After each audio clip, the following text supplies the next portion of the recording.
Good morning and welcome along to Silverstone for the 70th anniversary Birkett relay with 70 teams about to take part in this 6-hour handicap race. You can see the cars here starting to assemble ahead of this 6-hour race. A huge variety of cars. We've got some radicals here towards the front of the grid. You've got some Caterhams, sports cars, as well as some production cars a bit further back. And the race, which will begin in about half an hour or so, we'll grab a word, I think, with some of the drivers in the next few moments. You can see on the front row of the grid a couple of the radical teams.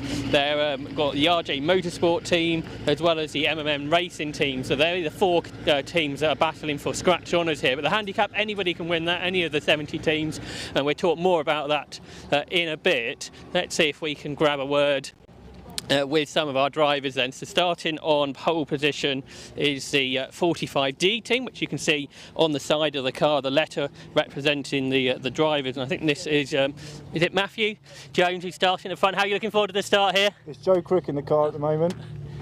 So Joe, how are you looking forward to the start of this? Yeah, good. Just got to keep that very powerful beast behind me. And this is obviously a totally different race to anything else, with lots of lap traffic to deal with. Any sort of strategy going into the start of this? That's exactly it. Pace will only get you through the first couple of laps, and then it's just managing the traffic as quickly and as safely as possible. That's where you'll win or lose it, and staying out of trouble and not overtaking under yellows. Is this the first time you've done the Birkett? It's the second. We did it last year. Right. We came second last year, so we're back with vengeance. And how do you find it compared to, say, the one-make radical races?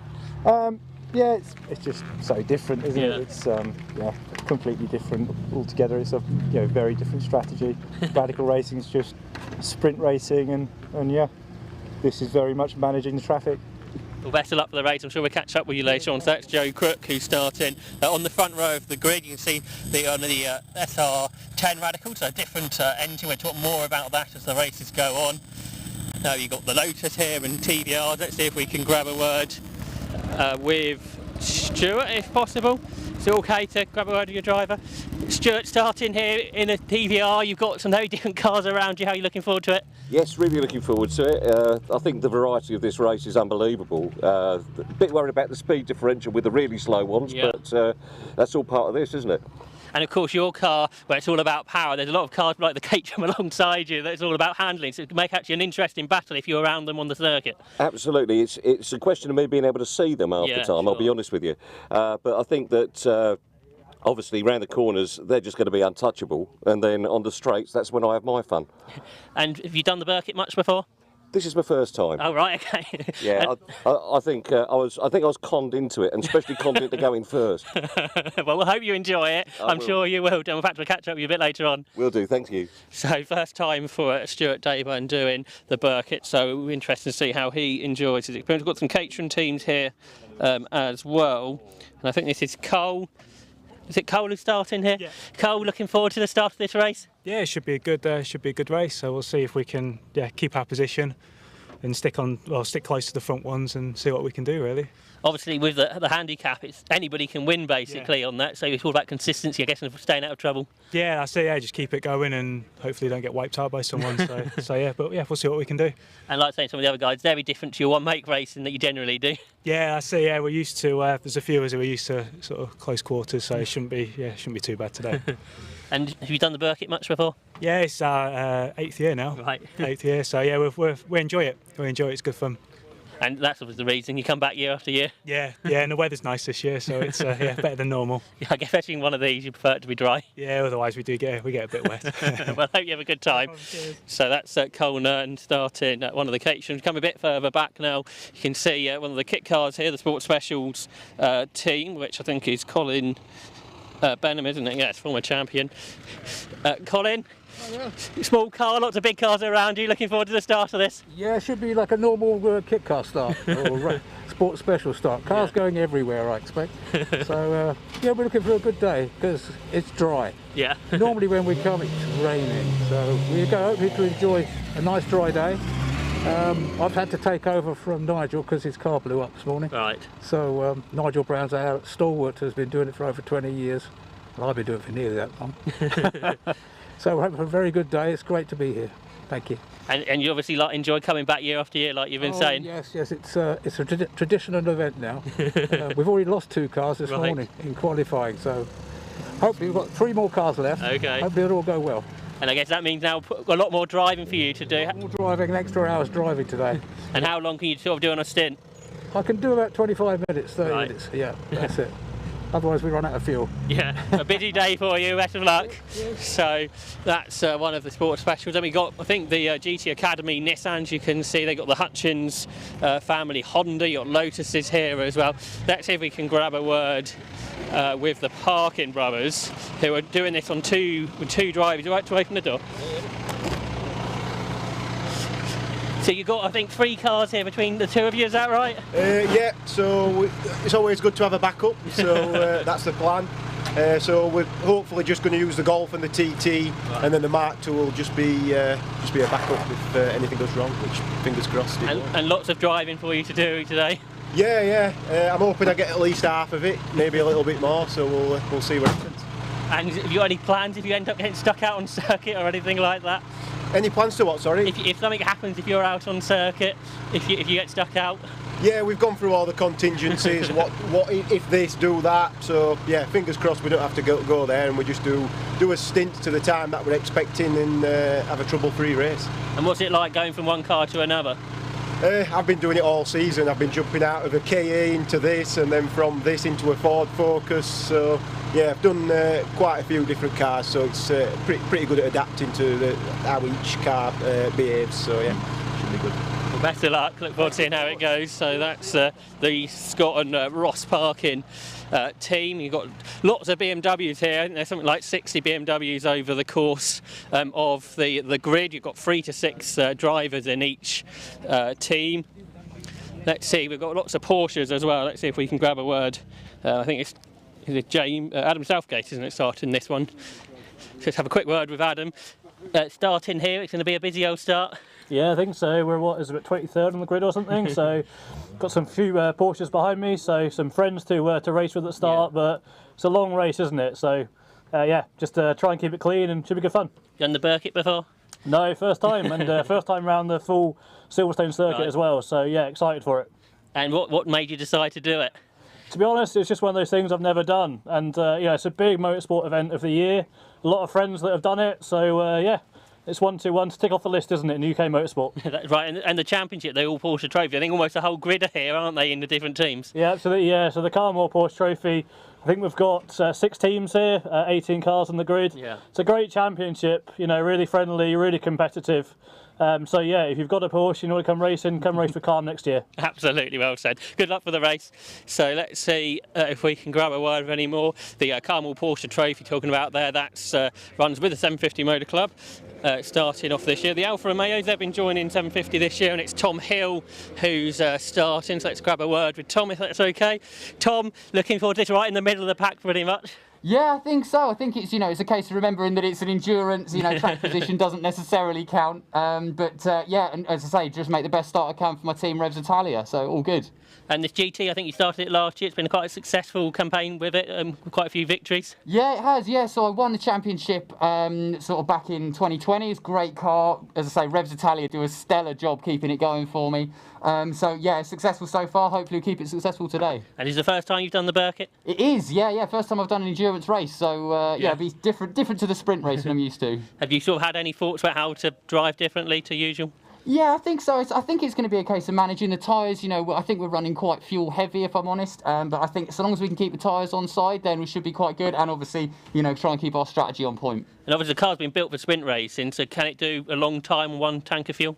Yeah, I think we'll be fine. We've still got the road car tank in there, so it's carrying quite a lot of fuel. It's just a case of keeping the revs, a little bit lower than normal. But aside from that, I think should be fine. Well, best of luck, good luck. So that's Tom Hill, who's starting the Alfa Romeo team. As I was saying, they've joined 750 Motor Club last season. We've got some front-wheel drive cars further down. We're going to see if we can grab a word with the winners from last year, which are a long way down the grid. So let's see if we can have a good look at this grid, because we haven't got much longer, I don't think, before we get the cars out on track. So I shall walk quickly, and hopefully we can have a quick word with Paul Hinson, who's starting all the way back here, who were the winners from last year, the Three Amigos team in their BMW Compacts. And Adam Reed standing alongside, he'll be driving later. So let's have a quick word with Paul. Paul, trying to go 3 wins on the back-to-back bounce here. How are you looking forward to it? Yeah, no, it's hopefully we can get the old triple crown. We've been talking about it all week, so just going to keep putting consistent laps in, try and stay out of trouble, and do our usual 3 stops and see if we can bring it home. See, a big grid as always, but quite a few production cars around your similar sort of speed. So does that make racing any different? Yeah, you can sort of get into a little battle rather than trying to concentrate on your own race. I've got a few of the MR2 guys that I've been racing with all season that are really close to me, so I need to switch that off and just concentrate on the Birkett. Well, you haven't done that much racing in this car. I think you did a bit of Mallory last week, but mainly in the MR2. Are they very different cars to drive? Yeah, very, very different. So with these you've got the coil-over suspension, everything feels a lot tighter and a lot more pointy, so I've only literally had one other race in this season, so she's doing well at the minute. Well, best of luck, hope all goes well. So that's Paul Hinson, who started in the reigning champion car number 1, as you can see on the side there. And we almost made it to the back, but I think 70 teams now, all pretty much in position. So this is going to be a great race. But we've spoke to some of the drivers. We haven't really found out how the race works. So let's take a look how the Birkett relay is run over the next 6 hours. 70 teams, 300 plus drivers, and over 70 years of history. Here's everything you need to know to get into the Birkett 6-hour relay.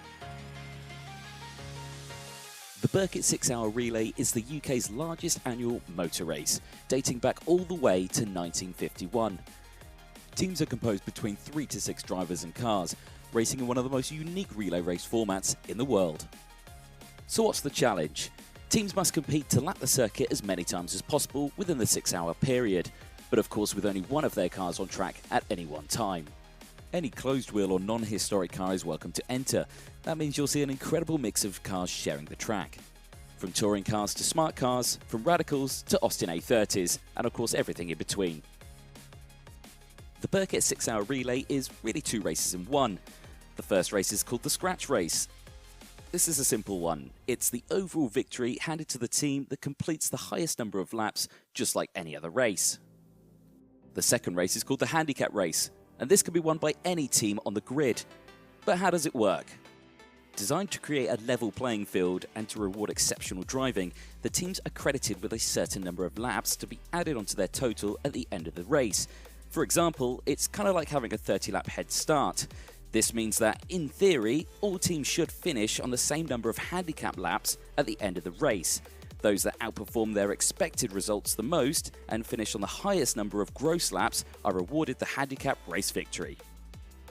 The overall scratch and handicap victory are not the only prizes up for grabs either. There are actually 12 awards that are available to win, thanks to class victories. All cars on track are divided up into 4 different classes. Class A and B are cars up to or over 2000cc respectively, running on the 1A to 1C tyre, which are semi-slick tyres derived from the road tyres like you might be familiar with. Class C and D are cars that are again up to or over 2000cc's or the 1000cc in bike engine cars. With this class running on the racing slick tyres, it makes it some of the fastest cars on circuit. And finally, cars with forced induction carry an engine capacity multiplier of 1.7, so a 2000cc turbocharged car would be treated as a 3400cc. So once all the handicaps are applied, each class winner and runner-up receive an award, in addition to the highest placed 750 Formula team, the highest placed BMW and all Porsche team. Also, no team may win more than one trophy, so you won't see the overall handicap and scratch winners taking more than one award. What makes the Birkett a true relay is what happens in the pits. Unlike a conventional endurance pit stop where a car would stop, swap driver, new tyres and so on, in the Birkett we like to do things a little bit different. Like a normal race, you would still call your driver in off the track, and as the first car is called into the pits, instead of stopping, it will drive straight past the team garage. Yes, you heard that right, past the team garage. As soon as that's happened, the second car is then released right behind the first one, pending that it's cleared to do so, of course, and both cars would head straight down the pit lane. At the end of the pit lane, the first car peels off into the paddock, with the second car then shooting straight out to the circuit to continue the race for the team. If there is a miscommunication and the team finds themselves with 2 cars out at the same time, any laps completed will not be counted and the team will have to make up for lost time. So that should bring you up to speed with the Birkett 6-hour relay. It's definitely an exciting action-packed race that is sure to bring some serious entertainment.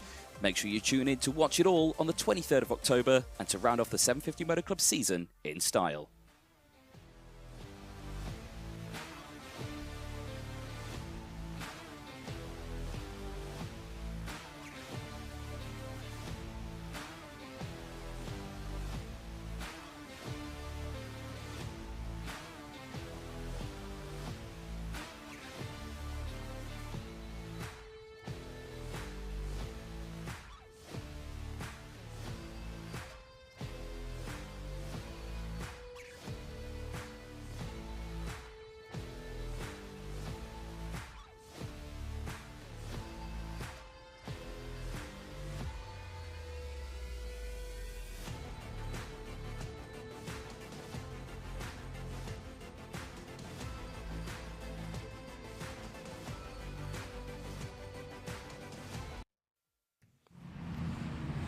Well, a very good morning and welcome along to Silverstone for this 70th anniversary Birkett 6-hour relay race with a capacity grid of 70 teams of between 3 and 6 cars and drivers for this, one of the showpiece events on the British Motorsport calendar, organised as ever by the 750 Motor Club, and you can see there on screen now the cars starting to form upon the grid for this race, which is due off in about 8.5 minutes time at 11:45. And the way that the race will start is it will start behind the safety car, and at 11:45 the time will begin to count down, and that will be the start of the race, and the safety car, all being well, will peel off at the end of the first lap and the race will be underway. My name's Ian Soman, here as part of the commentary team this weekend. We'll also hear during the weekend from Josh Barrett here in the box and Lewis Beals down in the pit lane, but alongside me at the moment to start proceedings is Marcus Pye. Marcus, a very good morning to you and welcome to Silverstone, and we're looking forward, aren't we, to this 70th anniversary Birkett 6-hour relay race. As always, Ian, yes, a very, very special event and a special anniversary to celebrate. On top of all that, wonderful to be back here at Silverstone for what promises, fingers and everything crossed, to be a dry day, which makes a nice change from recent years. But this is the magical miscellany of the British Motorsport season, isn't it? This Holly Birkett 6-hour relay with radicals at the front and all kinds of machines in the big pack, in the peloton. Absolutely right. It's more than likely going to be a radical team that wins on scratch, but equally, if not more important in the Birkett, is the handicap result. The handicappers have been working busily away to find appropriate handicaps and set appropriate handicaps for all of the teams, giving them a number of credit laps, which will be added to the number of laps that they actually compete on circuit. That will be adjusted if there's safety car running. For example, the number of credit laps will be adjusted downwards when all the teams are running at the same pace. And as an innovation this year, hopefully we'll be able to bring you more live updates on the handicap position as the race goes on during the course of the 6 hours. Just unofficially, but we'll hopefully have some idea as the race goes on of who is doing what and where in the handicap running as well. And of course, it's on handicap that the three amigos have been successful in each of the last 2 seasons. David Drinkwater, Adam Reed and Paul Hinson as the three amigos 2.0 and 3.0 respectively over the last 2 years, and the three amigos 4.0 for the 2021 running of the race. Absolutely fantastic that we have some on-board cameras as well for this year, several of them on the Rogue Motorsport cars. We saw the 61A car a moment ago, which was Aaron Cook's car, but we also have another camera on, for example, the Team Darkside car. I think they've got one of the Golf out first in that team. They're the team with a very interesting strategy of 2 drivers and 3 cars each. That's right, yes, which as we're saying is a high risk strategy. We're hearing on the live stream from Josh Barrett down on the runway a few moments ago, and he was talking to, for example, Team 10. He was speaking to Colin Benham from Run Baby Run. He was saying that they've already lost 2 cars today in that team. Nigel Brown's Silver Phaser being one of them, who's done the event for more than 2 decades. So Colin Benham going out first in his Fury. They started the day with 5 cars, I think, so they're down to 3 now, which is bound to make things a bit of a stretch for them. There you can see the cars lined up on the grid not set by qualifying times or anything like that. It's set by effectively the timekeepers and the handicappers to get the cars in some kind of representative order based on their pace. And you can see the last two cars there, 23 and 16 teams, the 23 team being the Autobar Techwell outfit with their Ford KAs, and Team 16, which is actually known as Team 348 because they run 3 of the BMW 116s, and your basic 116 times table will tell you that 316s are 348, so they're Team 348. They're aspiring to a Ferrari, presumably, next time. Absolutely. 348 Ferrari. Yes. Let's hope that the BMWs go well. Yes, indeed. So we're just a few minutes away from the off, about 4 minutes away by my watch. As I say, the 6 hours will start counting down once the safety car pulls away. It is this sort of safety car type start that we have these days. In the past we've had a standing start and we've had a more traditional rolling start, but in the name of safety, Marcus, it's a sort of more sedate beginning to the race these days. Yeah, absolutely. I think the point is that because the teams are comprised of so many different types of car, different performances, you could have a slower car potentially starting on row 4, for instance, and a quick one starting on row 7, or even row 17, you know, and you could have a real mishmash at that point. But you can see these the Radical 4 SR3 Radicals at the front of the grid. Lotus and Honda behind. Not so many Caterham teams this year, but the big TVR Tuscan is in there as well, which is good, and a quick TCR car or two also towards the sharp end of the grid. They're the guys who are really going for the distance covered, the scratch result, if you like. That's right. But more than likely that the handicap result will be disputed among teams down the order. Absolutely. It's 10 years since we first ran the Birkett on basically this layout. There's been slight alterations with the complex at Vale that's been used down the years, and in those 10 years we've had a Radical team winning on scratch on 7 occasions. We've also had a team of Cupras, TCR cars winning 1 year, Seikers and Spires also winning for 1 year each out of the last 10. I remember the Seikers and the Spires sort of breaking that kind of Radical monopoly. And Radicals started out with the 750 Motor Club, didn't they? That's right. I remember seeing the basic Club Sport car at Mallory Park all those years ago with Phil Abbott looking... that's must be near 25 years ago yeah, now as well. Absolutely. Absolutely amazing. And within a couple of seasons they had a really strong one-make series for those 1100cc Kawasaki-powered Club Sports, and it took them 12 years to make their first 1,000 cars. Exactly the same as Van Diemen in Formula Ford. Yeah, really? 73 to 85 in that case. Yeah. Yeah, absolutely. So Radicals, I think, likely to take the scratch on us. Particularly this year, we've not got, as you say, too many Caterham teams and no Clubman's involvement this year, which is a shame. Traditionally, we've had at least 1 or 2 Clubman's outfits, the heart attacks notably, and the defibrillators also. Their problem has always been they're quick, but they have very small fuel tanks. Yes. They can only go about 25 minutes, and so they're hobbled by that. Absolutely right. So as you see, the 54 team on the front of the grid there is RJ Motorsport 1, and 45 next to it, that's the M&M racing car. It's Joe Crook starting in that car.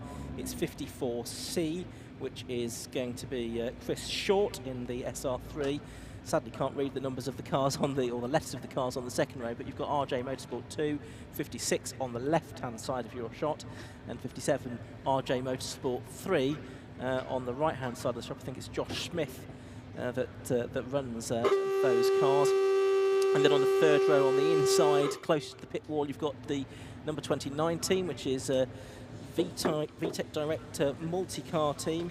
And that is the, well, it's a Lotus that's out there at the minute, which isn't actually listed as one of the cars in the team. That's handy, isn't it? On my list. But we'll try and clockwork orange Lotus. We'll try and pick that up as we go along, and then next to it we should have the 22 car, which is the St Winifred's School Choir team, and that car out there at the minute is the Honda Civic. So that will make it again. I'm Right, I think these two teams have swapped around positions. So I think the Honda Civic, no, that doesn't make sense either. Okay, well, we'll try and work that out as we go along. It's Stuart Dayburn in the TBR. You can see him there on the TBR. You can see him there on the 4th row. And that Bismarck grey TBR. Absolutely. So 70 cars lined up on the grid. They're lettered A to F, the cars in each team, or less than that, as the green flag waves and the Birkett 6-hour relay race then gets underway. Cars moving off onto the start of the race, so they stay behind the safety car initially, and the safety car, if everything is clear, will peel into the pit lane at the end of this lap.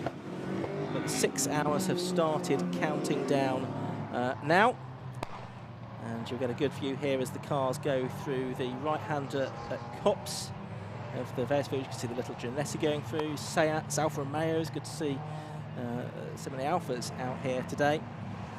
Got Hyundai Cooper. There's the Noble going through shot as well. That's the number 49 car. That's Paul Cundy's Noble, although I think Luke Bennett was also trying to get into that car as well. He's part of that team, but his Honda Integra Type R has expired, so he was hoping to get a run in the Noble as well, all being well. But the car's heading off through Copse Corner. Of course, the race on the full Grand Prix circuit, as it has been for the last decade or so, and that's allowed the numbers to increase, Marcus, to the 70 teams that we now have. Previously, it ran on the international circuit, before that the national circuit, where we were limited to only around 40 teams. Yeah, that's right. So Motorsport UK sanctions each of the circuits for a number of cars, depending on the length of the circuit, depending on the length of the race. So if you had a 12-hour race, potentially you could start more than you have in a 6. It's often why you see races of 2 hours and 1 minute. Because it's over 2 hours, then you can get an extra bunch in. But this is a 6-hour race, as it has been all the way through. Quite extraordinary. The original course went from effectively from Copse Corner down to Stowe Corner on the old traditional airfield perimeter layout, and then did a kind of 180 back onto an incredibly long straight, all the way back to Copse. Yes, and of course it's Stowe that I think these cars are close at now, wasn't it? I think they're heading down that way. But they're taking the conventional route down towards Vale and Club Corner. Although we're on the Grand Prix circuit, we're not using the wing pit lane here today. It's the old Grand Prix pit lane, the national pits. Following the Fun Cup there, down at Stowe Corner, where I watched Jim Clark win the 1967 British Grand Prix for Team Lotus. Absolutely great view then from on board Aaron Cook's car. Aaron Cook, the champion in the Toyota MR2 Championship this season, the first driver to win the championship in an MR2 Mark III, a Roadster. I think this must be the Team Darkside car that we're on board with now, although I can't see the number on that car. It is, yes, the 13 Darkside Developments car. They've been watching their Grand Prix racing or their touring car racing to get in all the weaving. Absolutely, absolutely. So that's a good view on board the one of the cars that was shared by Scott and Ryan Parkin, the brothers. We saw them out as well in the Club Enduro race at Alton Park recently. So the cars are sort of just about 2/3 of the way around the lap at the moment. These cars, I think, just heading through the village and the Loop complex, and then towards Aintree and back onto the national circuit at the Wellington Straight. They'll be there in a moment. It is quite a facility for the VW Fun Cup, which is a tube frame VW Beetle lookalike. They have an Audi engine in, don't they? Yeah. And they run anything up to sort of 24, 25 hours in some of their enduros. So 6 hours at one Schleb is not too bad. Very standard looking Ford KA at the back there. Honda Integra, the compact BMW.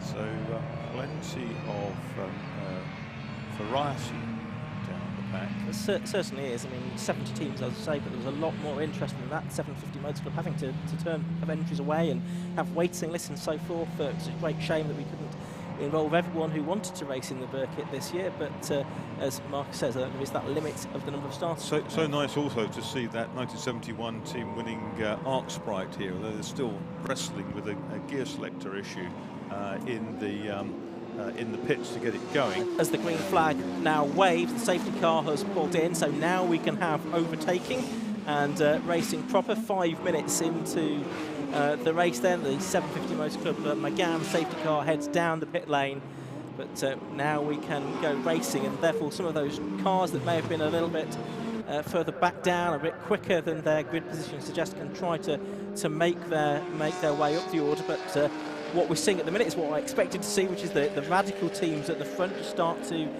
clear off a little bit, and then everyone else behind them is going to sort themselves out over these first few laps of green flag racing. Yeah, it's going to be really quite interesting as the status quo is kind of established, and you get a sense of where the majority of the teams are going to be running. There'll be lots of little intra-class battles, because the cars are in classes as well. The 4 radicals out front, so 3 making the break, and the 4th head. The Porsche on the outside there, I think it was the very first car onto the track this morning in qualifying. Each driver, each car had to do 3 laps here. The white Porsche with the green markers on the nose. The 34 car was first out. Yeah, it's got the feelings of a 10-lap sprint this at the moment, hasn't it? But I think it will soon settle down. You can see how busy the circuit is. That's on the wing pit straight, Hamilton straight, I think it's now known as, after our 7-time world champion Lewis Hamilton. And you can see the little Hyundai Coupe go through there, Clios, Minis, BMWs. There's a few of these teams of the BMW Z4s. And a Noble there. See too many of the Lee Noble designed M12s. That's Paul Cundy aboard that car. There's the Fun Cup car that we're talking about. And there it is again on board the 61 car of Aaron Cook as he turns his way through Abbey, now through the left-hand curve of Farm, up towards the hairpin at Village. He's got a BMW ahead, a Porsche as well by the looks of it. Possibly that's a Mazda 7, I can just see a little bit further up the order as well. So Aaron Cook, a champion for the last 2 seasons now in the 750 Motor Club Toyota MR2 Championship. And much of the action in the opening exchange, Ian, down to staying out of trouble over the course of a 6-hour race. I mean, the first thing you've got to do is get to the end of it as a team, which means each individual driver has to get to the end of his or her stint. Yes. And keeping out of trouble, driving conservatively is the way to go. Look at that, round the outside then comes the 57 Radical, coming past the 45 into Stowe Corner. Yeah, that's the RJ Motorsport 3 team with Daytona that was just taking the lead on scratch then from M&M Racing in the number 45 car. So that's an early change of lead. Here they are at Club Corner. Now you can see the 3 Radical teams out for the 4th place Radical. The RJ Motorsport 2 team is a little bit further back. That's the 5-driver outfit: Neil Glover, Chris Earp, Andrew Gord, Jason Green and Joe Hawkins in that 4th place car. Neil Glover, who was racing his Formula 1 Arrows at Estoril a couple of weeks ago, was commentating on that. There is that car with the light illuminated brightly on the roll cage. That will come in handy later on in the day, I suspect, when it starts to get a little bit gloomier, although it should at least be a dry day today, as we've been saying. Here at Silverstone, this is the Darkside Developments number 13 car, on board with that car as it heads through Abbey. Where's that running at the moment? In 9th position. So the car ahead of it, I think, is going to be the number 21. It's not. The Billy Boys car's now another car ahead. So it could be that the 12 car, which is the Prep and Play Racing, that is the team that's ahead of us. I'm intrigued by that St Winifred School Choir, because you'll remember their hit, inverted commas, there's no one quite like Grandma. That's Christmas #1 in 1980. I was going to say early 80s, wasn't it? Yes, just about then. So that's been the Darkside Developments car, the Golf. And we're just watching that turn its way now through Brooklands Corner. You can see the TVR of Stuart Dayburn just ahead as well. It's the 13A car at the moment, so that does mean it's Scott rather than Ryan aboard that car at the moment. We'll no doubt see plenty of them during the course of the early part of this race. And there's Dayburn in the TVR. he goes through. He's in the number 14, the relay stick Rockstar Racers. Joining him in the team are Chris Everall, Dan Ludlow, Ben Scrivens and Stuart Emmett. And he is just ahead of it's the 12 car now, the prep and play racing car that's moved up into 8th position on scratch, ahead now of the Billy Bory's catering team. It's quite a meaty battle, that, isn't it? 3 powerful cars, and then you've got the very nimble caterer mixing it with them. You've got that V8 TVR hurtling down towards Stowe Corner. It's the Porsche Experience Centre they saw on the side of the track, the hangar straight, almost straight on the track.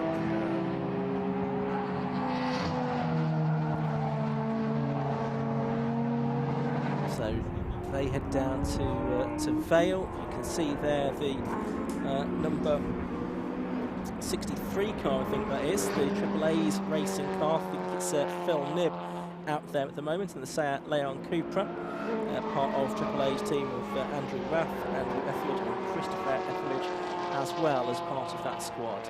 Those TCR cars will be really good over the course of the race. They've been very successful, haven't they, in the 70 season again, particularly the area motorsport team. Yes, absolutely, and there's a number of those types of car out at Alton Park in the final round of Convention, but there's not as many entered here as that there might have been, I guess, in this 6-hour relay race. You can see Colin Benham in his Fury turning through Abbey there, the right-hander, as it is now on this layout. A rare beast, the relatively modern Ford Mustang. Yes. Not the absolute latest retrospective cars, but interesting to see. Probably the only one racing in the country. Absolutely right. So about 12 minutes into this race, and we're seeing the cars head down the international pit straight, Hamilton straight towards. You can see marshals with their blue flags already, because there's radicals even just 12 minutes in starting to get into the traffic, and so that is going to be the 57 car, the RJ Motorsport 3 car, that's out there in the lead of the race, which is started by Simon Freeman. So Simon Freeman it is, out for Team 57 at the moment, in the lead of this Grove and Dean Motorsport Insurance backed 6-hour Holly Birkett relay race at Silverstone on the Grand Prix Circuit. That's Aaron Cook. You can just see he was just making up position just ahead actually of, I think that's Paul Hinson in the Three Amigos 4.0 car. Yes, he's out there in 50th position at the moment, and he'll be sharing the driving duties in that team with David Drinkwater, who was crowned the Hot Hatch champion at Snetterton last weekend, and also Adam Reed as well, as they look for their 3rd handicapped race win in a row in this Birkett 6-hour relay race. There's the Mustang that Marcus was briefly talking about a moment ago, just going through a shot there through the complex at Maggotts, Beckett's and Chapel.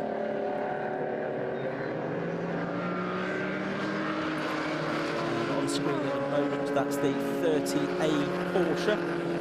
So that is being driven by Fernando Gattino, Porsche Boxed S for DFG Racing. And that's one of the teams that's just gone with 3 cars. I did count, I think there's about 23 teams that have gone for this 3-car strategy in this race. It's one of those things, isn't it? I mean, some competitors actually want to maximise their mileage out of this race.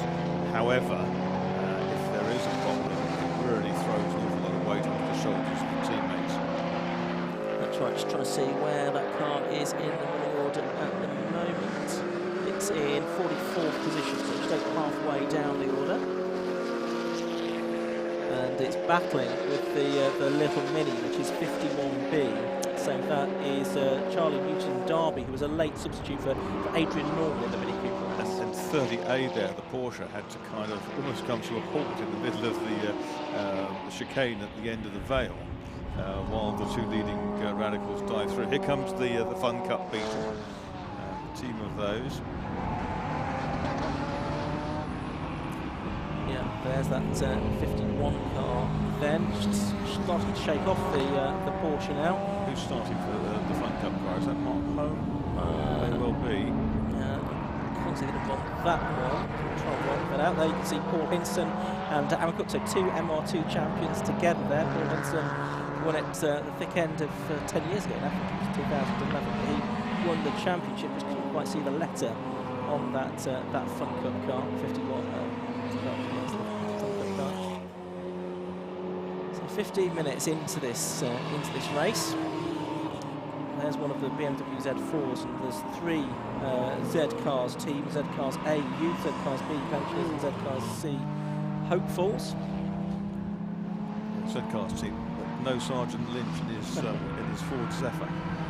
It's 11A, isn't it? The Fun Cup car. So it is Mark Coleman. Fuel shortage 2021. Topically named, but it would have been if this race was won about a month ago. They've had a very good win recently in GT Sports Car Cup. Mark Holm and Jeremy Welsh driving Mark's very famous Austin Healey car with big Silverstone connotations, because it used to be owned by John Gott, who was the Chief Constable of Northamptonshire and a big friend of Silverstone.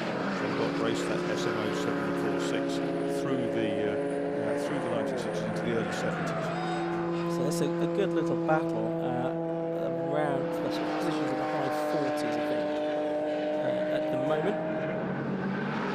And good to see that. There's an old E30 BMW just behind them on the road as well. Possibly catching, actually, this battle. See how that develops. R2 just being the roadster, hounded down the straight by. Oh, that's not going very quickly, is it? Is it a spin? Well, that was my initial thought. It looked like the recovery from a spin at Club Corner, didn't it? But it's not going terribly quickly up towards Abbey. I think it's possible just about getting. I think there's some tyre marks on the road. Yeah, that could well be etched on the exit of Club. Noble, designed by Lee Noble, whose previous work was the Ultima. Just going through there is 64A, that's CMC Racing, Carl Green in his MG ZS 180. It's a full team of MGs that. Mark Bellamy, Julian Penfold, Tyler Ballard, and Peter Burchell will also be out for Team 64 during the course of the next 5 and 3/4 hours. I think with the majority of these cars, they will go quite a long way between stops, provided they're reliable. Yes. It's not like the days when the club drivers had to come in probably every 10 laps, maybe something like that. It's a long track. Yes. It's Grand Prix Circuit. 37B out there at the moment. That's Ryan Moan in the Porsche 944 S2, part of one of the Carmel Porsche teams, alongside Ryan Moan. Alongside Jack Eager, Clayton Sampson, Lee Birkett, Ed Sampson, and Adam Eager. Meanwhile, we've had a change for second a little while ago. It was a slow lap on the last lap for M&M Racing, Team 45, who were pole position car. Best lap of the race has been done by RJ Motorsport 3, but now they're stuck into the traffic. Lap times have increased by 4, 5, 6 seconds, something like that. It's RJ Motorsport 3 leading at the moment, with a 6.3 second gap over RJ Motorsport 1. M&M Racing, Team 45 third, 15.9 seconds behind 456 RJ Motorsport 2. About 50 seconds behind, so that's getting on for half a lap already. And then 5th is the 63B team, which is AAA Racing, and that's the car being started, the team Phil Nib starting the South Land Cupra. On screen now, we've got amongst those cars, we've got 7A, I think that is, so that's 6 7s, Michael Downing in his Caterham Road Sport, and just behind you can see the Lotus coming through as well. That's 40A at the moment. And so that's Mark Radstock's Lotus Elise S3 Cup. So he's coming through. But still a long way to go in this Birkett 6-hour relay race, possibly with a dry run this year as we look at the 52C car, which is Bill Redrock in the Rutec Racing's BMW Flyers team, which also includes Jim Benson, and this year's BMW Car Club Racing champion Ben Pearson.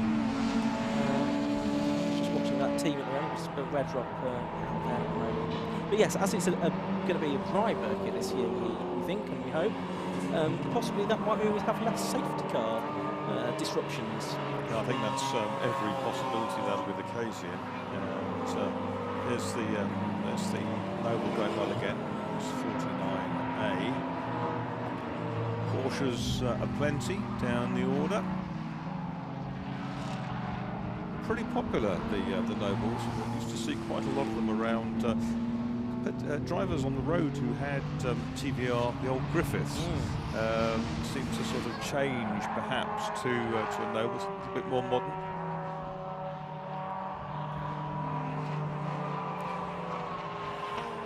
Yeah, I think that Lotus is wearing the Luke Austin tribute livery from when Luke used to race his MR2s. Luke, of course, behind Alpha Live, which run this splendid live stream that we're enjoying. I have to say, it looks like it was bought a gold leaf team Lotus type livery from kind of 1970, but 69-70. Well, let's not disappoint them. Let's not disappoint them. That's the 55E Golf that's out there at the moment. That's a car that we've seen Racing Club Enduro this season. At the moment, it's John Maudsley aboard. Stuart Mead will also drive that particular car during the course of this race, but it's John Maudsley, long-time golf racer that's aboard at the moment. I think XR2 racer before that as well. View down Hamilton Straight, and you can see the Seat going through. A couple of Seats there. A good-looking Alpha at the back of the group there, the Alfa Romeo.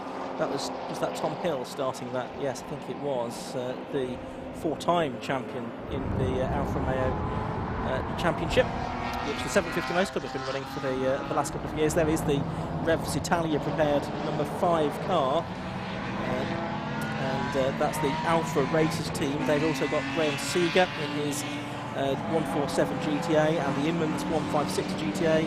Dave Messenger's 156 GTA, Roger Evans in the 156 GTA, and Gabriele Icarino in the Alfa Romeo GT as well, out during the course of this race. That's the Alfa Racers team, and we enjoyed the Alfa Romeo Championship final a couple of weeks ago at Alton Park with a couple of splendid races. And 66 out there as well. That's 66B by the looks of it, which is Steve Wood, Darren Dukes in his Z4. A very slow lap from M&M Racing, the team that was on pole position in fourth place now. They've just done a 3-minute 5-second lap, so that might suggest they've been into the pits and had a driver change. So we'll see if we can catch up with any information on what's going on for the M&M Racing team, because that's early dramas for them. They had a slow lap, and then they've had a very slow lap, which suggests that actually there may have been a pit stop and a new car's gone out for that team. Yeah, keep a watch on that team, Team 45, shown as fourth in the RJ Motorsport 3, 1 and 2 is the order out front. All radicals, 15 seconds between first and second, and over a minute back to third at 9 laps.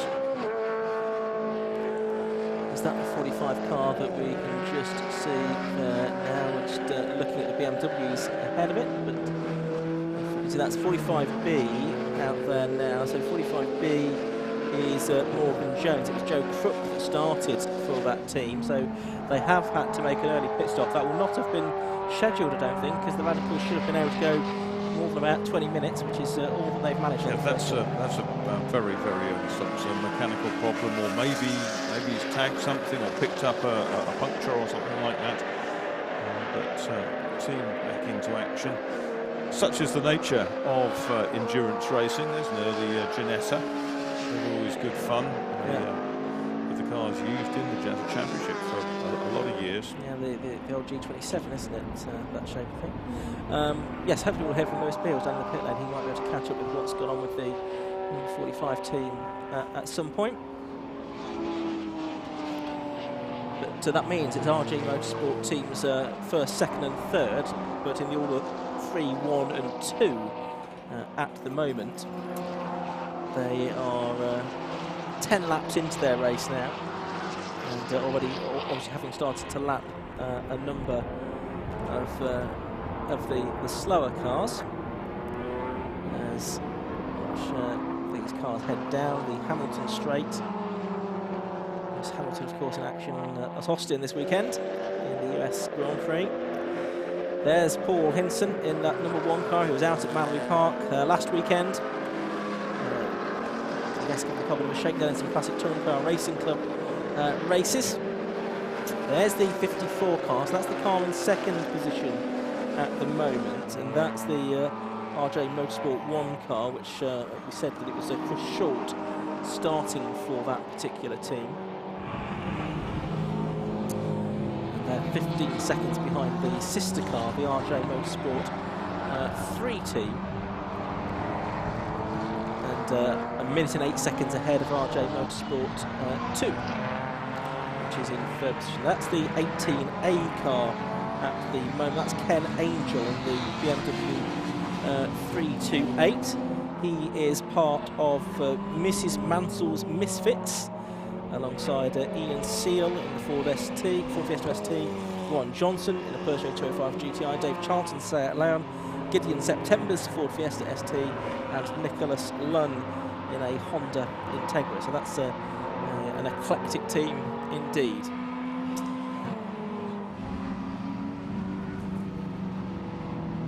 That's 9C, one of the minis, Paul Clothier in his Mini Cooper S. He's a track attacker, and he's alongside Ian Collins, James Mansfield and Ashley Collins in the track attackers team number 9.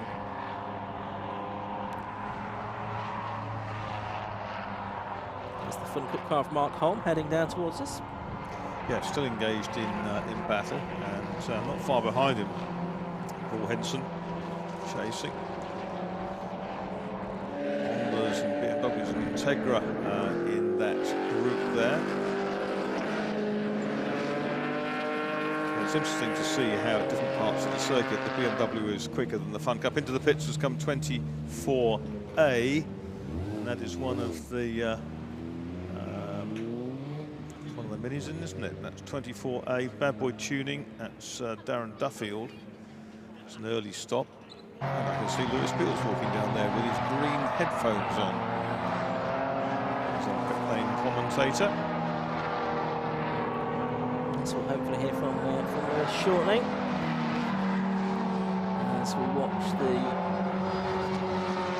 cars stream through Stowe Corner. Just to explain the class system briefly as well, there are 4 different classes. Class A is for saloon and sports cars up to 2 litres on list 1A, B or C tyres. Class B is saloon and sports cars over 2 litres. Class C is sports racing cars and sports cars and saloons up to 2 litres, bike engine cars up to 1000cc, and Class D is for sports racing cars and all sports cars and saloons on non-list 1A, B and C tyres of 2 litres or over, or bike engine cars over 1000cc. So there are several different classes. The majority of the cars, or certainly a good proportion of them, do fall within Class B, which is the saloon and sports cars over 2 litres. That's where the great majority of the cars are to be found. We're watching there the 62A car.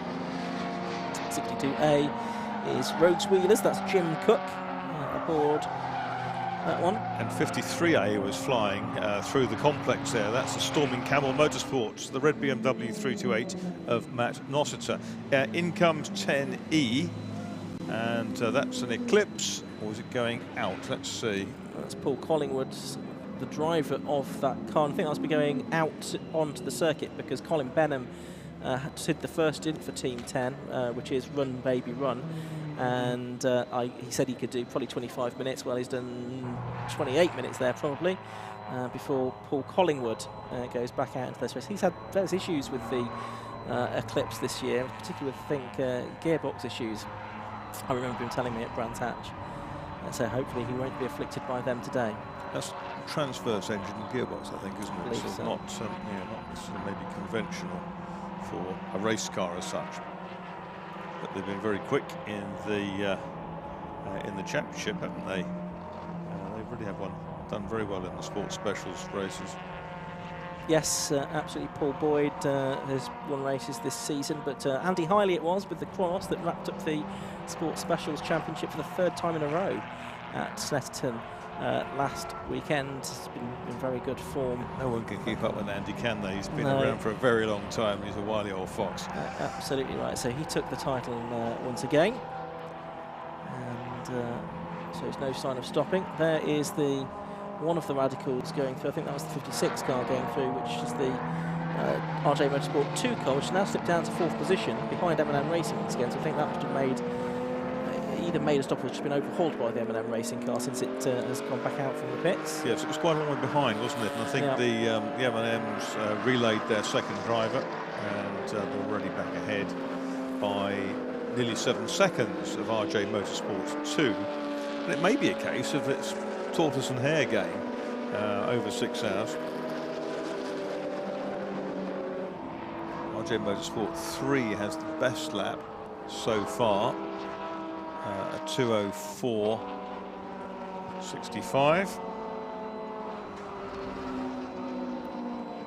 Yeah, we saw a few moments ago the 48A car of Vic Hope in his Honda Civic. He's from the Barwell Autosport team. So just over half an hour into this race now, being led by RJ Motorsport 3, 26 seconds clear of RJ Motorsport 1, so that's 57 from 54. 45 M&M Racing are 3rd, 56 RJ Motorsport 2 are 4th. 63 in 5th is the first of the non-radicals, and that's the AAA's racing entry of Phil Knibb in the Seat Leon Cupra. Number 12 is in 6th position, and that's the Prep and Play Racing team. That's the BMW squad. Russell Dack, Paul Wood, Ben Mason, which I don't think Ben Mason's gone out in the end, and Brian Bransom. So it's just the 3 cars that they're down to. And then 7th, another class leading car. It's the first of the Caterham teams. That's Team 32, 7 Race Series Midlands. Paul Begley, Matthew Drew, Matthew Reeve and Lewis Tuttle. And 8th, number 14, the Relayistic Rockstar Racers, and it is Stuart Dayburn in his TVR that started for them in 8th place overall, car 14. Yeah, Billy Boy's behind them in 21, and then bringing up the 10th place is 13 Darkside Developments. We've seen been riding on board with that car, Ryan Parkins, Golf. Nissan 370Z coming down the inside there into Brooklands, the end of the Wellington Straight.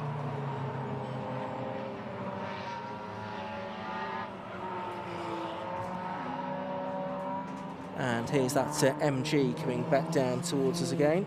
I think we said it was Carl Green out for the moment for that squad. Let's head down to Lewis Beale's in the pit lane for the first time today. Thank you very much there, Ian. Yes, we're at pit 10A at the top end of the pit lane, and car 45, M&M Racing, who are one of the lead cars who we expect to do really well on scratch. Joe Crook was out in the car you can see on picture now, the car 45 car D. I'm just going to have a word with Joe. Look, team manager got in the way, but we'll have a quick word with him. Let's have a look. Joe, what was the problem on the first session? So I lost the upshift in the car, so I think they've diagnosed it. The battery voltage was too low, so believe it or not, test all day yesterday, the car's fine. Go out for 8 laps of the race and we lost battery voltage, so I lost the upshift, knowing that I'd lose the upshift. Had no choice to come in, swap car, try and diagnose it, sort it out. Oh, that's hard luck, and hopefully all is well now. What's the sort of conditions like, and what's it like trying to weave in and out of the slower cars? It's yeah, conditions are great. Track's nice and cool, but obviously at the moment no risk of rain, which is always nice. And yeah, it's as tricky as it always is. The closing speeds of some of the cars and trying to predict where people are going, but the key is just keep it safe and get through it all. Okay, good luck for the rest of the day. Cheers, mate. Thanks for that. Thank you very much. Well, back to you in the studio, because at the moment it's all looking down here at M&M Racing. Back to you, Ian and Marcus. Thank you very much, Lewis, down there in the pit lane. Good to find out some of the early dramas that have been afflicting M&M Racing, who had to make that much earlier than anticipated stop, which, well, still 5 hours and 25 minutes to go. Hopefully it shouldn't impact on their strategy too much. They can adjust their plans now that car's ready to get back out into the race. There's the number 30 car once again. That's the Fernando Gattino Boxster S for DFG Racing. And that car at the moment, I think, is still outside the top 40. In fact, it is in 41st position, about a second behind Routek's BMW Triers, and just ahead of the Verum Builders Carmel Porsche team in 42nd position. So another Porsche team just behind them. The Verum car, you can see just a few lengths behind, and that could brew into quite a battle.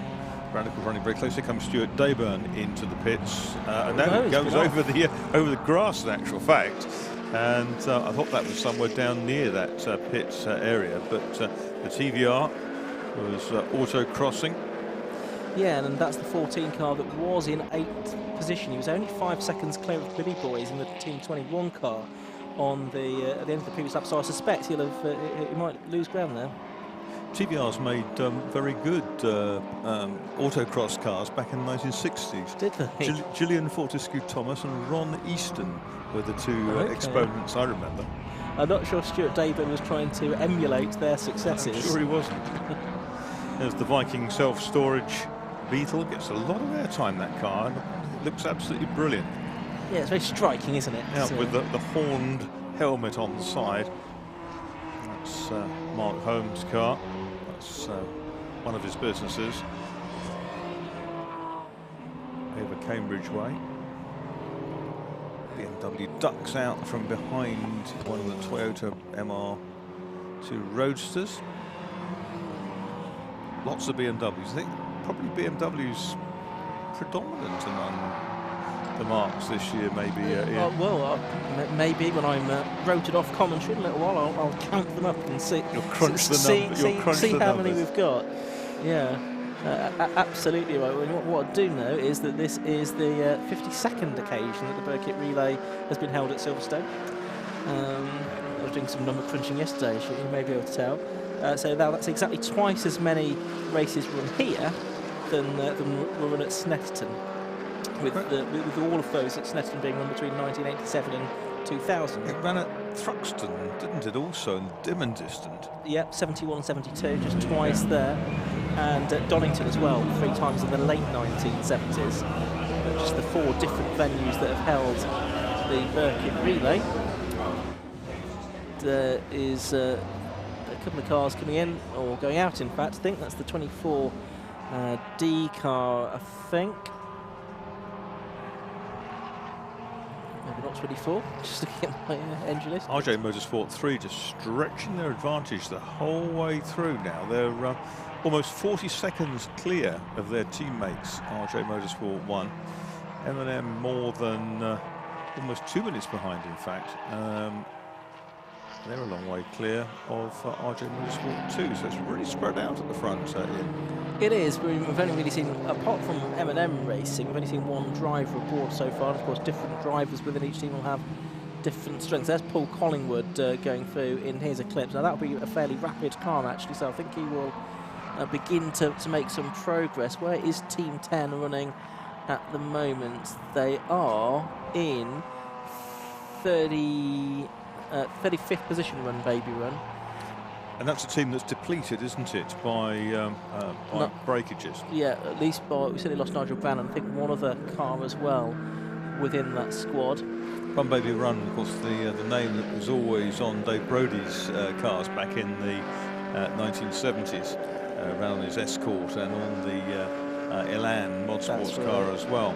And Dave, incredible character, was a regular runner in this race for decades, wasn't he? With Harrow Car Club team. That's right, that's right. I was actually watching a video on YouTube the other day of a race on the club circuit at Mallory Park, so the oval with the chicane there, and Dave Brody was part of one of those races. That was back in 1971. Well, he was an old mate of Frank Williams, was involved in the Williams Formula 1 team. couple of the Porsches going through.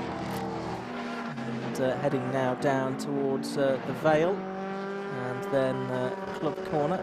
There is the Radical, just putting a lap on Stuart Daber now, and that is the leading car, so 57C, which is I think still there for Simon Freeman out there as he was at the start, so no change for that team yet.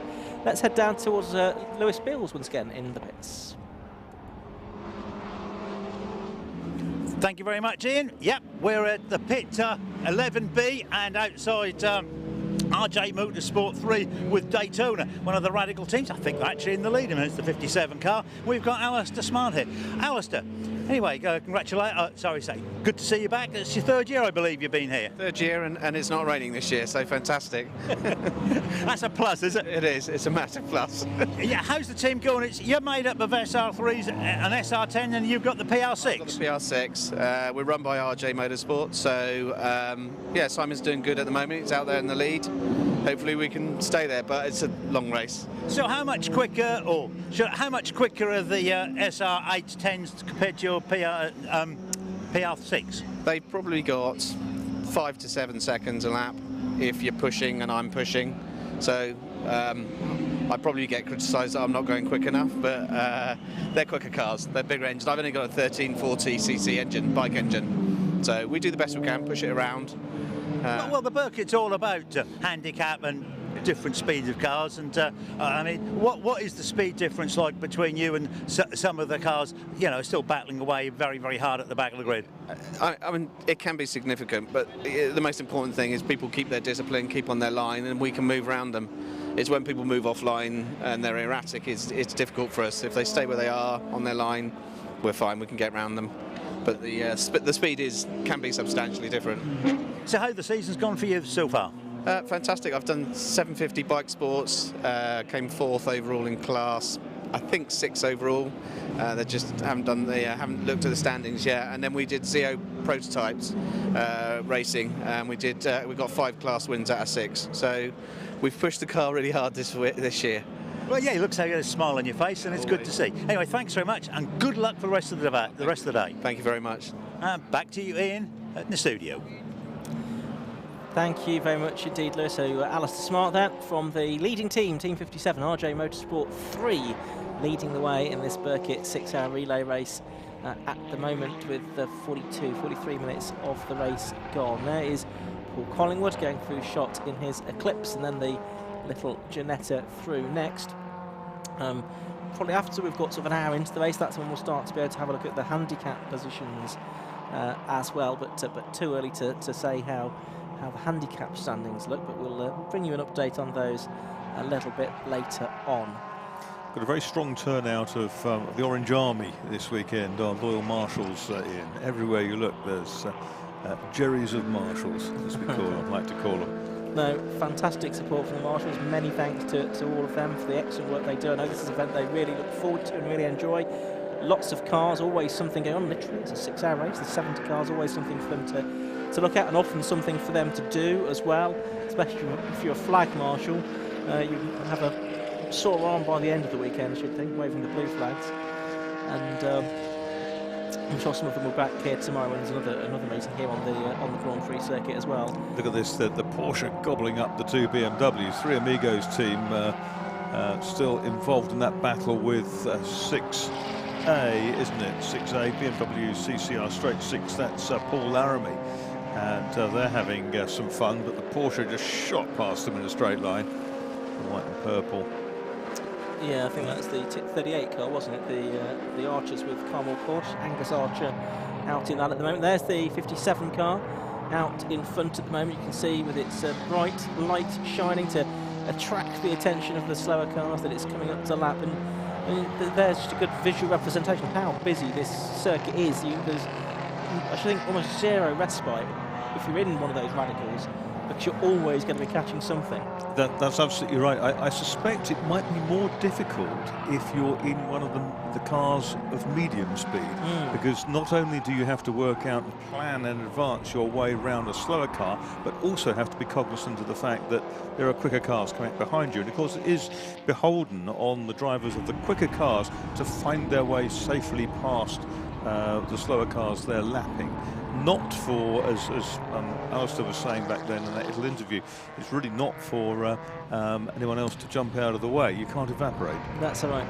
And that's a good point as well. If you are in, say, a Ford KA or a BMW 116, you know that anything out there is probably going to be faster than you, so you don't need to worry about trying to catch and pass people, so that you can worry about your own race and the cars that's lapping you. But if you're in a sort of mid-pack Honda Civic or something, then you're going to have to do with both the quicker cars coming up to lap you, and also we're about fending off slower cars as well.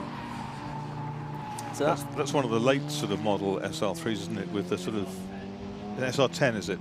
With all the extra downforce by the looks of things, very flashy kind of modern sports prototype lighting on there, and I haven't seen too many of them.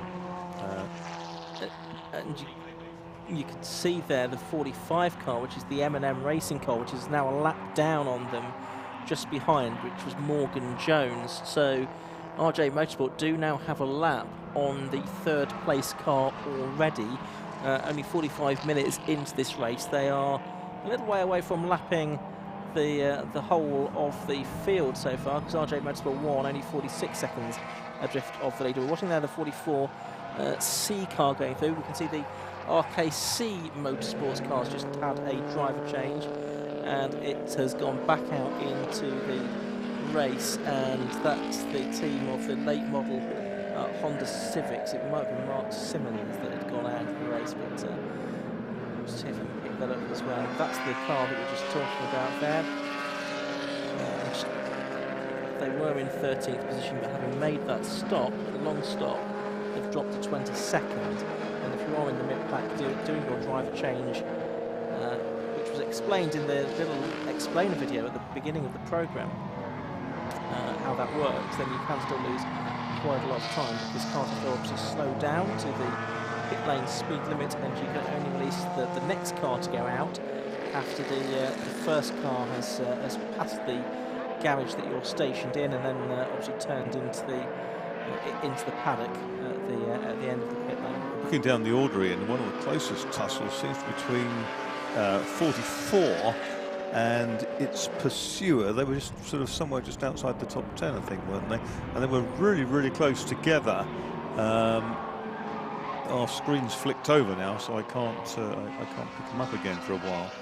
But there was nothing between them. Yeah. Down the order, yes. Less than half a second between them. Yeah. 44 and 19. In fact, they're battling for 22nd, 23rd places. Yeah, 19 is the Mini Kievs. Kevin Fulbrook, Keith is at John White, and Chris Williams in their Mini Cooper S's. But yes, there are some closer scraps down the order as well. So there's the Lotus going through. Here's a good little scrap going on, coming up towards us.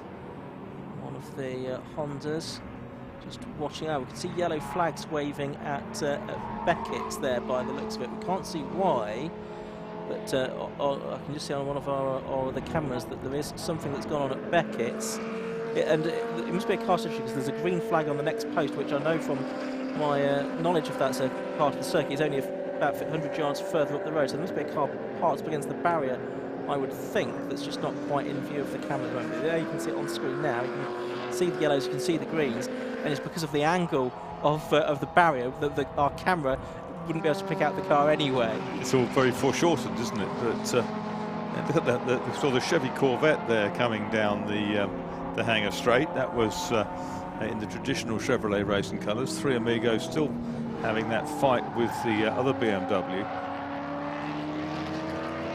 Yeah, Three Amigos looking for this third successive handicapped race victory, of course. Do you get the sense that that the Three Amigos car, the black BMW, is not necessarily getting involved in a fight with the red one, but using it as a pacemaker, sort of a pathfinder through the traffic. It may well be doing that because Paul Hinson, who's obviously won this race twice already now, will know that it's all about consistency. And I guess if you start getting drawn into on-track battles with cars, that is probably only going to slow you down. It's not going to give you sort of comfortable passage through the race. So I imagine that the three amigos, David Drinkwater, Adam Reed, Paul Hinson, will be driving with very much a strategic head-on. No team of identical cars and drivers has won it twice before until last year, and so to obviously do the hat trick today would make it an absolutely unprecedented achievement. There's the little Ford KA, which is, I imagine, running towards the back. Let's just have a look. It is, yes, in 70th position. The Autobar Techwell car already. How many laps down? 7 laps down on the... that was a tight squeeze into Brooklands with the BMW Z4 coming down the inside of the... well, trying to come down the inside of the 39E, which is that massive Chevrolet Corvette. That's John Dixon with the Chevrolet Corvette C3. John Dixon was an ex-drag racer back in the 70s. See the teams there with their signalling boards to let the drivers know what's going on. I think that's a change for Team 20. 20B's just come in. That was the Clockwork Orange car that we saw earlier on, which is Craig Denman. Craig Denman, yes. And so he's been replaced either by Stephen Lake or Dan Plant in there. I didn't catch the number of the black cars gone out.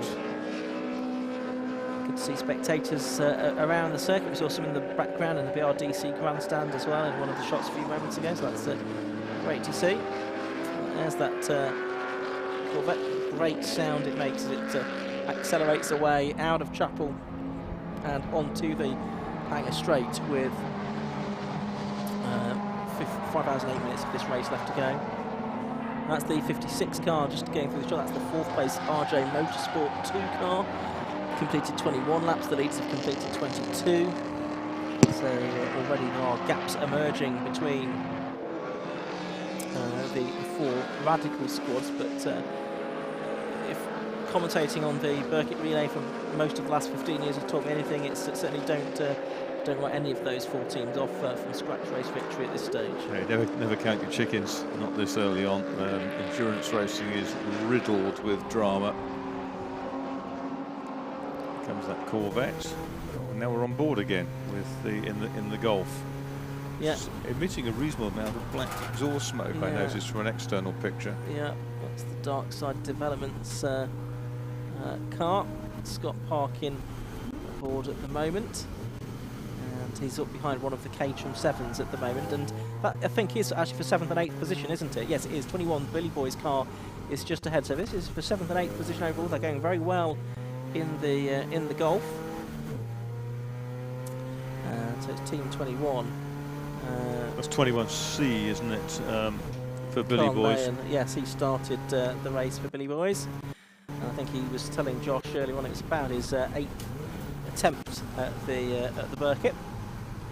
And all the Golf going around the outside of Brooklands, but almost running off the road. Not as far off the road as the Seat ahead of us, but certainly going quite wide at Brooklands corner. But I think he might have got the position because the Caterham now is not in view, so I think it must be behind us, and they're going to come up to the line very shortly. So we'll get an update on the timing screen in a moment, I expect. It's given a thumbs up out of the window there. And yes, the Dark Side Developments car is now ahead by 0.2 of a second for 7th place. Car 13 ahead of number 21. That's the Billy Boys. So a change of position there for 7th on scratch, and it's great to be able to watch this from on board, see the work that Scott's doing in the car as well. It looks really good fun in there with that potent Golf. Now up behind the VW Beetle clone. Dispenses with that, and onto the Hanger Straight. It's the Angel BMW, isn't it? An Angel, yeah. Then going past one of the Toyota Roadsters as well. Going to try to duck through the middle. Yeah, that's the Aaron Cook car, I think. And that's the car we're on board with now, and you can see, yes, there's the black smoke from that Golf spurting out towards Aaron as he... It's got some torque, hasn't it? Oh, and the BMW does that. So there's the Billy Boys car, that's Carl Nair, just up ahead, and you can see how nimble that Caterham is. And already the Caterham's gone, and it's back on the power so quickly because we're riding in the Toyota now, aren't we? Yes. So just in the MR2, which is, I would think, I'll check how far that down the order is. So those cars that we've been watching battling have done 21 laps, and the 61 car has done 19. So yeah, they're 2 laps behind the MR2 of the cars that have just gone through the Billy Boys Caterham and the Darkside Developments Golf. But 2 roadsters battling together there. That's the 17D car, but I've got a feeling that might be another lap further back in 69th position, the mostly rusty 2-seaters. I mean, that looked like a reasonably unrusty 2-seater, the number 17 car, but that is Neil Stratton's car. But it was a long old lap on the previous lap, so I'm wondering if that's the car then, that team's car that stopped out on circuit at Beckett's. Down at Beckett's, yeah, may well be. Putting 2 and 2 together there, it may well ending up with 15, but that's the situation when you're the team manager. If a car doesn't come back round, you've got to work out how long you wait before you send your next car out. And the danger is then if it's the second car out, they lose their laps anyway. That's right. They get wiped off the scorecard. That's exactly Can't have right. 2 cars out at one time.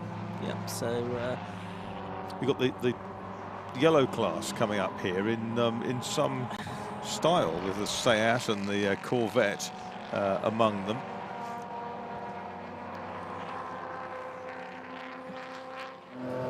Cops down towards Beckett's, left-hander at Maggots, then they go through this S's sequence now at Beckett's before they then merge with the left-hander at Chapel back onto the Grand Prix Circuit. Very different set of corners in these types of cars than to Formula One, where they're through that complex in the blink of an eye. Yeah, with such alacrity, they don't really lift, do they? It's just all downforce. Look at that, 3-4 abreast down the Hanger Straight. Yeah, 57 minutes into this race as well. You've got the Corvette picking through. You've got, I think that's the Vic Hope Civic going through, but not as good on the brakes as the Seat behind it. Back on board with Aaron Cook, who is winding on the lock there, but he gets around the corner. Not probably quite in the way that he was intending to, but fantastic stuff. I mean, what have we got? 8 or 9 or 10 cars all together there, trying to occupy the same piece of target, putting on 5 different laps as well. And about 7 different lines. Well, quite. But of necessity, because some of the cars won't go around on the conventional line. No. Front-wheel drive and rear-wheel drive cars are very different in terms of the way they're set up, the way they handle the corners dynamically. Saw a little glimpse of the lead Radical far behind them.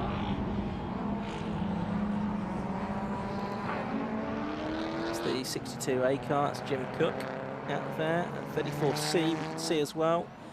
That's the Sammy Bowler Mini Cooper S. She's part of the Carwell Porsche team, so an interloper into that team with Jamie Callender's Porsche Boxster and Rob Hardy's Porsche Boxster S. It's interesting because the Seat clawed its way out of the corner onto the Wellington Straight through Aintree very, very quickly, but then lost out on acceleration to the Caterham that was alongside it. Radical's now got itself into that battle as well, hasn't it? Aaron Cook here trying to steal a march on the number 50 Caterham, 50B Caterham. That is the Adam Croft Sigmax. 9D looks like it's in trouble. The white Peugeot 205 GTI. And that's James Mansfield. Seem to be picking up speed from something out of our sight. Yeah, it doesn't look as if it's back to full pace though, does it? No. It's down the Hanger Straight. Looking in his mirrors, isn't he, as if he's just mindful of cars coming behind him. That's all the sort of hallmarks of coming into the pits, I think. Some point 4B is that, it is.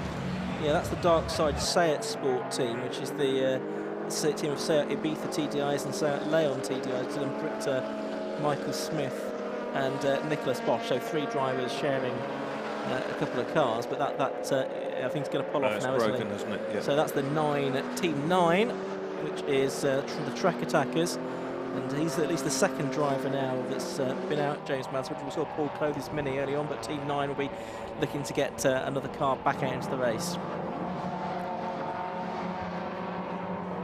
Here comes the 20C, noticeably very menacing in that black and orange livery. We are precious close to the completion of our first hour, Ian. We certainly are. Time flies when you're having fun. It certainly does. So coming up to 1/6 racing, the yellow flags there. That's because of the Peugeot that's pulled off just around the corner. We're going to see that in shot. Yep, there it is, just in the background of shot there. That's the 45 M&M Racing Radical in 3rd place. Let's look at the lap times that the Radicals are doing. It's leading team 57 car doing 2:08.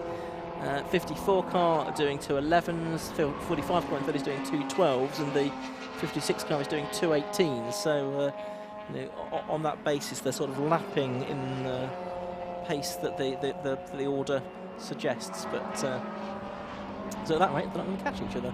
But that might change as we see driver changes coming up in the next phase of the race. I suspect that there might be a few coming up now as we've got an hour into the race.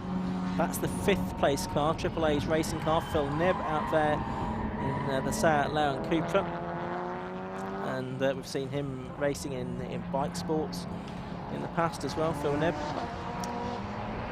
But out there in that Team 63, the AAA's racing, with Andrew Rath and Andrew and Chris Etheridge as well. He is just coming up to Brooklands Corner. What lap times is he doing? He's doing 2:23s. So we're back on board with Aaron Cook, so Team 61 making their first pit stop. That's the Rogues Troopers outfit. So Aaron Cook is going to come in. You'll see how here the pit stop works. So he just carries on down the pit lane, and he's once he goes past his garage, the next car will be released out into the race. Let's see if we get a view of that now. So you can see here he's going to turn straight into the paddock. So that means that the next car can now head out into the race. And I think that's it. It has gone out by the looks of it.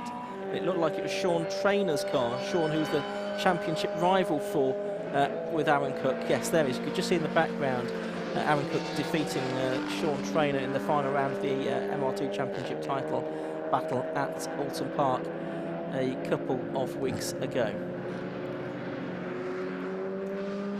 So the order really hasn't changed, Ian, over that first hour.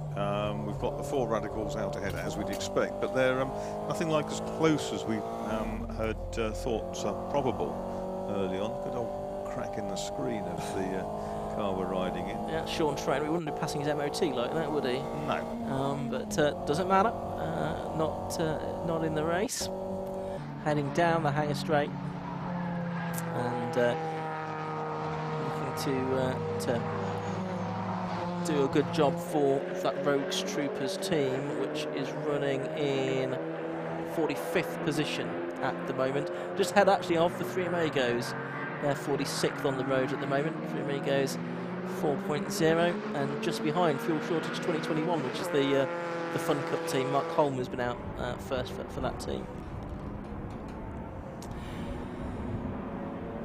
So there's Sean Trainor heading into Abbey once again, for the first time actually on his occasion. So he'll be getting the tyres up to temperature, getting himself refamiliarised with this Silverstone Grand Prix Circuit. There you can see one of the Team 10 cars out for Run Baby Run. I think that looked like it was Colin Charles in his Cyanic Mark II that was out there. Yes, there it is. That's the Cyanic of Colin Childs, run by Rob Johnston Racing. Rob himself has raced these Cyanics for a few seasons now.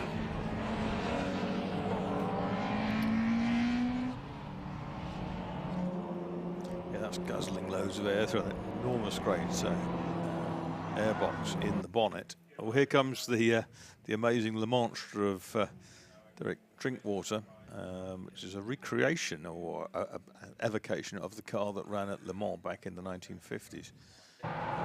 What an extraordinary machine that is. It's certainly unique in appearance, isn't it? Wieldy, it probably isn't. No, well, I think an observation was made. I saw someone post on social media last night that someone had brought a boat anticipating the usual way we get in it. It may well handle like something rather more marine. They call it the Cadillac Sears Special.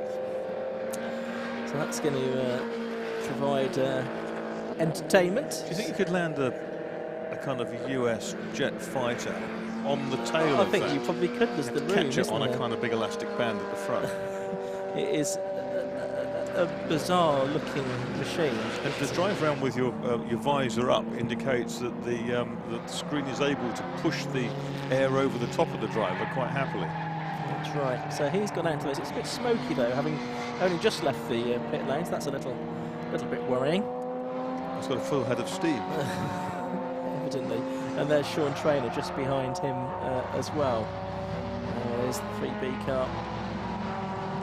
Very special looking thing. It's running in the ARC Racing team, for which the 1971 Birkett winning Sprite is here, but had gearbox problems this morning in qualifying. Oh, a car on fire. That's the red, white and gold Lotus. Yes, and there it's just heading into the international wing pit, so that's the 40A car. That's Matthias Radstock in the Lotus Elise S3 Cup. So he's come to a halt in the wing pit lane. He's just by a marshal's post there, but we saw flames licking out of the back of that car. We could see on our cameras the marshal there with the fire extinguisher doing his best to deal with that situation. So there's now a lot of extinguishing there. The driver getting back behind the barriers. Of course, that's not a live pit lane down there. No. So it's convenient that the car is there, not in the pit lane at Woodcote. The driver's waving his own yellow flag there on the instruction of the marshal, who is busy dealing with the incident. The yellow flag being waved to warn following drivers that there is that car that's... I think the smoke might draw people's attention to it. I think you may be right, but I've not seen that before, a driver waving his own yellow flag. Maybe it should be part of the... That's how you get a licence upgrade signature, isn't it? Yeah, well, he'll get marshalling for the day. Two now for today, won't he? Yeah. Anyway, so he's off there at the Vale as we watch the 14E Honda Civic. That's the car being shared by Dan Ludlow, and I think it's Stuart Emmett that's aboard that car. Beautifully turned out, always immaculate, that car, the Rupp-Penn car. Okay, a few more words from you, Marcus, and Josh Barrett will take over from me. So there is that Honda Civic 14 car going through. Ian's gone to take lunch. His place will be taken by Johners. Josh Barrett, who comes in to take over the right-hand seat. And good afternoon to you, Josh. Josh has been working through a large tranche of paperwork to my left for the last hour. And what's your take on the race so far? Well, it's been interesting to see how much quicker Simon Freeman in that SR10 Radical has been, isn't it, than the others. But of course, he can't do the whole race, can he? And he's got the co-drive's been Alistair Smartin, the PR6, and Charles Graham in the SR3. There was supposed to be an SR8 in that team, but that's had to withdraw. And of course, like you were saying earlier, the SR10, I haven't really seen anyone other than that Simon Freeman race that car. So. No, and it would be very much an unknown quantity when it comes to setting a handicap for the race. Yeah, that raced in the raced here at Silverstone earlier in the year, but that was on the national circuit. That car's got lots of power, as it's got the Ford EcoBoost engine rather than the motorcycle engine, which that would help going through the traffic. Yeah, it's torque, isn't it? It's torque that really counts. Outright power, not that important, but if you can pick up quickly from low revs out of a corner.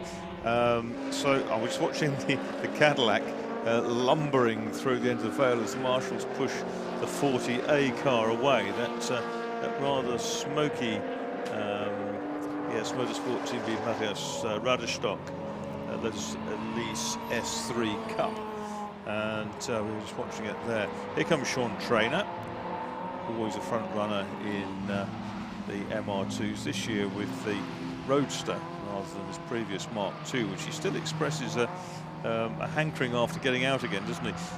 There's one of these Cyanas we talked about, car named after an African moth. Noticed in the first stint, one of the big movers was the 2016 Canet Racing. They started 32nd. I think they got as high as 11th at one point. That's Oliver Smith, I think, in the E36 BMW. But his co-drivers are all in slower cars. Andy Gay in the 318, Jonathan Hayes in a compact, and Gordon McMillan in a compact. So I guess that's why they started a bit further down the order. The quickest car started, and in the scratch order, they fall back down the order again. Exactly. I saw as a change of radical here. That's the lead car, isn't 57 it? now is the red and black. So car on the BMW going slowly, just making room. I think this is also new out on track. The Audi TT, isn't it? So that's the dark side car. Taken over from the Golf we saw in the early part of the race. And it's the two brothers sharing three cars between them. So it must be Ryan Parkin that's in that one. So 57 must now be the SR3. So that's Charles Graham. So that will be 57D, I think. Because that wasn't a PR6, so that must be who's out in that. It'll be interesting to see his lap times. I think that might have been his first flyer there, a 2:13, so much slower than what that Simon Freeman was doing. So that's a gap to watch for the Cadillac for the pit lane, isn't it? Yes, that hasn't lasted very long, has it?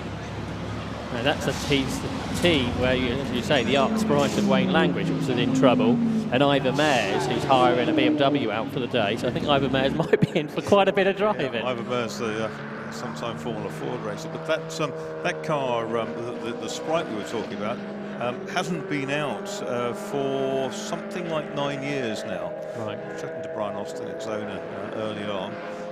And a car that at one point resided under a Reliant Kitten replica body.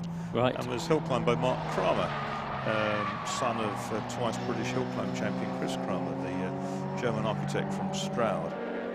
So here's the TT then. So Ryan Parkin, they're 7th overall. So they're doing a really good job, aren't they, in these in the Volkswagen Golf Mark V first, now the Audi TT. They were saying to me earlier, or Scott Parkin was telling me earlier, they're hoping just to run these two cars, the Mark II Golfs, the substitute if something goes wrong with the other two. And these two have been front runners in the Track Day Trophy Championships this year. And just ahead of that Caterham, so they've both changed cars now, haven't they? And they're pretty close together. Yeah, very much so. TT and... it's a different team of Caterham's now, I think. It's the 7 Series Midlands team, number 32 behind. They'd moved ahead of Billy Boys, yeah. Yeah, so they've got a Caterham to battle with in the scratch positions, but a different one now. And the TT, I suspect, is quite a different car to the Golf, isn't it? It's probably not dissimilar mechanically, right. But it's certainly packaged differently. TTs are just such nice cars. They're great to drive on the road. I had one for 3 or 4 years, but not a super developed one like this, I have to say. But we really did enjoy it. It's surprising there's not more of them racing, really, isn't it? As you say, a really nice car. Yeah, very pretty car, and with a kind of a works Audi-esque colour scheme. Coming in is 29C. That's the wrong pit lane, though, so that's obviously a problem. Yeah. That's Mike Anderson in the Volkswagen Sirocco. That's for the wing pit lane, which obviously he's not in use for this race, so this must be a problem for Mike Anderson in the 2019, which is VTEC multi-car. They're actually in 17th position on scratch, so quite high up. And on the last lap, it was a 3 minutes 14. So has this car just come out the pit lane? It's about half a lap before it's in problems. You'd have thought these cars had been pretty bomb-proof. This type of car, and it's not exactly an unknown quantity out there. They're quick, they've got good mechanicals, but it's let him down somehow. I saw, was that Maxine Nichols, I think, racing in the MR2 in memory of her dad, Mick. Yeah, that's right. She's in a team with Malcolm Eaton, who's her driver coach, and Jim Mew as well, who I think has been a big support, because that was a big shock to Max seeing what happened earlier on this year, and the MR2 Championship very much have been all racing in memory of Mick, and she carries his number here, and he carries her dad's hat around always in the racing car with her. And it's fair to say she's done her best season of racing this year. She's had some really good results.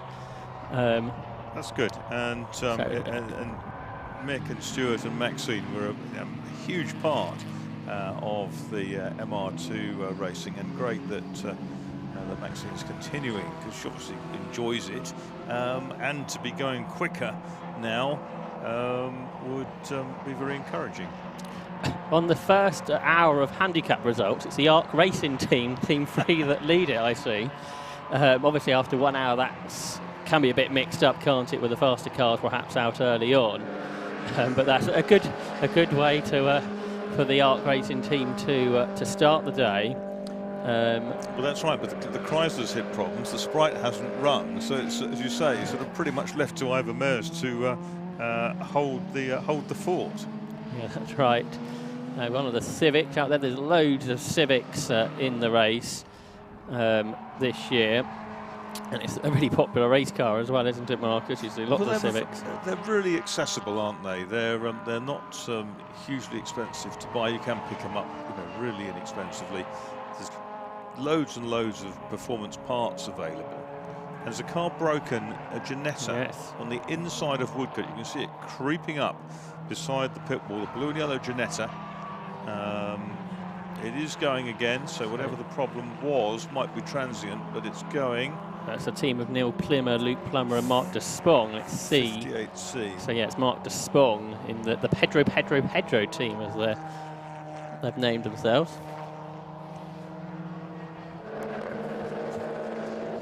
So that's the 58 team, Mark de Spong in the G20 Ginetta. Yeah, they've just had a 5-minute lap, I think, so obviously a lap of problems, but hopefully it's back up to speed now. 31 beats Michael Edwards, we just saw go through. There's 21 Civics in the race, Marcus, just checked that. 21 Civics, crikey. And I heard you mentioning BMWs earlier. I think it's 60 BMWs over the course of the entry in lots of different teams. But of course, lots of different models of BMW as well. Here's the 31 so Lotus. Towards a quarter of the cars in the field then, given that not all the teams are by any means 6 drivers. Yeah, that's right. The Lotus team here, ES Motorsport, are running in 13th position on scratch. They're sort of half a minute behind 12th and half a minute ahead of 14th. So I guess in some ways that's a good thing. You don't get yourself enticed in a battle with somebody else out on track, and you can just run your own pace and get through the traffic. Yeah, I was looking at that car, and as we look close up, it's is it a left hooker? They're these Cup cars, there's a good chance that could be the case.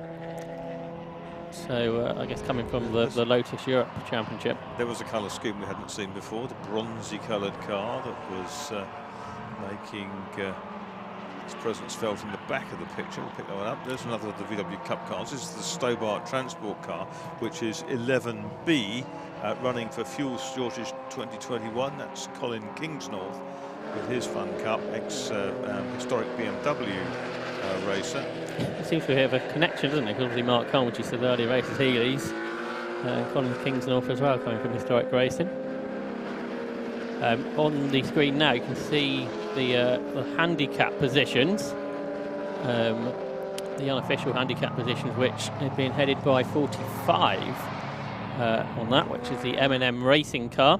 And you can look out for your favourites on the left-hand side of your shot there. However, there's a Mini that is slow. This is in the Mini team, 24 Bad Boy tuning, and it's 24B, yeah, so that's Shane Taylor. I think it was Darren Duffield to start that.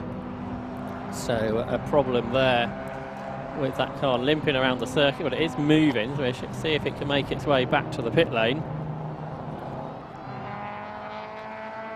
So going at a much reduced speed, and that team running a bit further down the order in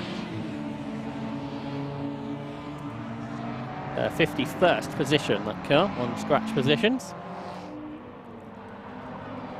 Here's the leader. The gap for the lead come down to 25 seconds. Now we've got a new driver in it. So we said that was Charles Graham, didn't we? So the lead gap is down to 25 seconds between the two RJ Motorsport team cars, 57 and 54. And if we stay with this shot, we should see the 54 team, which is shared between Mike Chen, Ash Hicklin and Chris Short. There's a couple of radicals together there. So it's obviously one of those two. But on the last lap, the second place car was 6 seconds quicker. So at that rate, Marcus, we could well have a lead change if that continues in that direction. Yes, four or five laps in, that could be the change, and that would be another quarter of an hour done, wouldn't it? That's Ash Hicklin, isn't it? Yeah, Hicklin will be flying. He hasn't raced that car this year because he's been racing with Joe Locke in the Club Enduro BMW, which they won here at Silverstone. They've just lapped the 56 car for the second time, I think. So that car's 2 laps down now, the RJ Motorsport 2 team. But the other car's going really well. And Ash Hicklin was another, 4.5 seconds quicker. Here he is. He's 22nd now behind the scratch race leader, which is 57, which is the car of Charles Graham, the Daytona Motorsport back driver. Now here's Hicklin going through the traffic, and he's really pulling away, isn't he? Even that car is just lapped, which is, fair to say, not running on the same pace as the two team cars.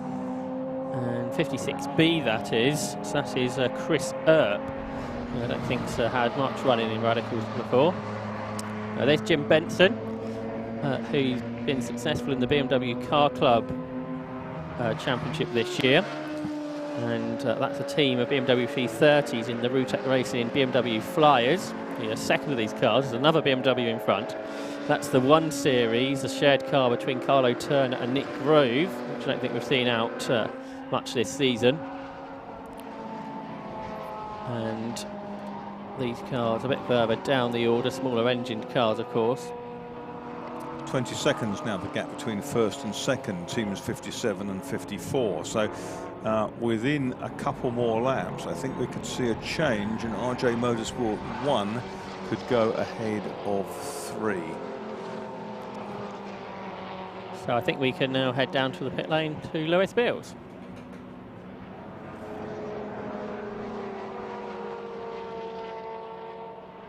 Well, thank you very much, and we're down in pit 1C here at the Arc Racing team, Team 3, and Wayne Langridge. Wayne, you're the owner of the Arc Sprite, which won here 50 years ago, or won the event 50 years ago, should I say, not here at Silverstone, but at Thruxton.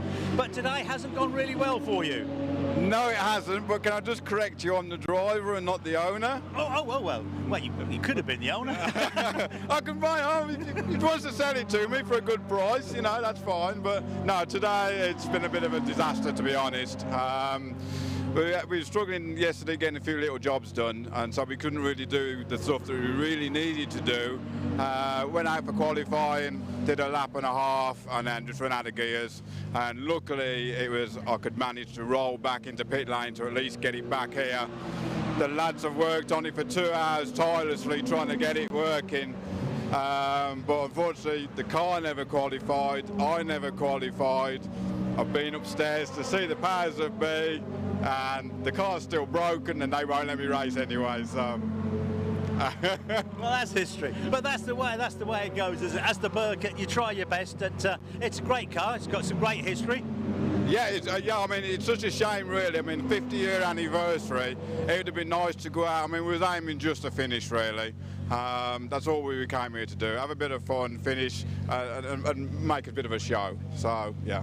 Well, sad to say. And Derek Drinkwater, we just see down there, has got the Cadillac Sears Special. He was telling me about it earlier. It's a superb car back in the very early 50s, and Briggs Cunningham car. It's a Cobby, but he said, do you know what the problem's been?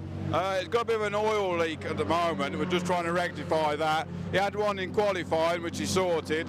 There's another small problem. We think it's coming out of the dipstick, so we're just going to seal that off. Hopefully that will cure that, and he should be back out again. So. It's a monster, isn't it? It is literally Le Monster. Yeah, it is indeed. Anyway, sad to hear about the Sprite, but anyway, hope things go well for you tomorrow here at the CSCC meeting. Hopefully, yes. Should be a little bit better, hopefully. So. Thanks so much, Wayne. Thank you. Cheers. And back to you in the studio.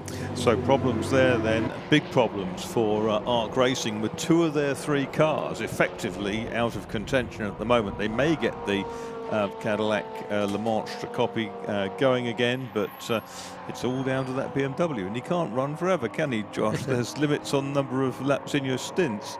That's right, and they're running now 68th on the scratch, so they've fallen down the order there. And I'm not quite sure how long Ivan Mayers would like to keep driving for as well. Normally he's been racing the Mazda MX-5 in the Club Enduro Championship this year, but he's in a higher BMW, as we've been saying, for today. Here's the Nissan 370Z. I think it's one of the old GT Academy cars that brought drivers from PlayStation into real life racing. Sort of Jan Mardenborough people came through that, didn't they? Right, yeah, and that's being driven today by Charlie Kennedy, Ashley Miller and Gary Finley, who was a top Formula Ford driver a decade and a half ago.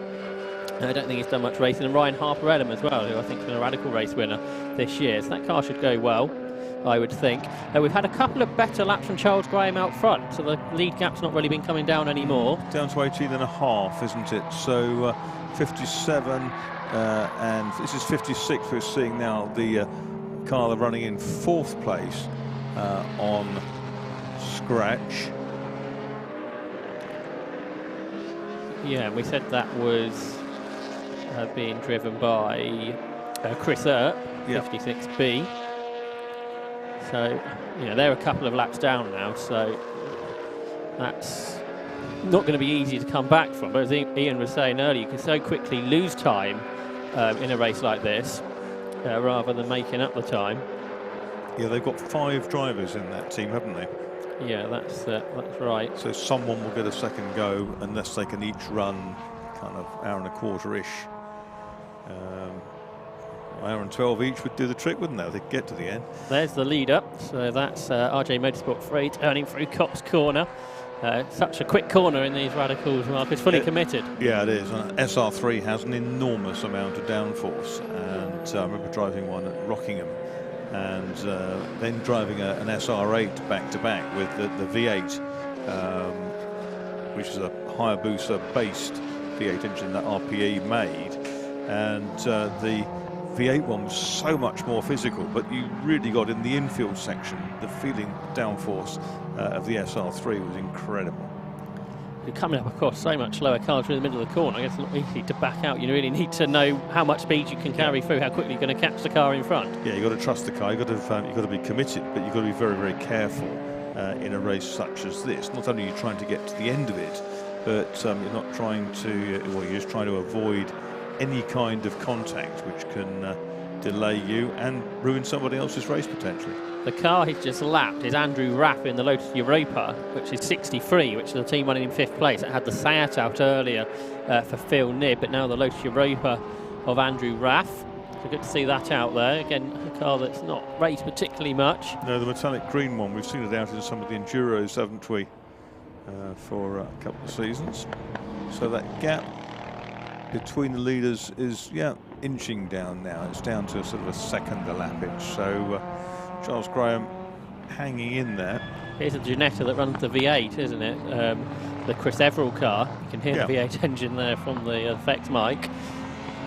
It's a very different car, I guess, to what Ginetta originally intended for it. The super snorter.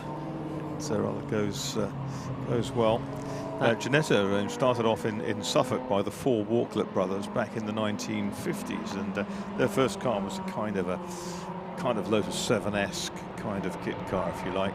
But they made their money building agricultural buildings for farms, and then branched out into cars. Different company nowadays, of course, yes. with Lawrence Tomlinson at the helm.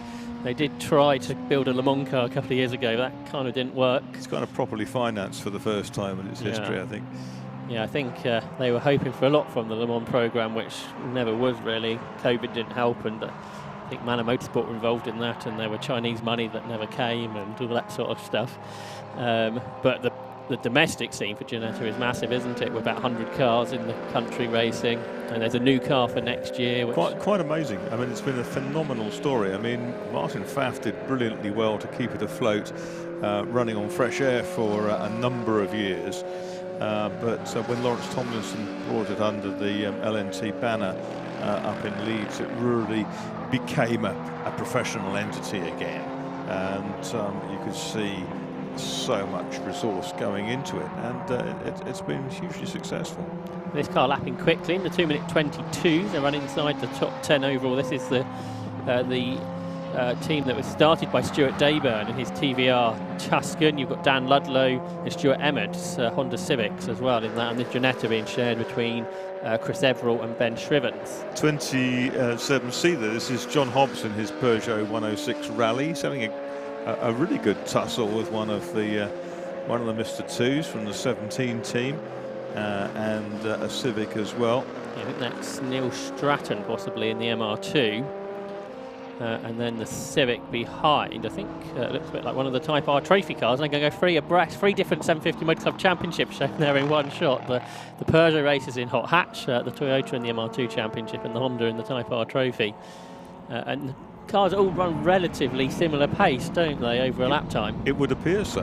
And the rear drive Toyota there, the front drive Peugeot of John Hobbs. Had the first penalty for two cars running out at the same time, which is for Team 24, Bad Boy Tuning. That's the team of minis. They've had a lap deleted for having two cars out at the same time. They're running a bit further back anyway. Yes, but they had problems, didn't they? That car that pulled off, and these three just stretching out a little bit. But the Honda has battled its way to the front. Gap out front as the leader completes 40 laps has come down to 12.5 seconds. So last time round, a lot of gain was made, 3 and a bit seconds. Yes, I think we are going to get a battle out on track for the scratch race lead, aren't we, before too much longer. We've had 40 laps, so a quarter of the way through the race, an hour and a half in. So lead-in is 57, which is RJ Motorsport 3. In second place is 54, which is RJ Motorsport 1. You can see the scratch positions on your screen now. In third place, 45, which is M&M Racing. And fourth is 56, RJ Motorsport 2, which is a bit further behind. So they're the three Radical teams out front. Then in fifth place, the first of the tin top cars is 63, which is AAA Racing. Sixth is number 12, which is Prep and Play Racing Team. Seventh is 13, Darkside Developments. Eighth is 32, which is the Caterham Team, 7 Series Midlands, ahead of another similar team, 21, Billy Boys. And in 10th place, the Relay Istic Rock. You can see the rest of your positions on your screen on the left-hand side. Andrew Rath there was overtaken down into Stowe by the Everall Ginetta. Looks like Colin Benham's back out. He started that car, didn't he? 10, Run Baby Run. So they've obviously already gone through a whole sequence. There's the Army Motorsports 41A. And that is Will Ashmore, isn't it? No, it's not now. Yeah, Lloyd Fountains replaced the Holden in his MJ Maestro. So that team will have had to take a bit of a handicap change, wouldn't they, with that change from a Holden to the Maestro. Slightly different pace. The Ginetta team now have got Neil Promerose's very much modified car coming down here now with the roof on. I think it's got a 2-litre engine. It's pretty rapid. It ran at the front in Road Sports earlier on this year. Yeah, Neil's done a fair amount of racing, of course, best known as the drummer in Travis. It's Chris Sparks, isn't it, that we saw earlier in the Civic VTEC Direct Motorsport, one of the Type R trophy cars. You can see the championship logo shown very much on the side of the car there.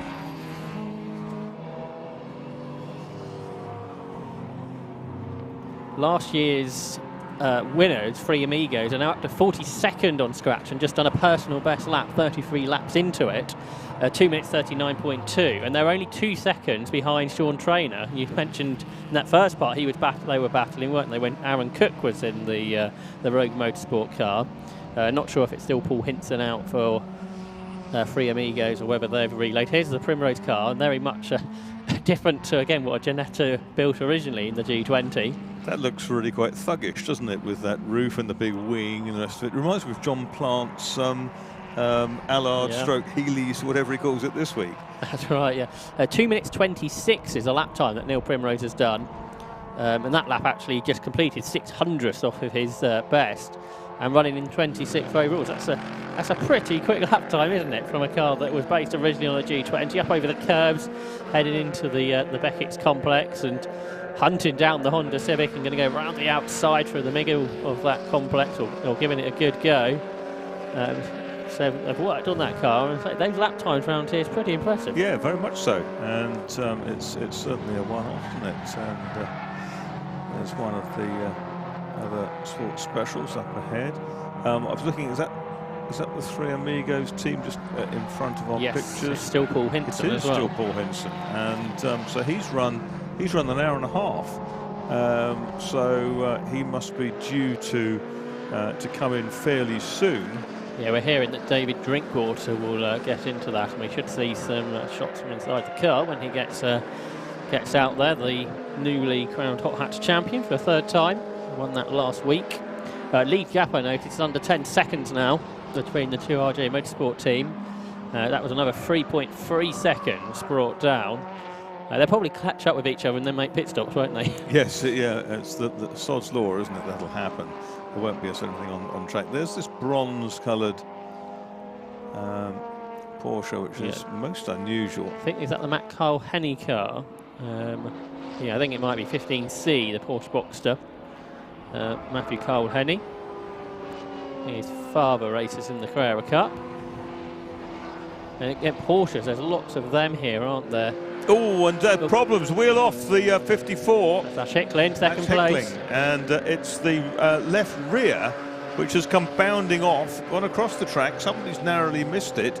And the car with, 1 hour and 26 minutes gone, is stationary at the side of the track. 3 wheels on my wagon. He's been out there for a long time, so obviously a bit of a bizarre moment. Well, he there. was the second. Yeah, he was the second driver in that team, wasn't he? Yes, he's been out for half an hour or so. So this means this car here, 57, the RJ Motorsport 3 team, are going to extend that lead. It had come down to under 6 seconds.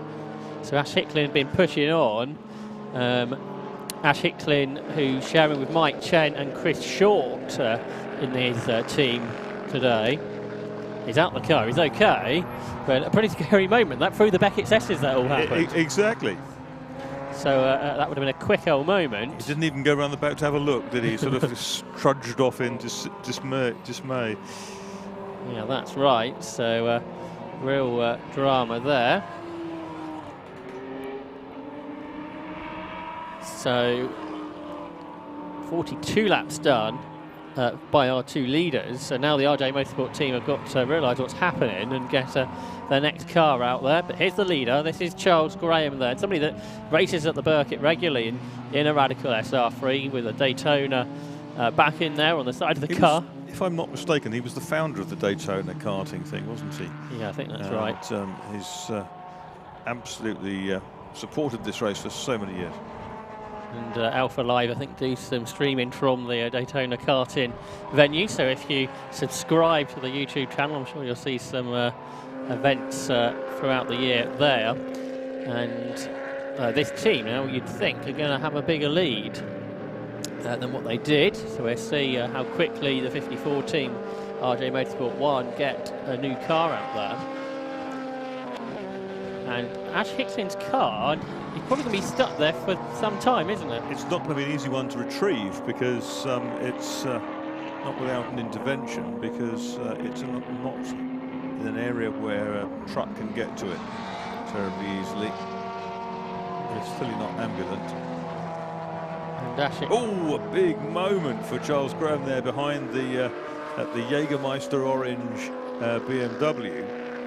Got a bit crossed up coming out of Stowe, but he's kept it all on the island. I think the BMW is Stephen Gibley's BMW 325i. 25E. Yeah, that's right. So that's Team Futura Classic. So that disaster was averted, I think, in all of that, Marcus. Yes, he got very crossed up, but it was well sorted. There's the Ford KA, which probably runs about half the speed that the Radicals do, but lots of them out there now in their own series, and they get to come here at the Birkett to see how they go. And I guess if they run consistently, like with all the other teams, they are in the potential where a handicap result could come to them. Absolutely, they certainly would be in contention if they could do that. Here's the Hutchins Civic.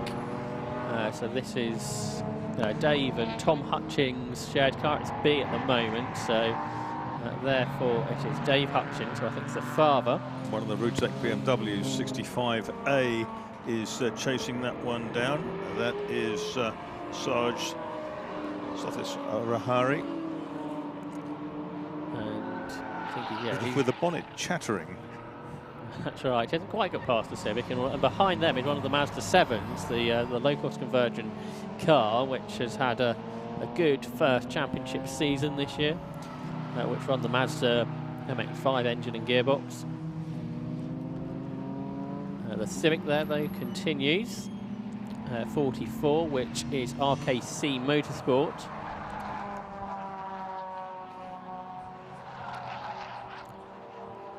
And down to Cox Corner they go. So RJ Motorsport 1 have got back out there, Marcus. They're still in second place, 18 seconds ahead of M&M Racing 45. But the lead gap now, so it went out by about 80 seconds or so. Yeah, they're probably a lap behind, aren't they? Pretty much a lap behind. I think 1 minute 26 we've got on the graphics there, so that should be the gap. Here's the Mazda 7, which is Team 60. This is Steve Kimber in the Four Corners team, which that used to be a team of low cost, now a team of Mazda 7s. They are recovering the Radical, aren't they? Just saw the live snatch going on there. So that's one of the beauties of Silverstone, isn't it? We've got the live snatch vehicles, and because it's a big open area, we can do this under local yellow flags. Hopefully everybody behaves themselves. That'll be closely monitored to make sure drivers are. I wonder what let go on that, because the wheel assembly is all still there, and you can see the wheel and the brake, etc. So something gave way. Certainly caught Ash Hicklin's attention through that flick-flack. I should think so. Here's Jim Benson. He's still going in the one of the Routek team cars, the Routek Racing's BMW Flyers, which he shares with Ben Pearson and Bill Reddrop. Ben Pearson and Jim Benson were championship rivals this year, winning most of the races within their class in the BMW Car Club Racing Championship. Now the Giannetta's slowing, so a problem for the Giannetta we saw earlier. This is a car that is running inside the top 10 on scratch, but it's bound for the pit lane if it can get there. It's got half a lap to go, isn't it? It's down at Stowe, Josh, and pit lane is way up at Woodcombe. Yeah, that's right. So he's keeping. Yeah, he's going to struggle to get there, I think, isn't it, for Chris Everill? It's been a car that has let them down on occasions in the past. It's sort of lapsed onto 7 cylinders, or it's sounded sort of rough, and it should be quite a solid package. So yeah, another MW in here. Is that the Brian Bransom car? Looks a bit like it. 12D. Yes, that's Brian Bransom. He was at Snetterton last weekend, running in road sports and in the BMW Car Club. Giannetta's still going, but at this reduced speed. And I think we've got some more unofficial handicap positions on the left-hand side, which suggests that M&M Racing leading from AAA and Prep and Place, all teams that are doing quite well. Quite surprised me. Prep and Lay, in fact, it is. It's on the side of the car as Prep and Lay. So I was surprised. Now the red Giannetta is crawling along towards Abbey. Oh, and that's the leader off the road at Stowe. And he's had a spin on lap 46. He's back going though. He squeezed up the inside of a Porsche, has to lock up, just about avoid contact. That was the Cap Ryan Motorsport Insurance Team car. A couple of moments there, keen to get back on it, Marcus, and I think he went a little bit too hot into the rail and just about avoided an incident. This will be interesting. Has he been seen by the driver of the Clio?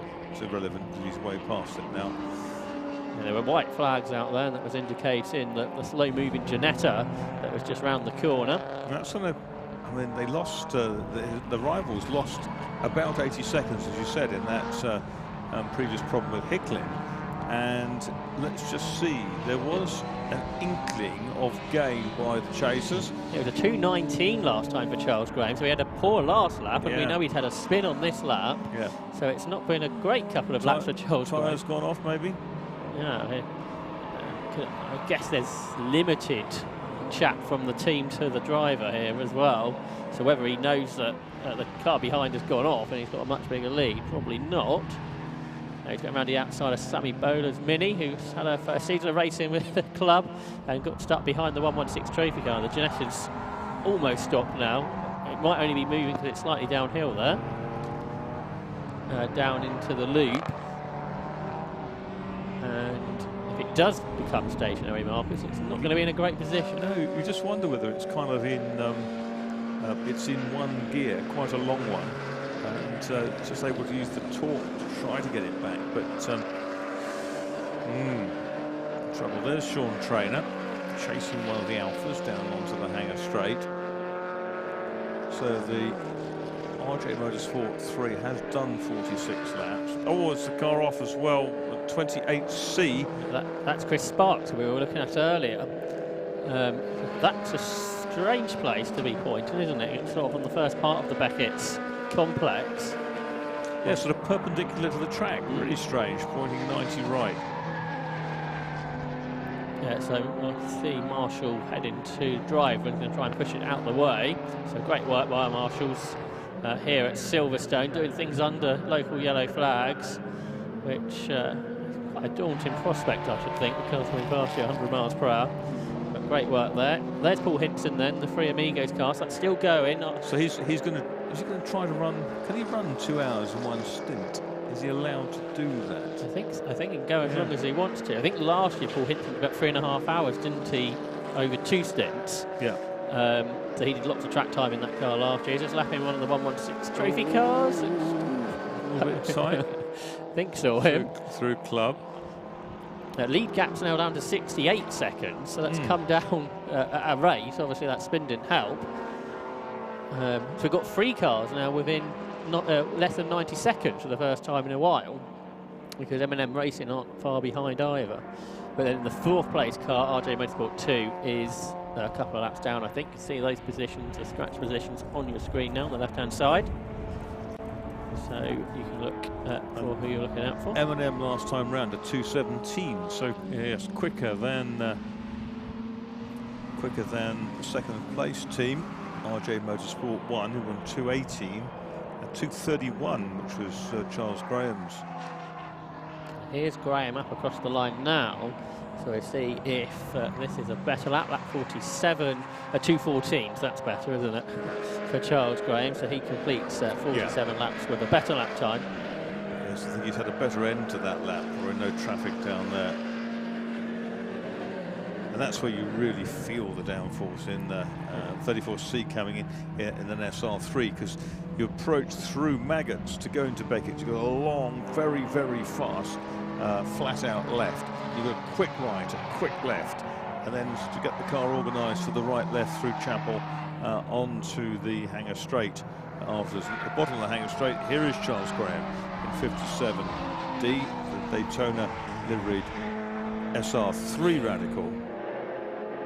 And then you go about the fastest and the slowest car on track together as he laps the KA with ease. Oh yeah, the Mini that was slow into the pit lane, that was Sammy Bowler, but it looked like she was in some kind of strife because that car was coming into the pits, but at a much reduced speed. And there's a car, the 14 team, the Ginetta, that car, they still haven't relayed anybody, so they're falling way down the order. They're outside the top 30 now. They've just completed a lap, 7 minutes, so 32nd, the relay-istic Rot team. So he's got back into the pits, we can understand by that then, the 7 minutes. I think I saw the car being pushed behind a barrier in one of the shots we didn't see on the main feed, but so obviously they've put another car out, haven't they, from the pits. Just seen a rather hairy-looking MGB out there in the background. We'll pick that one up. Yeah, I think that's one of the V8s.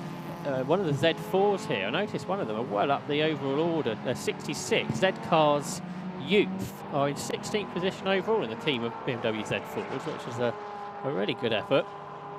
Yeah, their best lap of 2 minutes 30, so ahead of lots of cars which have lapped quicker. But again, perhaps that's another type of car which has got a big tank, and that's good for the handicap, isn't it? To be that far up the scratch order is very much so. Is a good thing.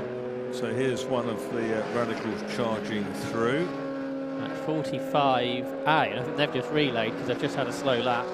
So the third place car. It's M&M's, isn't it? Yes. Yeah, that's right. Now it's Matt Jones. So we've seen Joe Crook and Morgan Jones, I think. So now it's Matt Jones' turn. And he's lapping a Porsche and a couple of Lotuses, heading up towards Stoke Corner. So now he's about 45 or so seconds behind second. So that'll be a couple of minutes off the lead of the race, so just under a lap behind.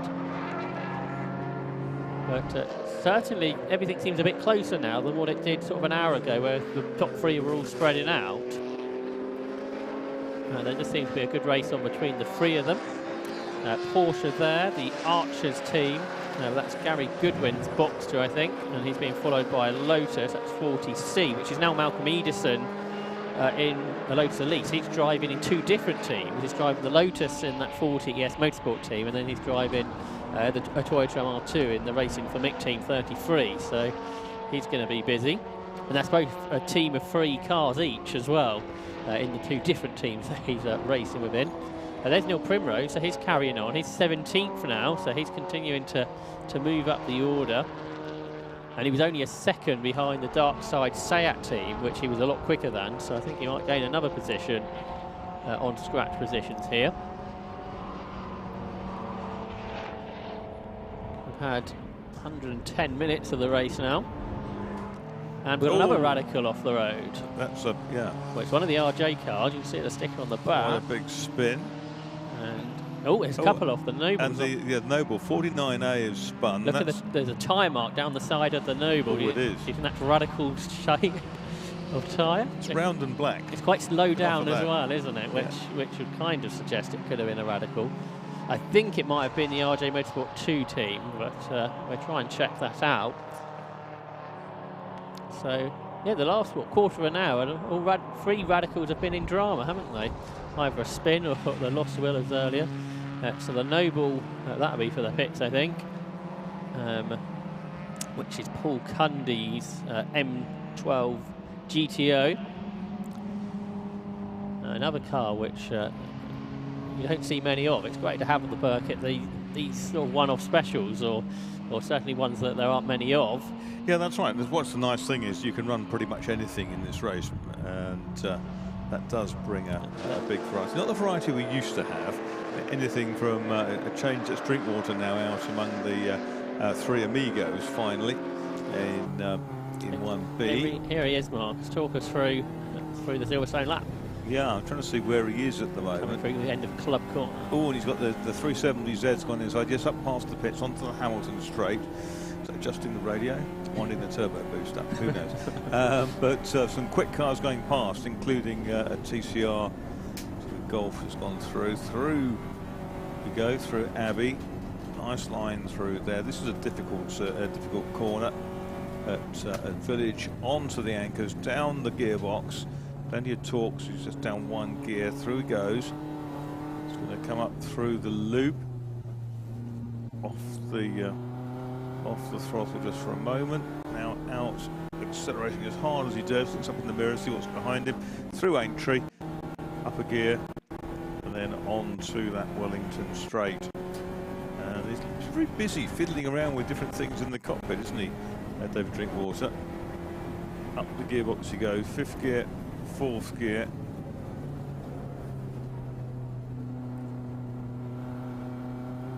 But nice and neatly done down into 3rd by the looks of things. And then accelerating up through Woodcote, where our commentary point is. Shortly up into 5th gear. Radical comes like that is an illustration of how quick those cars are. That was the leading car of Charles Graham, and he's just this piece of little orange dot, or orangey red dot, now into the distance going down towards Birkett. 7 goes through again. Drinkwater very cognizant of what's around him. That's a 7th and 8th place car just gone through, a second apart, 7 Series yeah, and it's dark really close, side. isn't it? Yeah. Yeah, the Gulf's quicker through the corners and right onto the tail of the Caterham. So again, he's adjusting whatever. Is that the brake bias that's in there? I'm sure, but it's somewhere down where the radio would be. I know he spoke to me about brake bias adjusting on his car before, so I'm not sure if that is what he's doing. Yeah. But Drinkwater is a massively experienced driver. He raced at Nürburgring this year in the 24 hours. He raced at Le Mans in the Fun Cup support race. Really? This year. He raced at Bathurst in the 12-hour race. And what he's got with this is you can see he's got the spare capacity mentally to be able to make these adjustments while he's going around. And that's a car off in the gravel there. It's the Mazda Low-Cost. Yeah, it is, number 60A. The damage to the front right corner. You see the mudguard's been pushed askew, so whether there's been a bit of contact in there. That is the car driven by Steve Kimber, or would driven by him, no law. He's out the car, he's with the marshals. But yeah, really, as you say, really good to see there David Drinkwater at work, and probably one of the most experienced club racers in the country, really. Yeah, and everything he's driven, he's been really quick in, hasn't he? So to do the Nürburgring 24 hours, you've got to be aware of what's around you there, haven't you? Yeah, it's a well set up car, but probably the best thing about the car is the driver.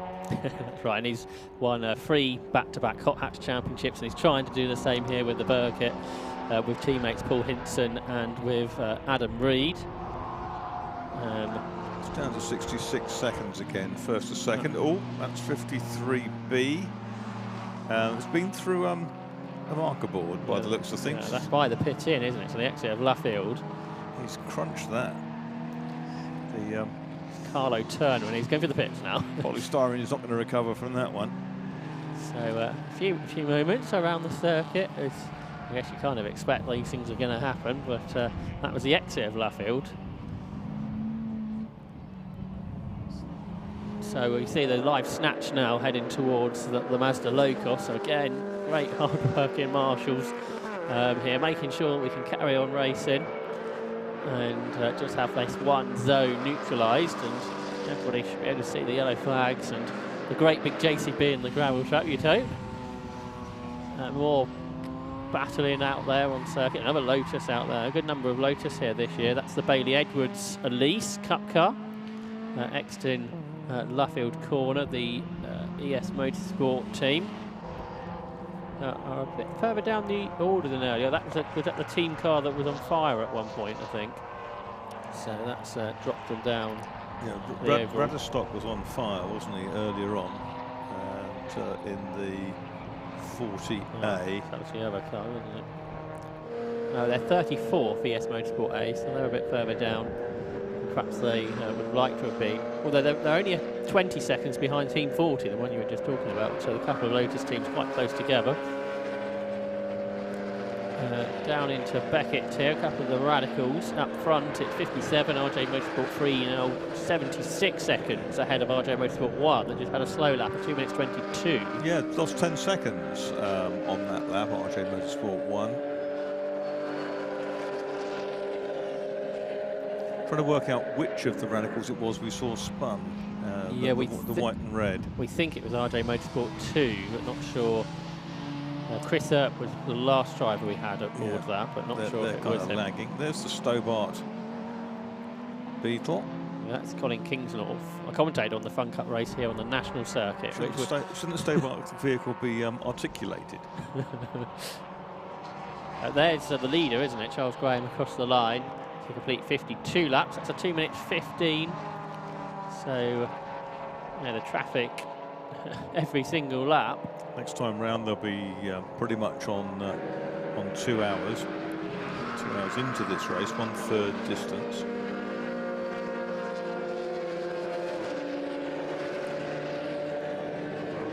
So we think it's about an hour, isn't it? The Radicals can go on a tank of fuel, something like that. Which yes, that would make sense. And a lot of them are free cars in the team as well, aren't there? So everybody should get 2 stints. So it should be Alistair Smart's PR6 that goes out after Graham, because Simon Freeman started that. And we know that that's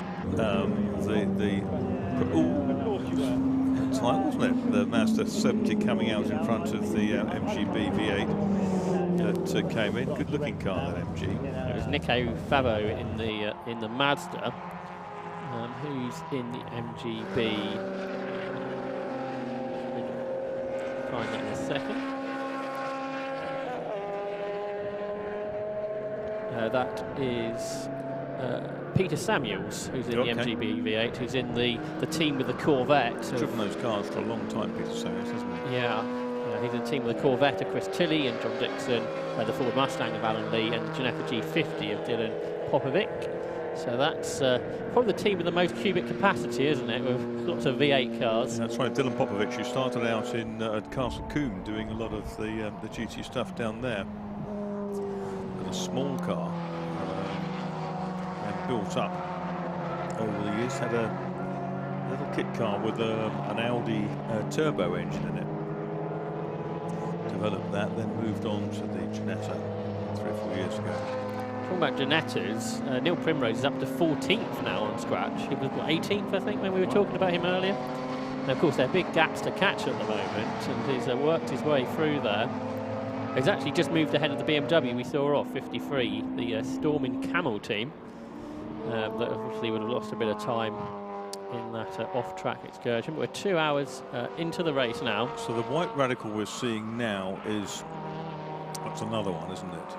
54, yeah. So that's the set. Perhaps that's what the slow lap was for RJ Motorsport 1 earlier. Yeah. So they've just changed, and so 2 hours. Effectively, we've got 53 laps down for the race leaders. I think that would be Chris Short, or was it 56? It's hard to tell, isn't it? Hard to tell from this distance, isn't it? It could be 56, which would be Andrew Gord's SR3. This one here. Yeah, it's an SR3, but it's, we don't know the size of it yet. We will probably at Luffield in a moment. And here's the car. This is the one that spun. The red, the white and red car here. That's the. Is that a 56? It is a 56.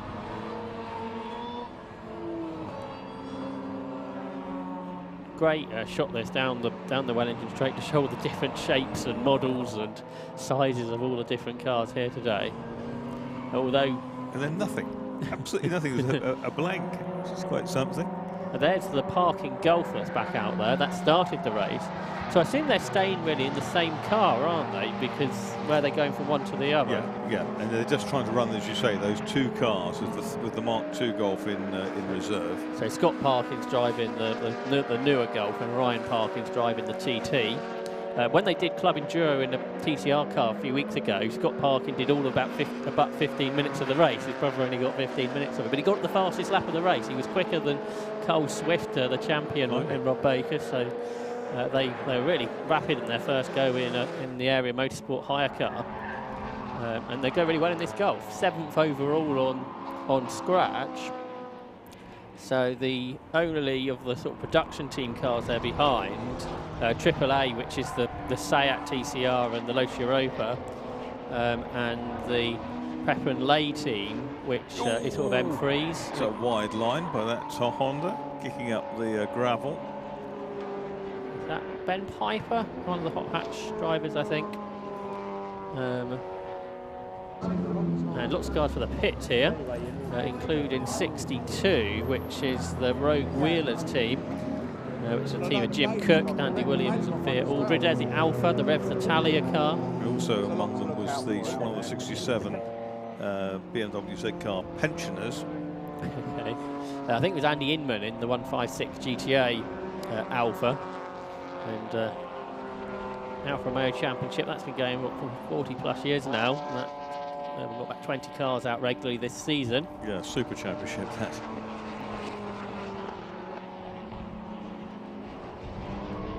Matt Carl-Henny in that Porsche still out there, flashing his lights at the slower car. A couple of radicals here, including the leading car of Charles Graham.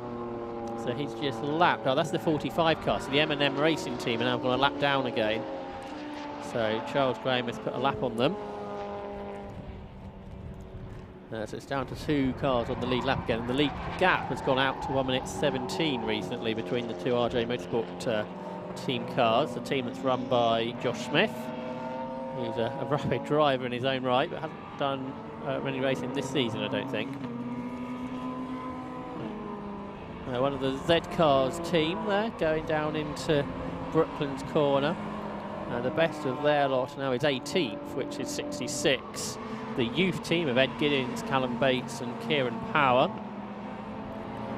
A long way ahead of the other Z Car teams. The pensioners are in 36th, who Marcus mentioned a moment ago, and then the hopefuls are in 49th. So they're all quite spread out, the 3 teams that are running the same type of car. There's Mark Burton going through in his 116, which is up for sale. The race winner here earlier this season. Mazda MX-5 there's not many of them here really, is there? A considerable amount of MX-5s that are racing throughout the country. Just 13 of them, I think, in this race.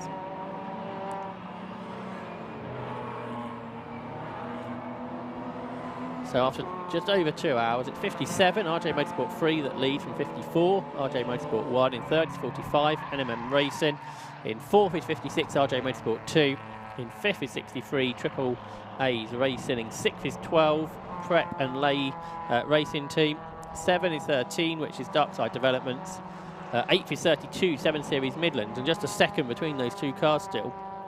In 9th is 21, which is Billy Boys, and in 10th is 8, which is the CSC Tintops team that have come up lately. The team of Andrew Windmill, Steve Simpson, James Slater, Steve Reynolds, Richard Harmon and John Ridgen. So they've moved up the order inside the top 10 recently. Here the Renault Clio 182 is 27B, which is Phil Hart in Cable Tie Racing, a team that he shares with Will Hutchgill, John Hobbs and Jeremy Evans, and he's just, I think, put a lap on one of the Mark 1 MR2s, and there's another Clio behind. So the MR2 there, the older car, being lapped by a couple of Clios, and that is 17A, which is Gareth Baxter, who gets a big slide on through Stowe Corner, and he's still sliding on the exit of the corner with arms full of opposite lock. He saved it eventually. It was quite something. I think Gareth Baxter was the Mark 1 champion this year in the MR2 Championship.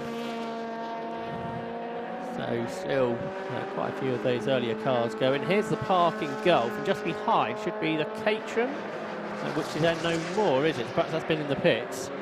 Perhaps there it is. And it's fallen down a bit. Yeah, it's 6 seconds now, the gap on the last lap. The Darkside Developments Gulf is 5 seconds a lap quicker. In here is Tyler Ballard's MGZR that he races in MG Trophy. He was on for a championship this year, but was involved in a start line crash at Snetterton in the last round, which stymied his hopes. But good to see that car back out, back fixed, and racing today at Silverstone. Plenty of side-by-side action through Club Corner. I see, and there's a Radical at the back of that group charging its way through. There is the number 20 team car. Where's that come from? I'm not sure if it's supposed to show 20. No, Stephen Lake, has he changed his Lotus for a Radical? A Motorsport. I remember seeing that. Yeah, I think he might have changed his Lotus for a Radical then, which has taken us a bit by surprise. We'll see his lap times anyway. 20 is in 11th position, A Motorsport.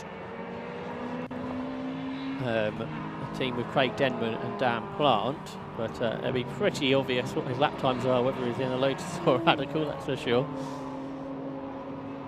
There's the Lotus Europa, that's still going. There we go. There's the red and white one Radical going down the inside into Brooklands. Busy there. BMWs and Porsches, and there's the that very hot Janetta charging along, and the Nissan as well, the 370Z.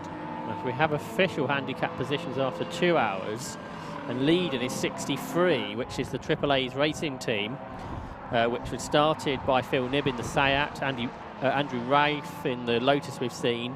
We've also got Andrew and Christopher Etheridge in their M3. Second is 12, which is Prep and Lay Racing, which is the Russell Dack BMW Compact, Paul Woods BMW M3, and Brian Branson, similar car. Then in 13 is 15, which is the Cap Team SW Engineering, which is the Porsches of Dan Gick, Peter Smith and Matthew Cole-Henny. And still in 4th place is Arc Racing. So Ivan Mayers might be doing most of driving, but he's keeping them up in the order there in 4th position on the official handicap positions. That's quite amazing, remarkable. And there are 7 cars on the same lap at the moment. So they're the ones to look out for. So interestingly, you've got a quick team up there, haven't you? The team that are running in 5th position overall are the leaders on the official handicap positions after 2 laps. This is hugely busy. BMW, Honda, Porsche, Ginetta, and then about 5 or 6 more filling their mirrors.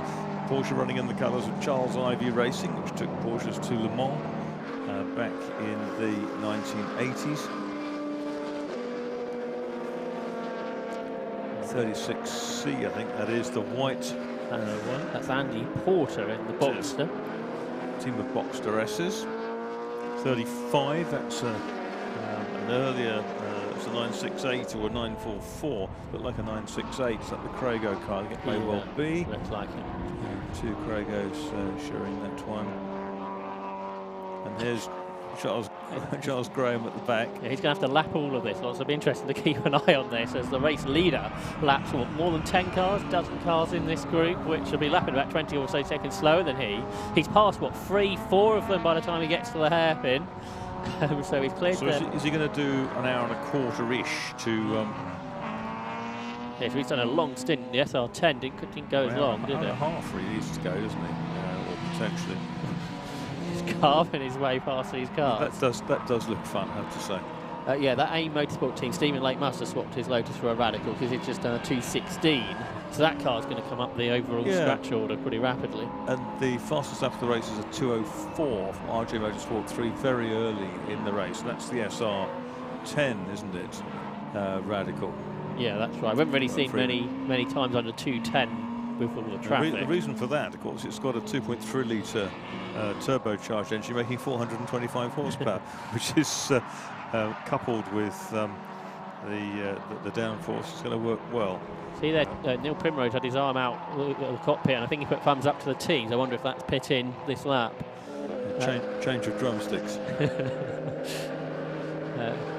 So he's still ahead of Charles Graham, who's just done a 2:13. Not a bad lap considering the amount of cars he's had to pass. There's still lots more to go. And there he is coming around the outside of that Ginetta that you were mentioning, Josh. That's the car of Neil Primrose. This is Charles Graham, now past one of the Rotec BMWs onto the hangar straight.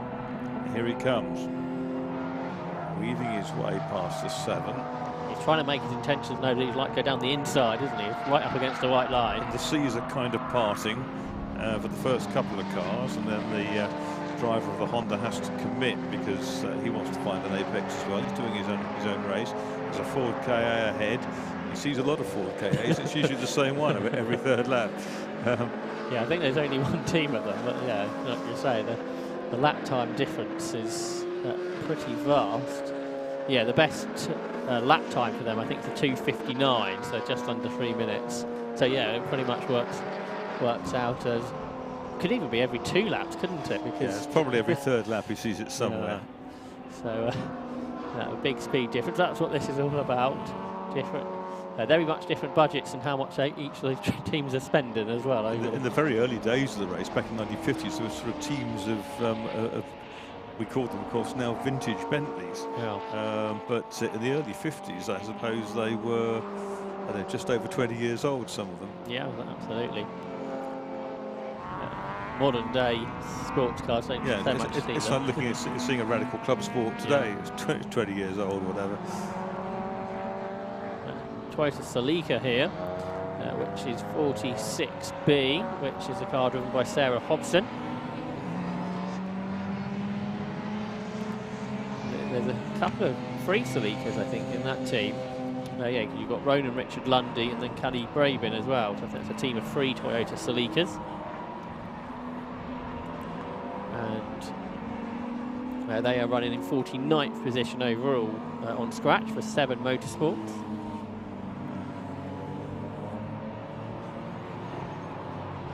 On that handicap result, the three Amigos are inside the top dozen, so they're still there or thereabouts. And I think we can head down to the pit lane and hear from Lewis Bills again. Yeah, thanks very much there. Yeah, just an update to the guys and what's happening down here at ES Motorsport. Team B, who had Matthias Radstock blow up. That was an engine blow up. That was in the red Lotus Elise's 3 Cup. Mark Yates has also one of the 3 cars in the team. He's also had problems. His clutch has blown up. So then we got Malcolm Edison running around at the moment. And they did a quick fuel stop, a pit stop, refueled him and sent him back out.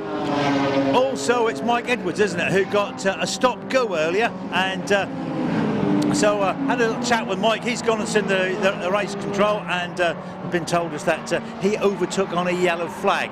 And to be fair to him, we discussed this, is that a lot of these drivers very, very rarely drive on the Grand Prix circuit, so we're trying to locate where the flags are and the signals and the marshal posts. A little bit tricky, and he just missed it and went a little bit before the green. I think his son also has also got a stop-go as well. Anyway, that's the information down here at ES Motorsport. Back to you in the studio. Interesting to see that Derek Drinkwater is back out for 3B ARC Racing with the remarkable Chrysler Sears Special Le Mans, and it seems to have divested itself of the of the oil leak, which is something. But almost was joined by an MR2 there, though, through the middle of Club Corner. It's like a sort of giant bedstead kind of turned in on the MR2, and the MR2 kind of, I think the driver breathed in more in hope of anticipation of drawing the sides of the car in and making a bit more room for himself. But at least it's good to see the Chryslers back out again. That really was quite something. We've had 2¼ hours now, and it's 60 laps down for the leaders, which is still Team 57. That's the Charles Graham car, 60 laps, and in second place RJ Motorsport 1. Its teammates are a lap behind, although in fairness they're not. It just hasn't covered the 60th lap at this point for car 54. Yeah, we've got up-to-date unofficial handicap positions on your screen at the moment, which confirms the official results after 2 hours that AAA Racing are leading the way. So that team continue to look good, although the last lap a bit slower, 2 minutes 28, but perhaps it's not one of the quicker cars out there at the moment. There's one of the Z cars. That is 67A, which is being driven by Roland Hopkins, and he accelerates his way through Woodcote Corner. So there's 9 of those Z4s here, I think, across the 3 teams. And there's the MR2. That's Ali Topley, I think, who's out there in the Mark II. We haven't seen him out all season. And there's a Mark I behind it. Don't see too many of those these days. I think that's the Gareth Baxter car that had that big moment at Stowe a bit earlier on. There's been about half dozen or so in the MR2 Championship this year. Just behind they're just behind the Craigo Porsche front engine car. And you've got the Toyota Celica behind. And down at Beckett's, the marshals are working overtime. That sort of omnipresent blue flag as great gaggles of cars descend on the complex of corners. With this year there being so many production cars of similar speed, it must be quite difficult to work out who is lapping who and who needs the blue flags. Because like this group of cars, over lap time, there's probably only a couple of 3 seconds between them. That's right, who's zooming who, as that song used to go. All BMWs coming down here into Stoke. Paul Collingwood's back out, isn't he, in the Run Baby Run team, which is 17th on scratch. Stripes of LED lights across the front. There's the Nissan 69E. So that is Ryan Harper-Ellam, I think, at the moment, who's, I think, been a Radical Race winner. And they're a bit further down on scratch positions. They are in 30th position. Best lap time of 2:31. So there's Collingwood down the inside of a Caterham. That shows you how quick that car is, doesn't it, passing the Caterham. Here's the Cadillac, and the Ford KA is keeping up with it. So got the longest car and the shortest car. They may have sort of thrown a rope onto the back of the big monster. I think it's a car the KA could get past here, I think. Coming down into the loop section. I think, if anything, it's catching the Cadillac. Should be later on the brakes and goes up the inside. And can't quite get past there, but I think at the next corner he should do. So somebody has been able to overtake over the course of the race. Those Cadillacs are big V8s. It's to power the Allard sports racers in the 50s, 5.4 litre at that point. But they did take them bigger. Saw one recently with 6.6 under the bonnet. That was quite impressive. Yeah, the original of that car, Cadillac, took to Daytona a few years ago and did a photo shoot with their new Le Mans prototype. Cadillac are returning to Le Mans next in a couple of years' time, I think. They've been in and out of sports car racing in recent times, haven't they? They had a team running in the IMSA. There's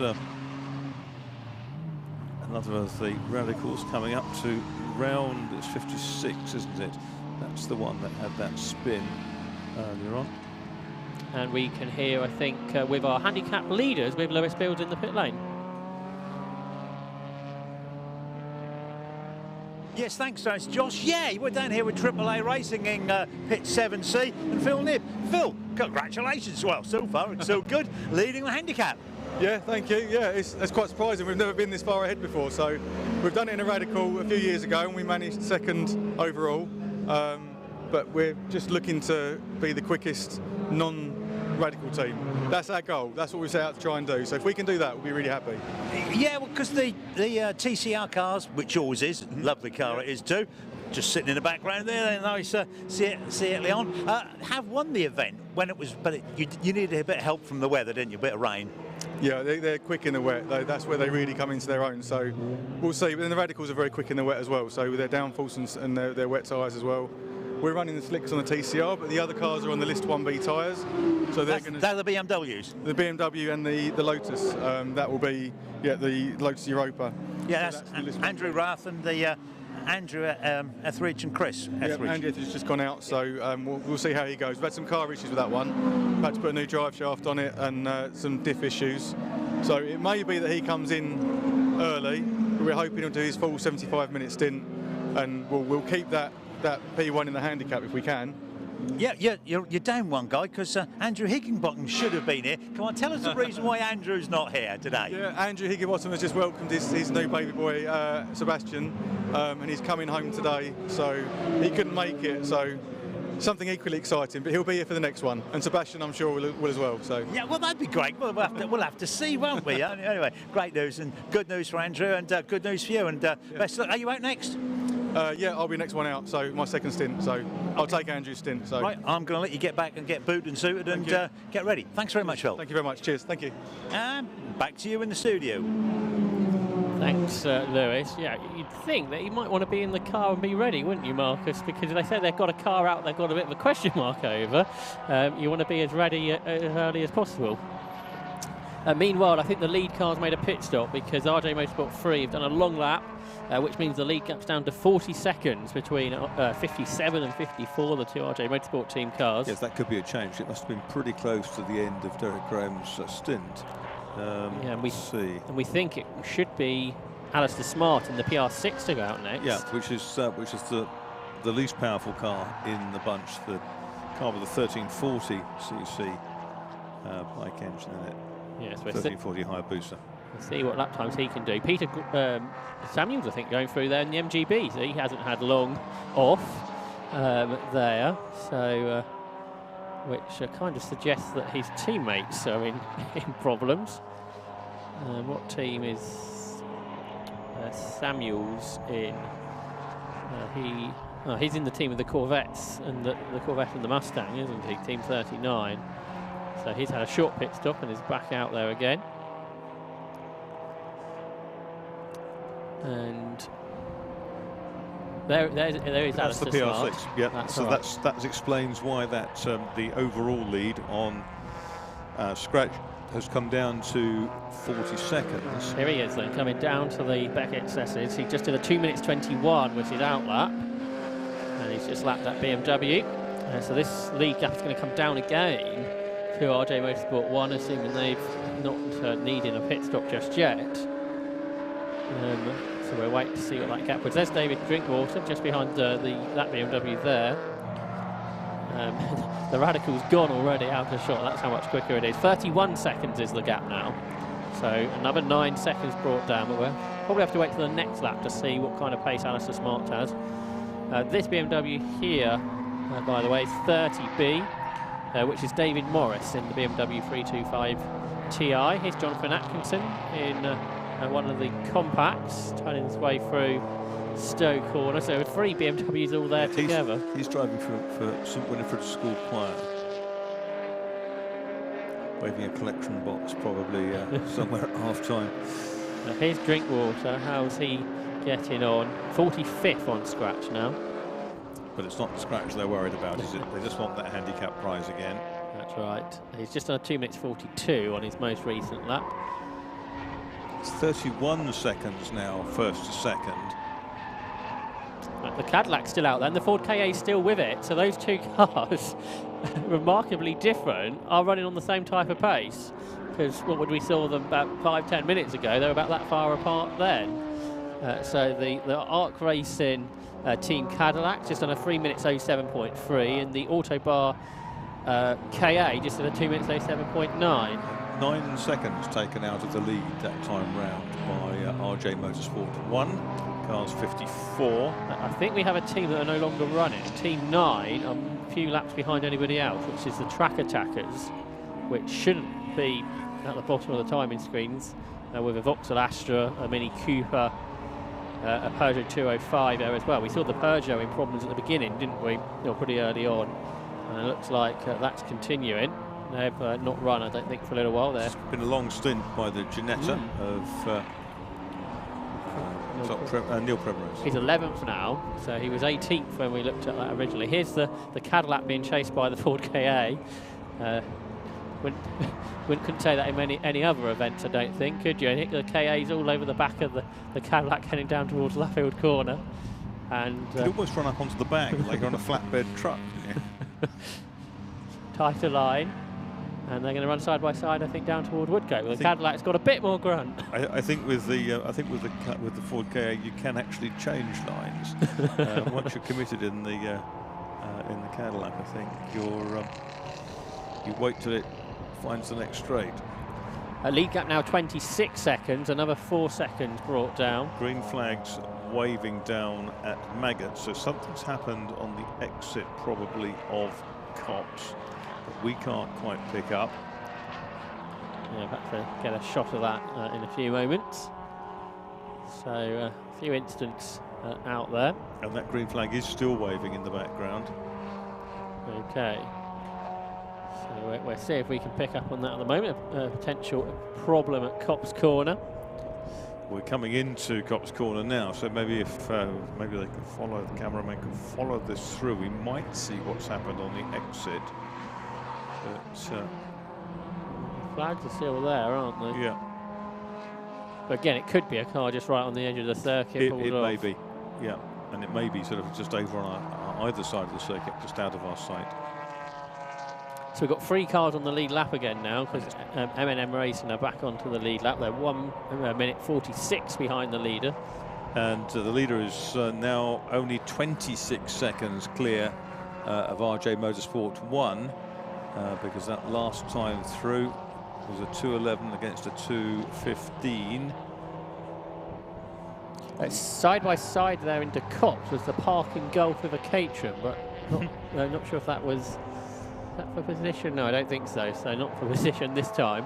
There's the V8 MG going through. Let's see the RJ Motorsport team there hanging the pit board out for its driver. How easy are they to see, Marcus, when you come in past them at 100 miles per hour? Yes, quite challenging. Quite challenging. So leaders have gone through 24 seconds apart now. Another 2.5 seconds brought back by 54 to 57. So again, we potentially will get to get the leaders together. We've had one chase which came adrift for Ash Hicklin when the wheel fell off. Yeah, it'd be interesting to see whether that car can be put back together, because hopefully there's not a lot of damage to it. Bit of debris on the side of the road here at Stowe Corner. There's a bit of raggedy tyre of some description with the looks of things.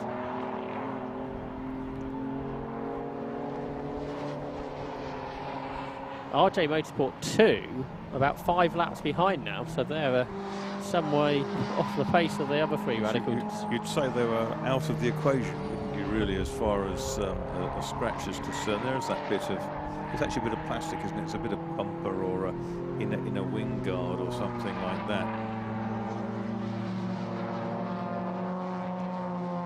3 amigos there. David Drinkwater moves through.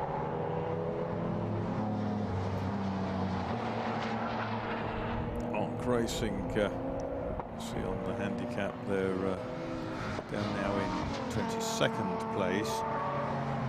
Yeah, I guess now where we're on sort of this middle part of the hour, they sort of drop down, then when everything refreshes after the next hour, when it's all recalculated, they tend to jump back up again. Exactly. But Drinkwater in the Cadillac is doing a 3:07s, where I think Zyber Mayers was doing 2:41s earlier. So this is where they're going to lose out, really, isn't it? When the Cadillac's out there. 2.5 hours gone. 66 laps down for the leader. 65 laps for P2. Now 60. It's down to 20 seconds. Down to 20 seconds only.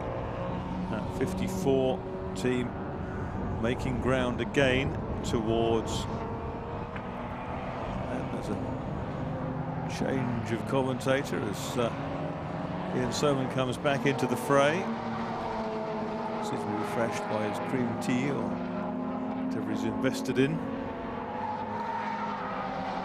There's the park-in Golf, having a good tussle with the Clockwork Orange, the Lotus Elise.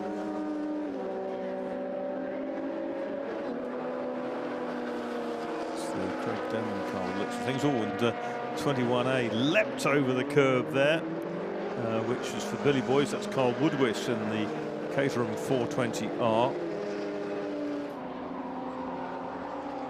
And Woodwiss going very much quicker than those around him. And the car running in the pale blue, almost Fred Opert racing colour. Team that ran Keke Rosberg in Formula 2 back in the 1970s. Bad boy tuning.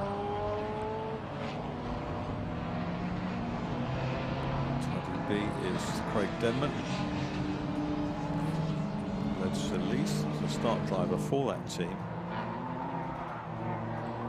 What's good, even here we are sort of 2.5 hours into the race, we're still seeing cars for the first time on screen. That's right. Yeah, some cars that haven't been out before. 2.5 hours in, as you say, so nearly halfway through this race now. Seems to have flown by.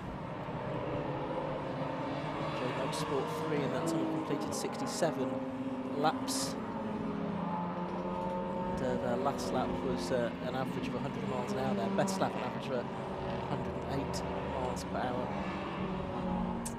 And they are 18 seconds clear of RJ Motorsport 1 at the moment. But on that last lap, RJ Motorsport 1 took out 2.5 seconds, something like that, on the leading car. It's been as close as about 6 at an earlier point, Ian, while you were away.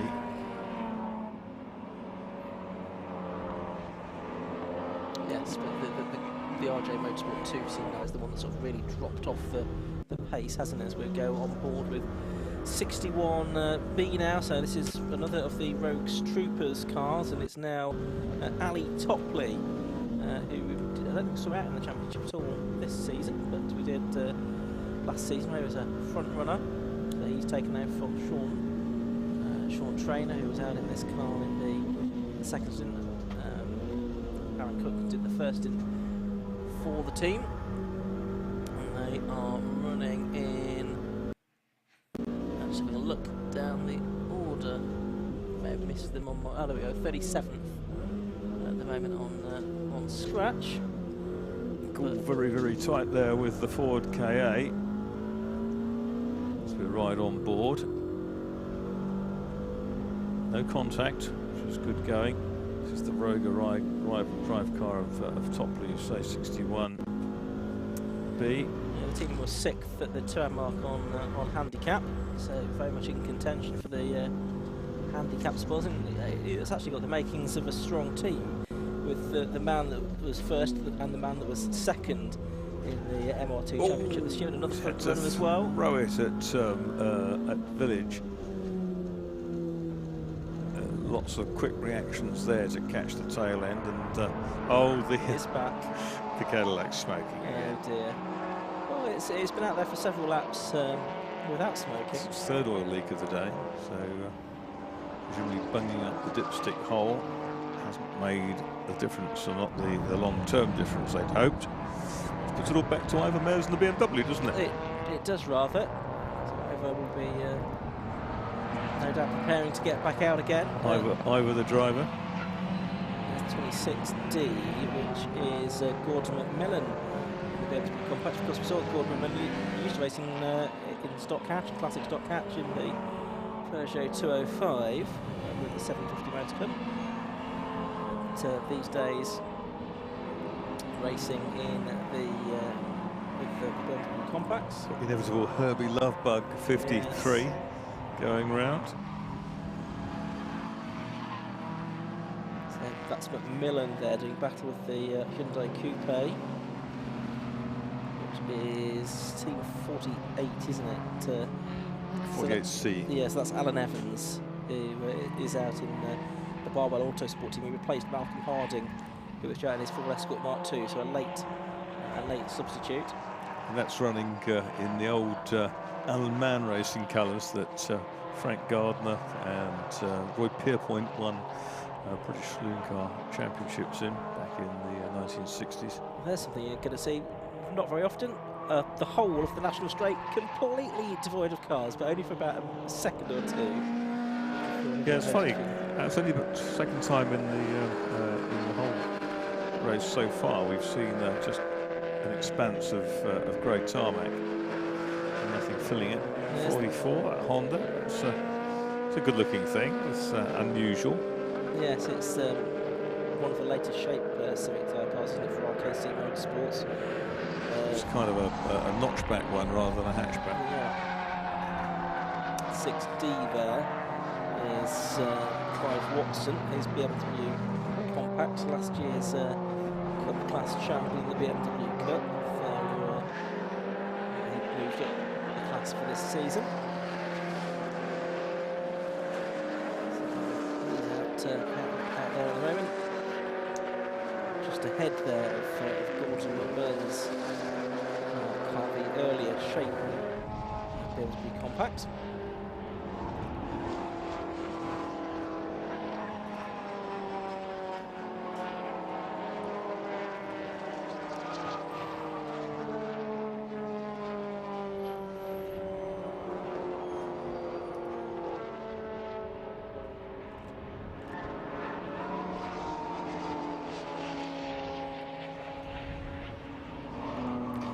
Seconds then between RJ Motorsport 3, RJ Motorsport 1, cars 57 and 54 out front as we come up towards the next marker, and they're pushing the 49, is that? 49 Honda Integra out the way. Marshall's giving that a helping hand. Yeah, that says 49C, but 49C was actually the Paul Cundy Noble, so that could be, well, be Nathan Hughes' car. Okay, so it's one of the Kent Kings Speedway ready team being pushed away. So 57 is the leading car at the moment, RJ Motorsport 3 by 16.27 seconds from 54 RJ Motorsport 1, M&M Racing Team 45 are third, 56 RJ Motorsport 2 in fourth position, fifth 63 AAA Racing, second 12 Fappinlay Racing Team, 7th and 13 Darkside Development, 8th and 32 7 Series Midlands. That's the first of the catering cars, and then it's Blue Boys, the second of them, number 21 and 9th. And to complete the top 10 now is that number 20 team, which has got one Radical SR3 within it and a couple of Lotuses, so a mixed team. That's right. The lead car holding on well, and that is the Radical PR6 of Alistair Smart, which is 57B, and lapping recently in the 218. He's lost time again, but oh, it's come right down.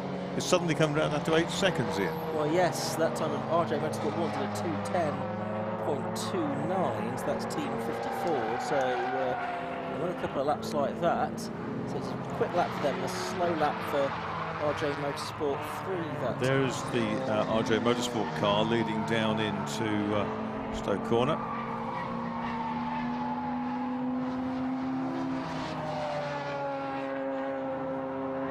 Yeah, and heading through the right-hand Stoke. There's another of the Radicals coming through. That's the 56 car. That's the RJ Motorsport 2 car in 4th position. And 5 laps down now on the... Lost a lot of time, haven't they? They have, yeah, an awful lot of time. We've got the two other. Oh, Radical there was weaving from side to side. Is that a fuel pickup problem? Wouldn't normally do that. I wouldn't have thought so. That's the 20 car, isn't it? The avid Motorsport car that runs in 10th position on scratch at the moment. Very odd. Yeah. So charging down the straight, weaving from side to side. One of the Lotuses is down the pit lane. Lotuses have taken a liking to that pit lane today, haven't they? We had the car on fire there earlier on, the Radstock car. There is another of the really quick Radicals, and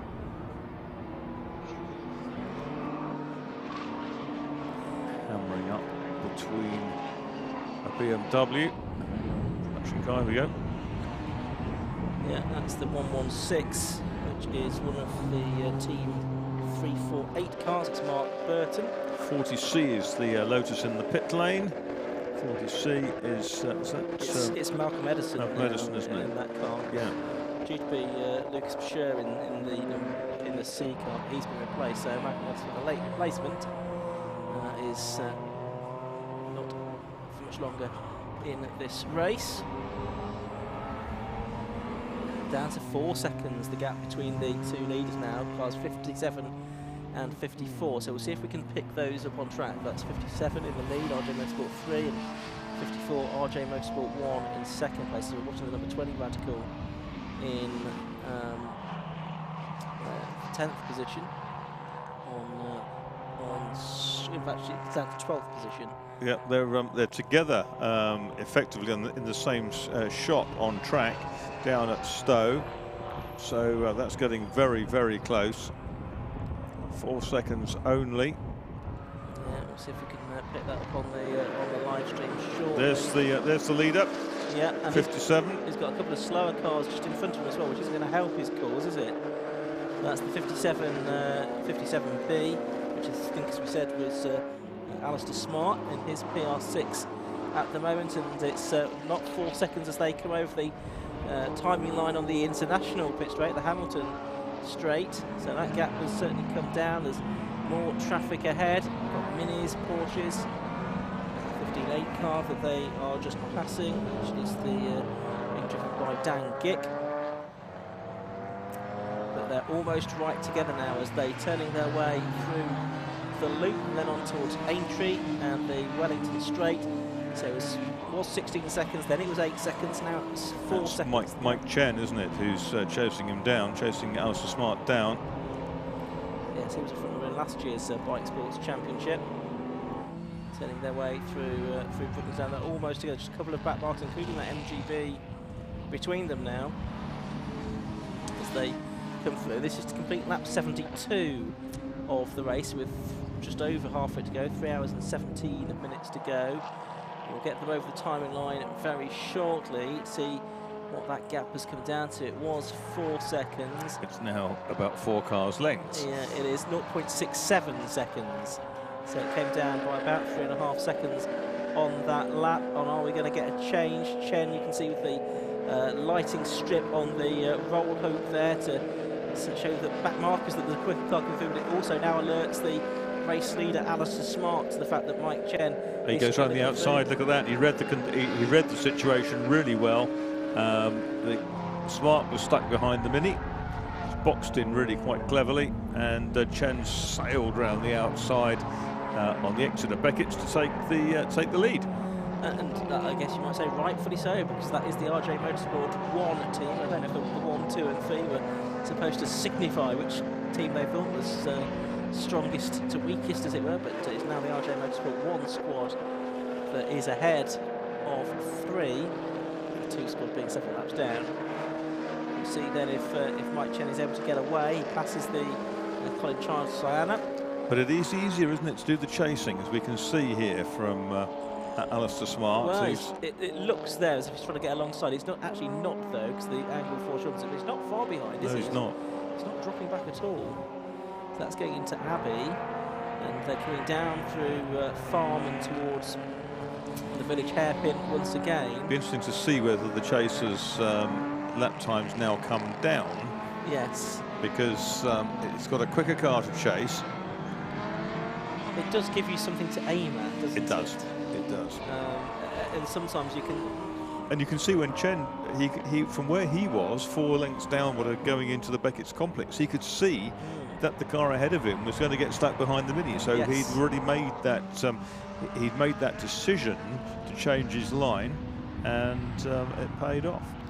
Absolutely, it's a one car thing between the 2 leaders now. But then Chen just gets a little bit delayed by Mini coming out of Luffield and down towards Woodcote Corner that time. So they're going to come up and over a line again to complete the 73rd lap. So the gap was 6/10 of a second in favour of RJ Motorsport 3 on the previous lap, and it is now 6/10 of a second the other way. So it's sort of changed by about 1.2, 1.3 seconds, something like that on that lap. Yeah. Yeah, it was 2:14.13 for the leader, 2:15.38 for the second place car. It's worth mentioning the fastest lap of the race was a 2:04.65 in the very early stages. And that was Freeman in the SR10, wasn't it? With all that power, 425 horsepower, turbocharged Ford EcoBoost. Jaguar just locking it down into Stowe, just ahead of the leading cars. 2.3 EcoBoost is the one that they put in Mustangs and things, isn't it? And which Oliver Bull uses at Castle Coombe in that the Tigra. That's right, or used. So I don't think he's going to be in that car anymore. I think the car being sold. So Oliver Bull may have a new adventure for next year. Coombe GT is very successful. We've had a few Castle Coombe GT runners run in this race over the years, haven't we? Yes, absolutely right. Of Interceptor Racing bought teams in the past. Oh, and that's the car up against the barriers. That's number 65C, and so that is the Darren Bell BMW Compact. Green flags waving on the entrance to the Vale, with the yellow flags being shown on the exit of Stowe. There's the 11C. Lethal, the third of those cars from Fuel Shortage 2021. And that's Jay Shepherd driving it, who is, we know, to be very quick. If you look at your timing tower now, down to 7th place has gone the AAA's Racing number 63 car. Now that was the team that was leading on handicap at the 2-hour mark. We'll get an update for the next 20 minutes with the positions, the official positions, as at 3 hours, but possibly the AAA team have had a problem which we've missed, we've not picked up on the live stream.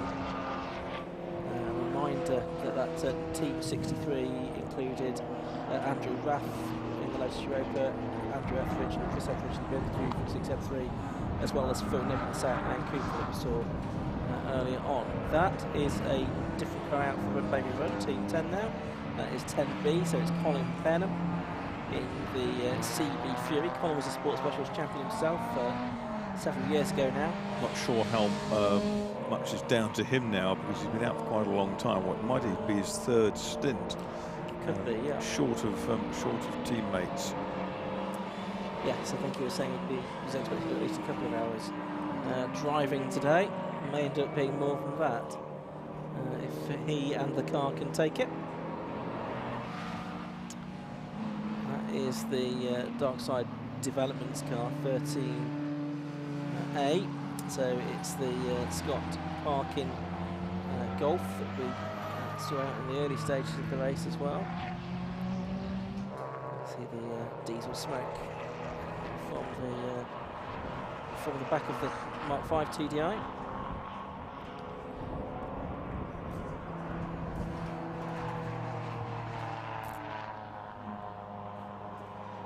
Down towards us comes the smart yellow Peugeot, chased by that very pristine looking Dan Ludlow Honda Civic Type R, the metallic turquoise livery, one of my favourite cars out there. Chasing after that little Peugeot 206 is the 8B car, isn't it? So it's yeah, Steve Simpson, the 206 RC, part of the CSCC Cord Sport Tin Tops team. Also involved Andrew Windmill with his Civic, and then James Slater with his Civic, Steve Reynolds in a Clio, Rich Harlan in a Civic, and John Hodgson in a Clio as well. It's the Ludlow car just going through and chasing down. Yeah, two drivers in that car, Ludlow, one of them.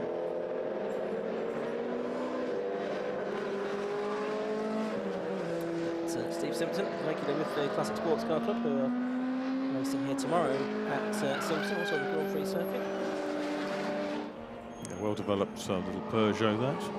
And all of a sudden now there's a big gap that's emerged up with a change. It's a change of driver, I would think. Yeah, yes. so I think we've had a change of driver. So 54 car has been into the pits, you would think, and handed over to a new driver. So that was the car that was being driven by Mike Chen. So it's pretty Chris Short that's gone back out for them, I would think. So we saw Ashley Hicklin depart the race dramatically with a wheel coming off his Radical earlier on. And there's the smart PR6, which is now back ahead as a result of this. Still yellow flags waving down at the entrance to Vale. Just say that they just go back in. So it's sorting itself out for the minute.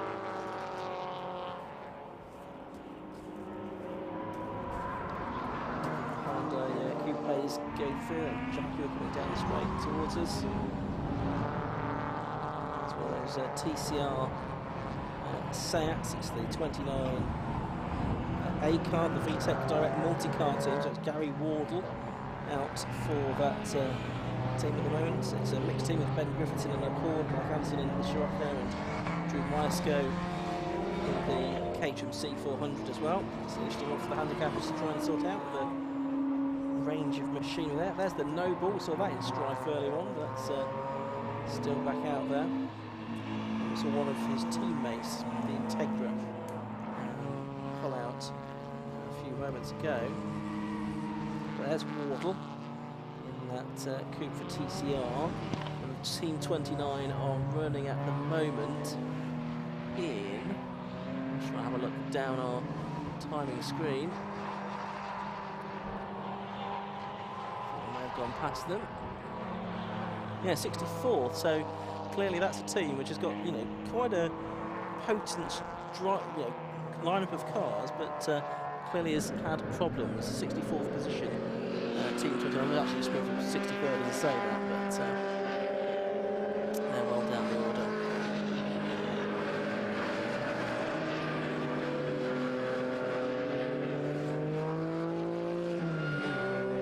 There's that smart Civic heading towards us, and then the Jaguar.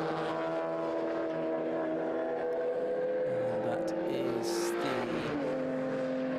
number 69 car. So that's going to be Sam Clark Jr. in the XJS for Team PSQ. Brooks team with the 370Zs of Charlie Kennedy, Ash Miller, Gary van der Leyen, Harper Ellum, and Matt Tipping in his BMW 325i. That's almost in a kind of Tom Shaw team tribute livery from the Motul days,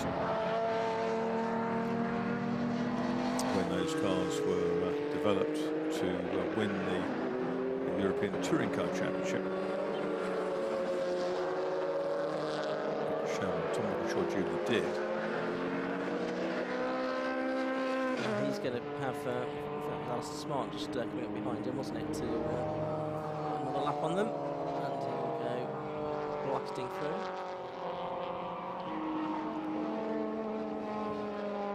In fact, it's not the 57 cars, it is the 20 car, I think. A minute and 21 between the two lead teams, but that really is down to the change, and at some point soon that will balance itself out. Well, you said it, yes, you would think so, yes. It was 2 slow laps probably as a result of that change. So we'll see how that balances out in a moment.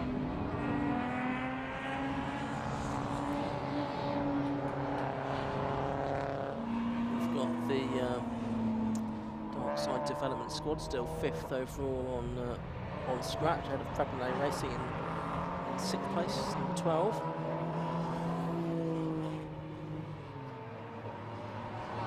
Triple A's racing now between the Caterham teams, 32 7 Series Midlands leading that Class A, 21, which is Billy Boys. Yes, 2 Class A teams. 34C, just going through short. That's Sammy Bowler in a Mini Cooper.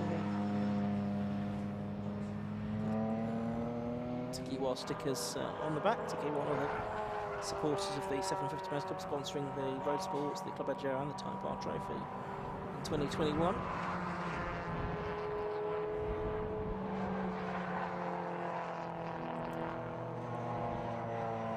The cars make their way out of Cops Corner down towards Beckett's once again. Still overcast skies here at Silverstone. I'm not sure that's going to change particularly, but it's for the moment dry at least. 53C there is Carlo Turner. Let's say big points shooting up dry to the 46 M3 for column on my entry list.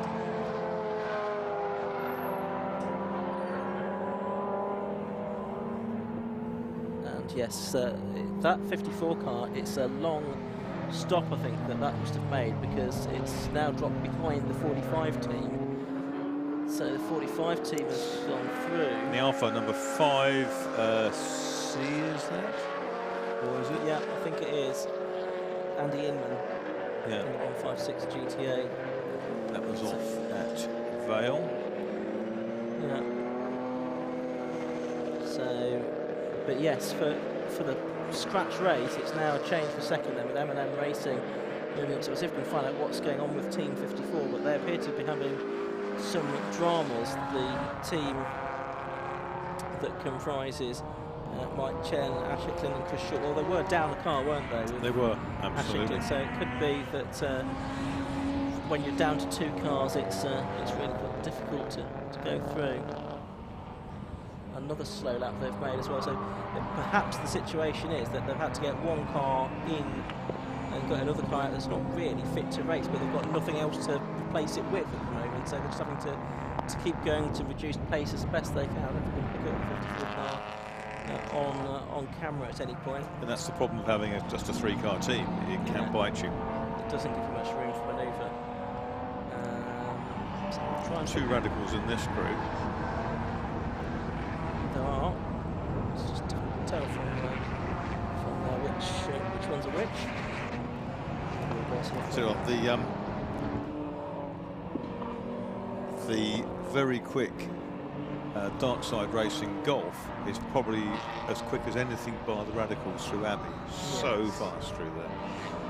That 54 car that's in 3rd position at the RJ Motorsport 1 squad, I mean, they are still 6 laps ahead of RJ Motorsport 2, and they're only lapping, even in this, well, about a minute on that lap, obviously slower, but It's still going to take them about eight or 9 laps for it to fall behind the 4th place car, just maintaining that pace.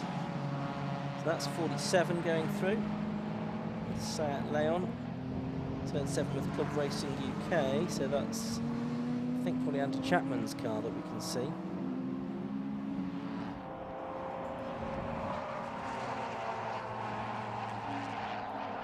can see that the Storming Camel team is storming up the order. Team 53, because they've just done a personal best lap. That's the BMW squad. It's Julia McBride that's out there at the moment for that team, as we saw a few moments ago. There was a green flag on the exit of club moments ago.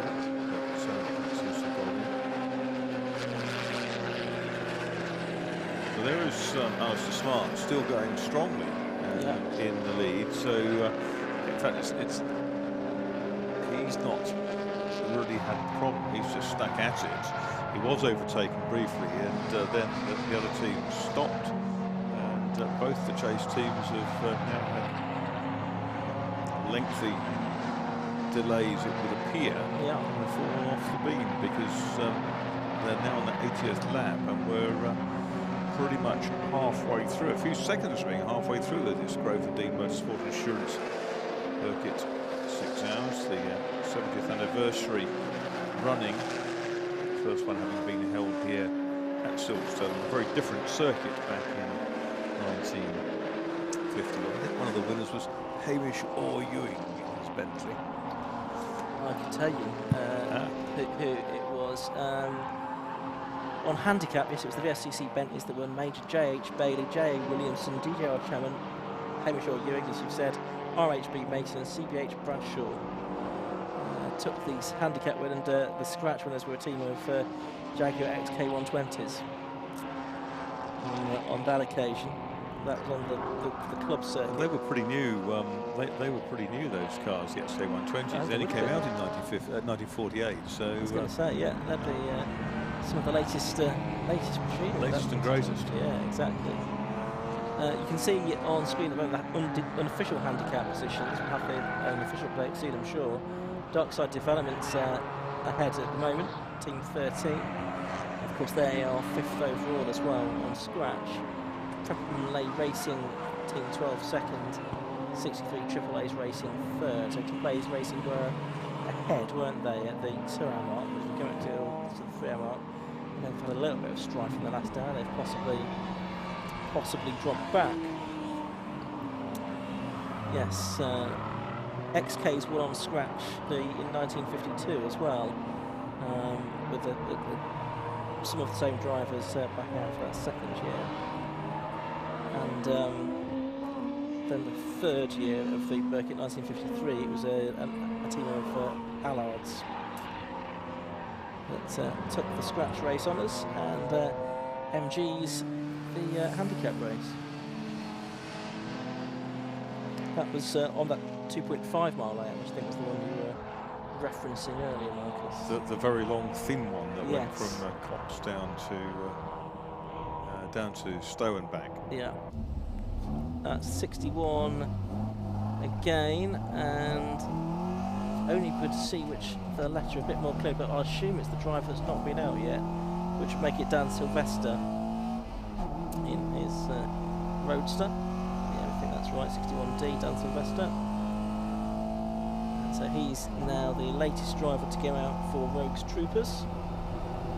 Dan, I'm told, is a well-known YouTuber.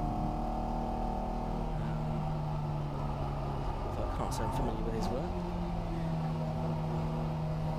And he's got out, and he's just behind that 51 Mini Clubman, isn't he? That's Papworth.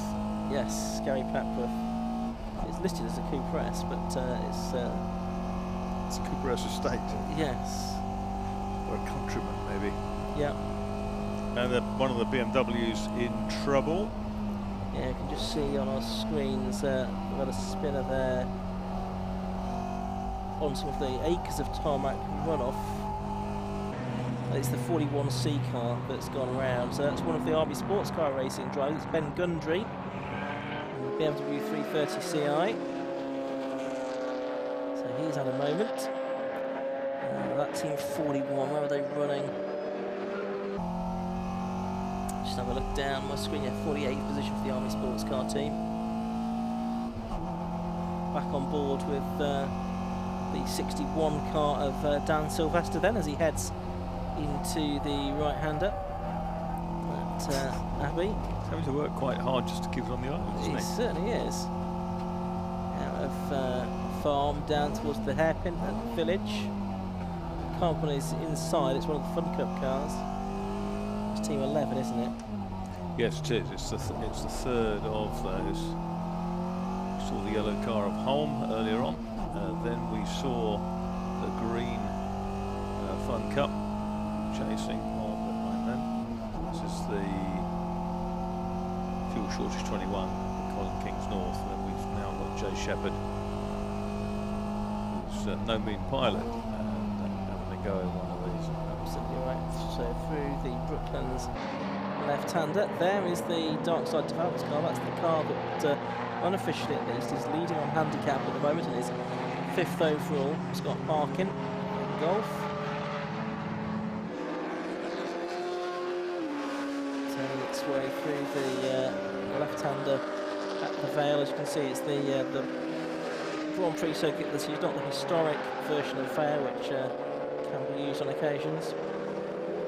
Golf TDI Mark 5. Mark 5 Golf was the one that had the much superior rear suspension than any other models, but was too expensive to produce, so they kind of put that aside, parked that idea, and went to the sort of other cheaper one for the Golf 6.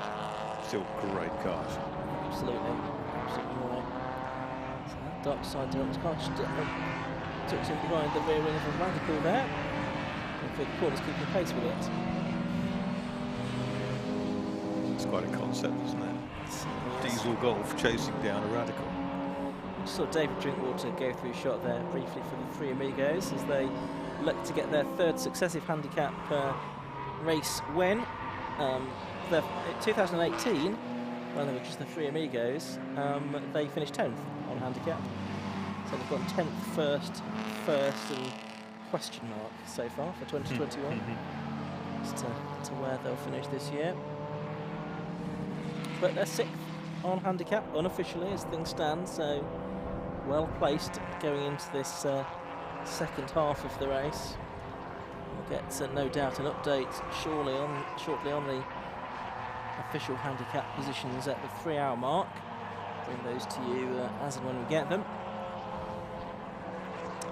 54, that's settled down now, hasn't it? The 54 car that had dropped down to 3rd position is now back to lapping in normal lap times. I think the leading car, 57, must have just made a pit stop because that's done a long lap. And it's the SR10 back out, so that's Simon Freeman back out for the leading team, 57, RJ Motorsport 3. If they're going to cement this, I wonder if it will. We're now into the 4th hour of this race.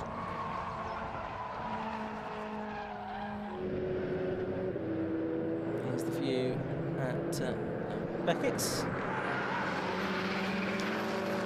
Just going through. Up on the inside, it's what, 4 BMWs. Right. Now Caterham coming through. And in the background you can see Colin Benham's CB Fury. Yes, the first 3 cars have done 81 or 82 laps. The 4th place car done 76, and it's a big gap from 34th. The RJ Motorsport 2 car having lost so much time in the early part of the race. Team 56, that team comprising Neil Glover, Chris Earp, Andrew Gord, Jason Green and Joe Hawkins. 12 going through, that's one of the Prep and Lay cars then. 12A, Ray Dack, the moments, and here's a Russell Dack, I should say, in his compact.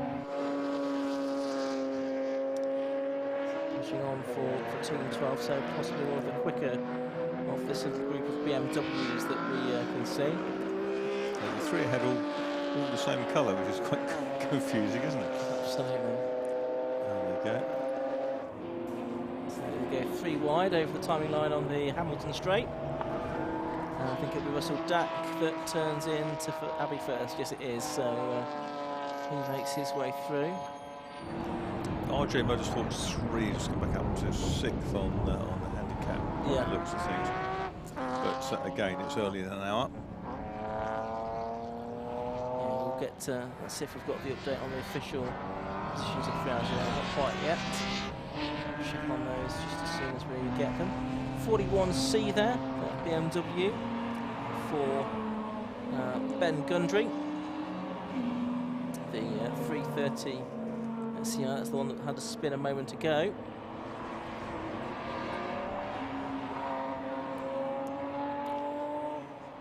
And it's a fairly quiet phase of the race. But what is interesting is immediately Simon Freeman's got back out in that Radical SR10, and he's taken 8 seconds out of M&M Racing on his first flyer.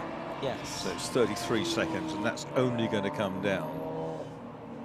They're both a lap behind the leaders at this point. Simon Freeman is in the leading team, isn't he? Sorry, it's RJ Motorsport 1, isn't it, that's brought the time down? Yes, that's right. By a few seconds, although not so much on the lap that's just been completed. Yeah. So that's the 54 team, which have been in strife. The Chen, Hicklin, Short car, I think it must be Short that's out for them at the moment. There's the 51 Mini of Steve Papworth. Gary Papworth, should say, Mini Cooper S. So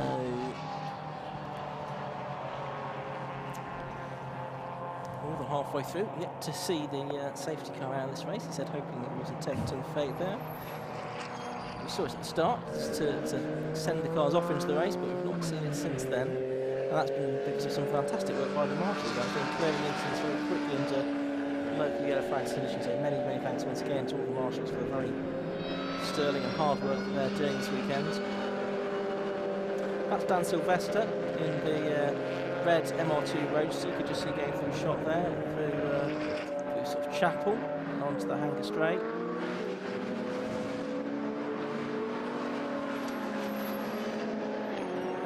A big lock-up from the Noble, which has already been off once. German battle. BMW overtaking Porsche 968 down there into Vale as well. And there's a Golf I don't think we've seen before. AIM Motorsport now only a few milliseconds behind Billy Boys in the scratch race. Billy Boys were keeping pace with the other 7 Series Midlands group earlier on, but they've dropped back quite a bit as we went towards that halfway stage. Yes, Billy Boys on the last lap did a 2:26 and AIM Motorsport at 2:15. The Radical obviously lapping a lot quicker than the Caterhams can do. Now we're seeing the Radical SR10 stretch its legs at 2:08. It's the best lap we've seen for quite a long time. It is, isn't it? Best lap early in the race was at 2:04 for this car. Yeah, laps in the low 2 minutes. 2:04.65, the best lap seemed pretty good. 2 Roadsters together there. Just up ahead, you can see the 17 cars. That's one of the mostly rusty 2-seaters efforts. So I think that's Adam Lockwood just ahead. So he's had a strong season in the MR2 Championship this year, just ahead of Dan Sylvester. But these should be pretty evenly matched. So it wouldn't surprise me if these two battled away for a little while. Lockwood used to race one of the Mark 1s. Having to hang a lot of revs on that, isn't he, in second gear around Luffield.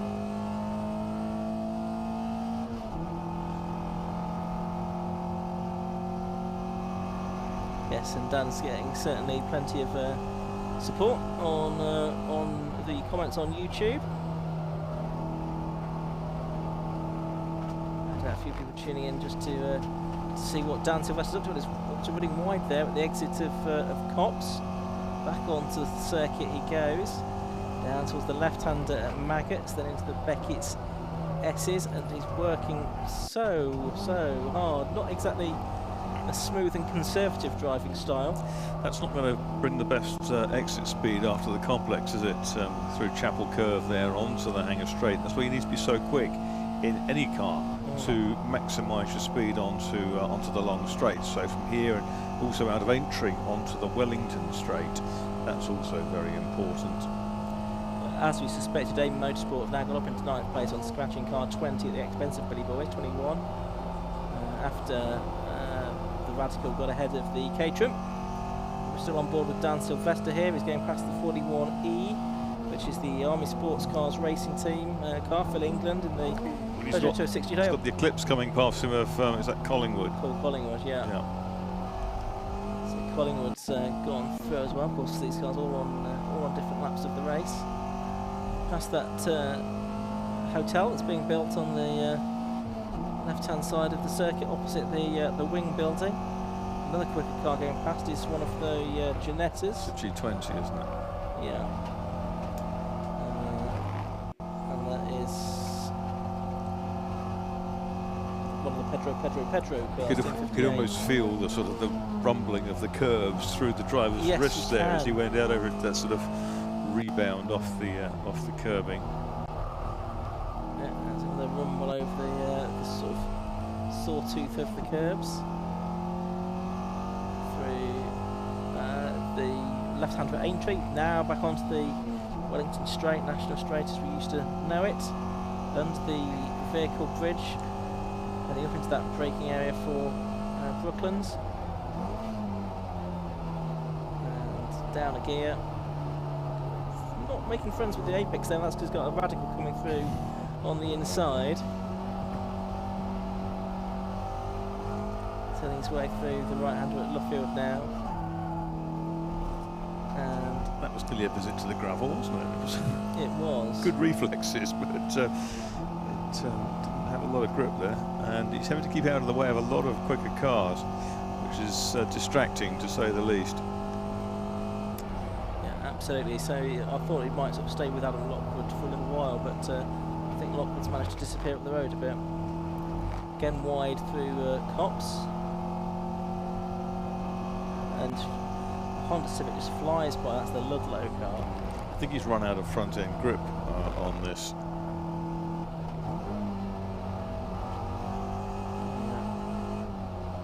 So through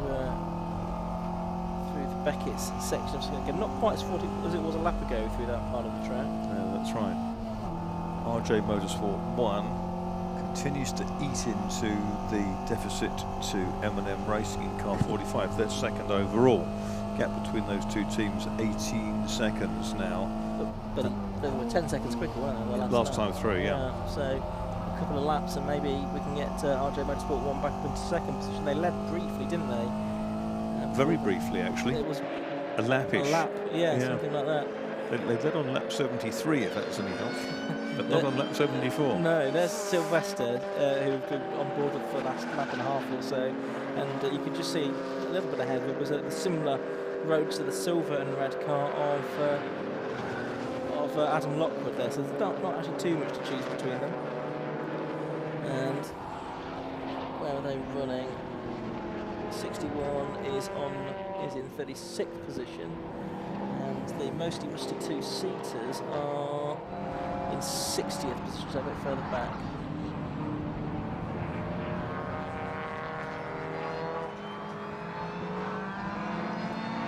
Now do have the change for second. So RJ Motorsport 1 have gone through, and that means that M&M Racing, I don't think have come back through to complete another lap. So maybe that's because they're in the pits, and that time will be updated. I don't think we've seen a car stopped out on the circuit, but RJ Motorsport 1 have now gone ahead of M&M Racing, possibly then with M&M Team 45 in the pits, the Matt Jones, Morgan Jones, Joe Crook squad. But RJ Motorsport 1 back through into second place. Lapping only about 8 tenths of a second more slowly than RJ Motorsport 3 that time, which is impressive because the RJ Motorsport 3 car squad has got Simon Freeman's SR10 out. Yeah, that's right. He's a lap clear effectively, isn't he? So he's done 87, Yeah. RJ Motorsport 186.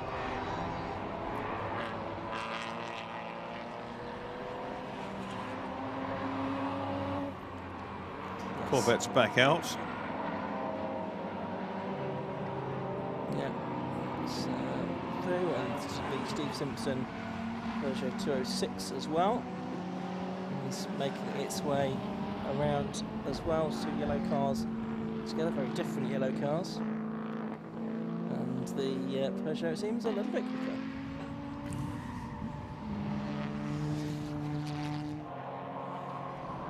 Steve Simpson drives that car very well in the tin tops. Although actually, has he dived into the pit lane? Because yeah, that's what's happened. He's dived into the pit lane. The M&M racing cars still in strife. Team 45. Another lap's been completed by RJ Motorsport 1 in the meantime. So whether they are in the pits, But they're miles ahead of RJ Motorsport 2, aren't they? They could stop for a pub lunch or something, couldn't Yeah. they, and still get back out in time. Exactly, and this may help dark side development as well, who have been going very well. Last time round, the dark side car was way quicker than RJ Motorsport 2. Yeah, they must have had a change in Yeah. Team 56 as well, but they're only 53 seconds behind RJ Motorsport 2 now. Let's get down to the pit lane and Lewis Fields.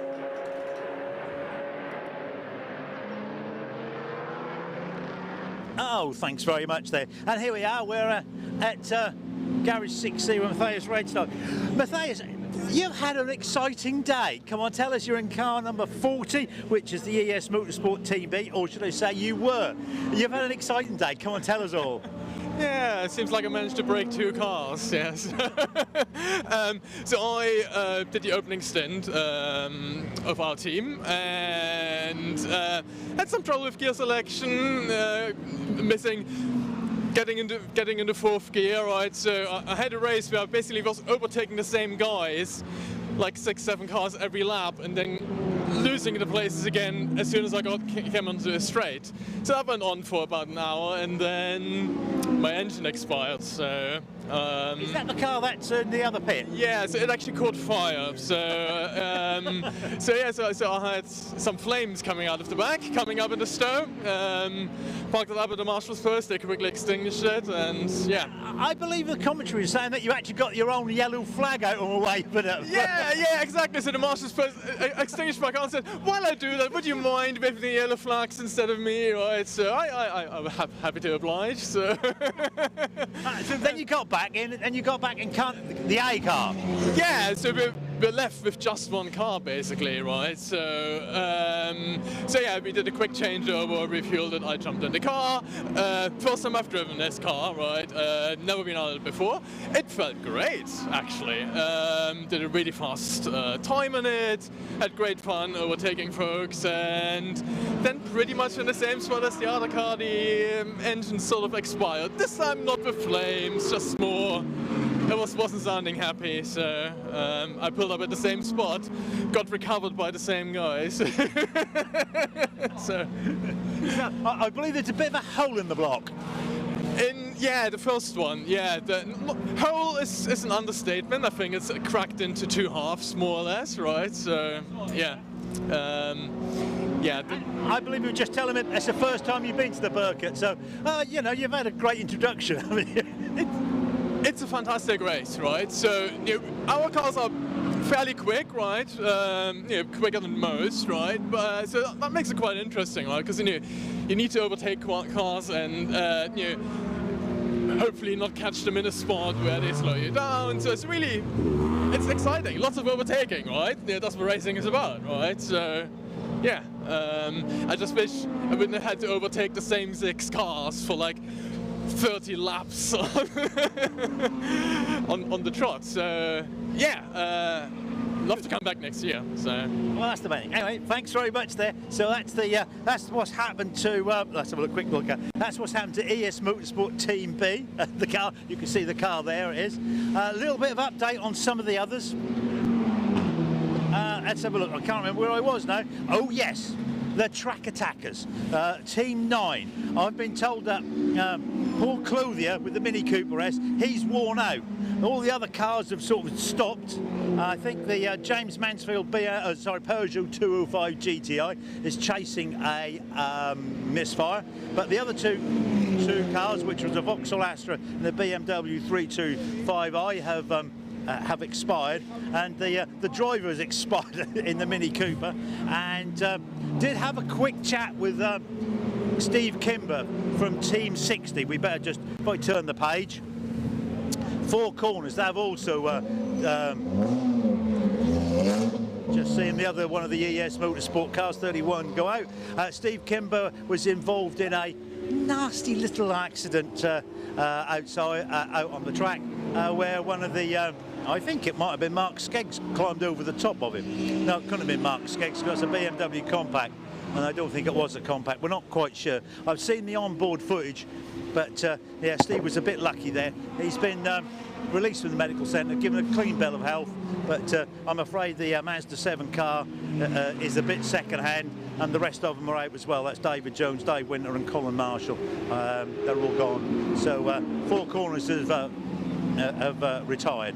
So that's the sort of update here from the pits. Back to you in the studio. Thank you very much indeed, Lewis. While we're hearing from you, M&M Racing are back out into the race, but they had a stop that basically took the equivalent of just over 3 laps. So the order now on scratch at this stage is 57, RJ Motorsport 3 leading with 90 laps, and we've got 54 in the second place. That's RJ Motorsport 1 with 89 laps. M&M Racing third on 87 laps, that's Team 45. Fourth and 56, RJ Motorsport 2 on 83.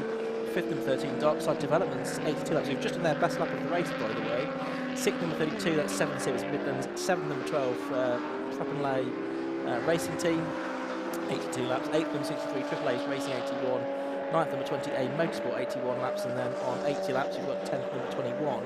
That's the Billy Boys. We've got the handicap positions we can give you as well. I just saw on social media that the for the hot hatch team, which is Team 2, Callum Hutchins Honda Civic Type R had the gearbox out after qualifying, and they're hoping to get that replaced for Callum to be back out for the last stint of the day. That's for the number 2 team in hot hatch. To give you the official handicap positions after 3 hours, you can see the unofficial ones on the screen at the moment, so we'll see how similar these are. I think they're pretty close actually. But after 3 hours, the official handicap positions had number 13 Darkside Developments leading the way with 83 laps. That's the same number of laps as 12 Trappenlay Racing and 63 Triple A's Racing. Then there were a whole host of teams on 82 laps. That's 3 Arc Racing, 1 the 3 Amigos 4.0, 16 Team 348, 61 Rogues Troopers was 7th, 8th number 11 Fuel Shortage 2021, 9th number 33 Racing for Mick, so seem to be running in memory of Mick Nichols, going very well. 10th number 36 Carmel Port Raging Speedhorn. The 11th place car was 23 Autobar Techwell, that's the Ford KA outfit Futura Classico. 12th number 25, 13th number 19 Mini Kiev's, 14th number 15 Carmel Porsche Team SW Engineering, 15th number 37 Carmel Porsche Ryan Motorsport Insurance All Stars. And then last 2 teams on 82 laps was 16th 22 St Winifred School Choir, and 17th number 65 Rutex Racing's BMW Triers. And what you can see on screen now is the up-to-date handicap positions, and that's another 27 minutes, he said, because that clock's counting down into the race, and the official order at 3 hours, which is the one that I've just given you. So as Lewis was explaining from the pits, we've lost a couple of teams. The stricken Elise team, which has lost 2 of its cars, that at least has 1 left running, but they're right down the bottom of the survivors. We are coming up for 3.5 hours. Next time round we'll get to that. And how are those gaps looking? Well, in fact, the first 2 cars are on the same lap, but pretty distant on the same lap. M&M in 3rd place are several laps, 5 laps it looks like, ahead of a third of the RJ Motorsports team. So RJ's attempts to land a 1, 2, 3 may require some external assistance, i.e. unreliability elsewhere. But the dark side team, named in that quickest personal lap, doing a grand job. Three amigos are gradually creeping up that handicap order, aren't they, Ian? So they're certainly not out of the equation. No, 17 teams on the first 2 laps, 83 and 82 laps. So very much all to play for in the remaining just over 2.5 hours of this race for the handicap prize. Anyone's race, as far as that's concerned. There is the Three Amigos car. David Drinkwater aboard, as we said already. Wrapped up the overall and Class C championship for the hot hatches last weekend. He's in the lowest capacity class within the hot hatches. He's being passed there by 5B, which is the Graham Seeger Alpha 147 GTA. Graham, a long-time racer in the Alfa Romeo Championship, which is run these days by the 750 Motor Club. See Radicals going through, as well as Paul Collingwood again in the Eclipse. There's the scratch race positions now on the timing tower on the left-hand side of the screen, and there you can see it's 1 minute and 51 seconds between first and second now, RJ Motorsport 3 and RJ Motorsport 1. There's Phil Knibb back out for Team 63 though, that's AAA's Racing. We've just had a penalty served as well by car 56, which is the RJ Motorsport 2 team. That's the team that's in 4th position overall, so already 7 or 8 laps down on the leader. There you can see the car is in the penalty area. Just see if there's any information on what that penalty might be for. So it's a stop and go as such, held in the sin bin, just on the inside of Woodcote Corner by the res control tower. Right, Marcus, I'm going to have another break now, and I'll be back with you for the last hour. Well, there goes Ian, off he goes, and into the hot seat will again come Josh Barrett.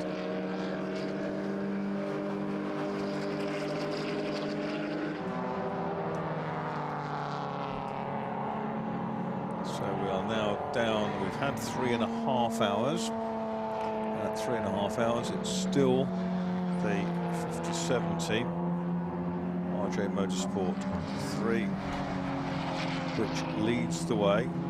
RJ Motorsport 1, the gap between them is almost 2 minutes, 1 minute and 52 seconds, I think Ian told us. M&M Racing is in 3rd place. They're effectively a couple of laps behind, and then 4th, having served that recent penalty, which might cost them another position, to dark side developments, is RJ Motorsport 2. And the dark side VW and Audi pair, the Parkin brothers, who have used 2 of their cars so far, got a 3rd in reserve that they qualified, are running very strongly, it has to be said, chased by the 7 Series Midlands Caterhams. What's interesting on the handicap, Marcus, is the top 3 on handicap are all got the same amount of handicap laps. So the cars, the top 3 in the handicap are sort of actually racing each other in real time. It's 13, 12 and 63, all on the same lap in the real race and in the handicap top 3 overall. But we'll talk about more of that in a moment, because we've got more news on the pit lane with Lewis Bills. Well, here we are down in pit 2A, and I'm talking to, I've got to get this one, it's a Scott Parkin, and the older of the twins, with Ryan at the moment out there. Well, Scott, I have to say, it's rather ambitious, isn't it, just having 2 drivers? How many cars you got? We've got 3 cars, but we've both qualified in all 3 cars, so if there's a problem with any of them, we can jump in the other one, so that should work quite well. But at the minute, the Mark II Golf's not very healthy, so that's literally the last backup. You know, if everything goes completely wrong, then we'll use that. But so we're trying to use the TT and the Mark V instead. So what series do you normally run with? So we normally run in the MSV Super Cup and the MSV Track Day Championship in the Golf, and just the Super Cup in the TT. Ah, so it's okay. And after 3 hours, you're actually leading the handicap. So that's a good result. Yeah, but it's only halfway, so we're not going to start counting as chickens. But yeah, typical Barnsley boy. Yeah, this is it. But yeah, it's pretty good. The car feels pretty good.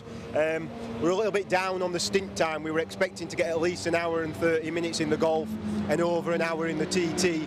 But with it being perfectly dry and it's just quality laps every lap, we're sort of down to just over an hour and 20 on the Golf and probably 50 minutes in the TT. So it's not ideal for strategy, but you know, we'll just we'll work with it.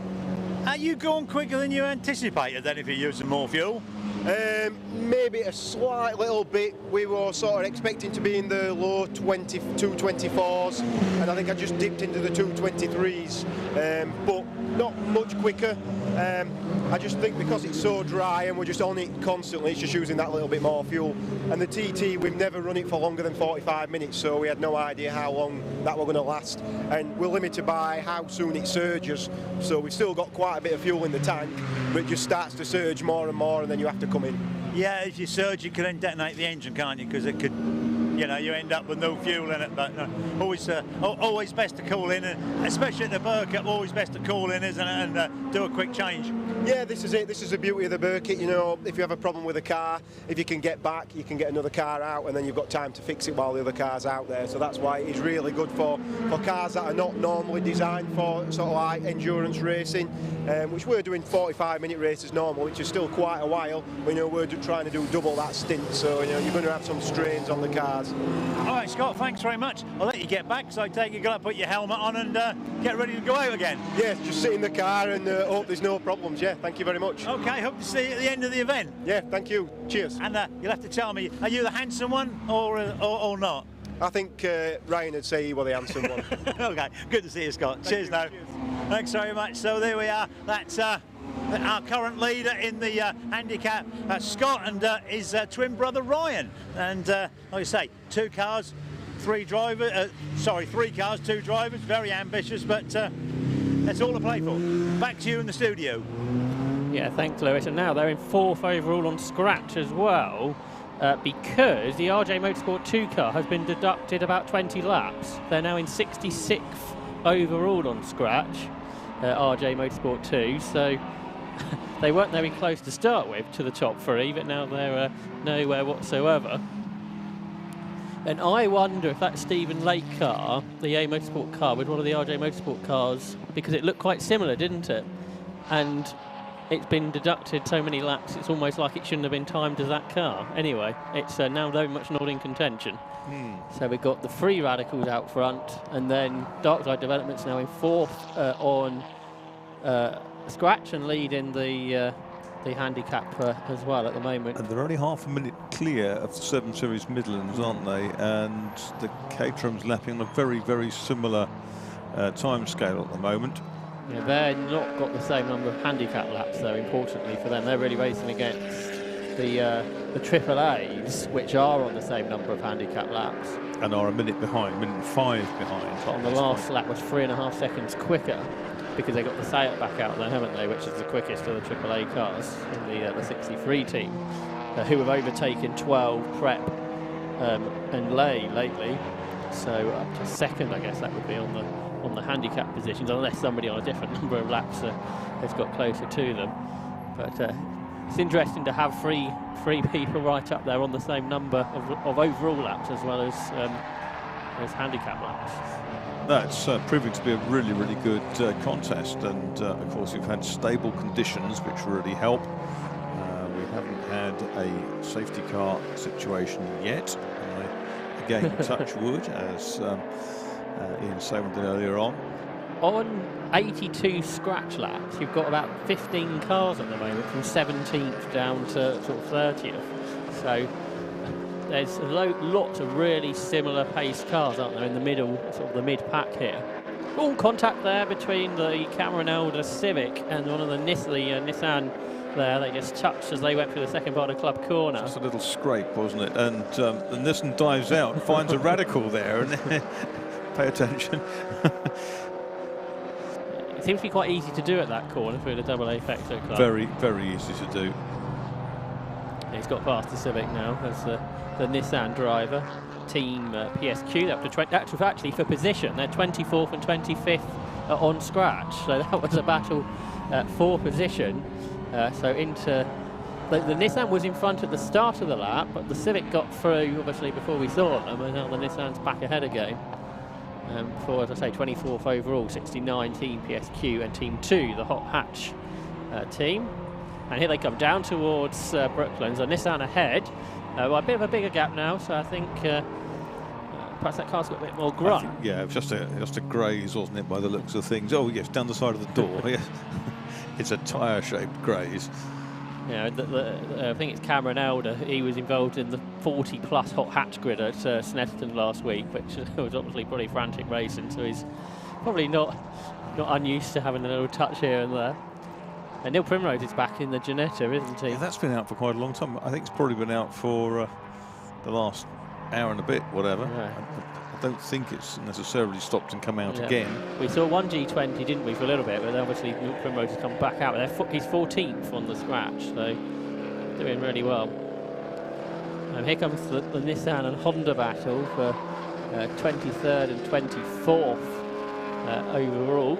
They're working their way around a Mazda MX-5 in the middle of all of that. The black car you see. Oh, there we go. Like 69A it is. Yeah, so driving that one is Charlie Kennedy. I think it's a bit junior sling car racing, I think. He's now pulling away, isn't he, from Cameron Elder in the Civic, I think. Where's he? Yeah, there he is. There he is.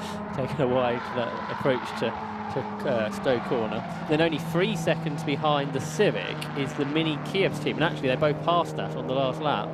So Mini Kiev's number 19, which is the Kevin Fulbrook, Keith Izak, John Wyatt and Chris Williams team of Minis. Sounds like they're available from Sainsbury's, Iceland or someone like that. Absolutely. Other supermarkets are available. Well, the 8 Giannetta's back out, isn't it? That turns its way through. Yeah, that broke earlier on. Or sort of, it ground to a halt pretty much. A 7-minute lap, I think. As it crawled its way back.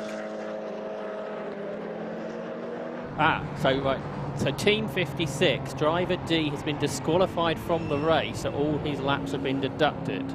So 24 laps at Team 56, driver D has been excluded from the race.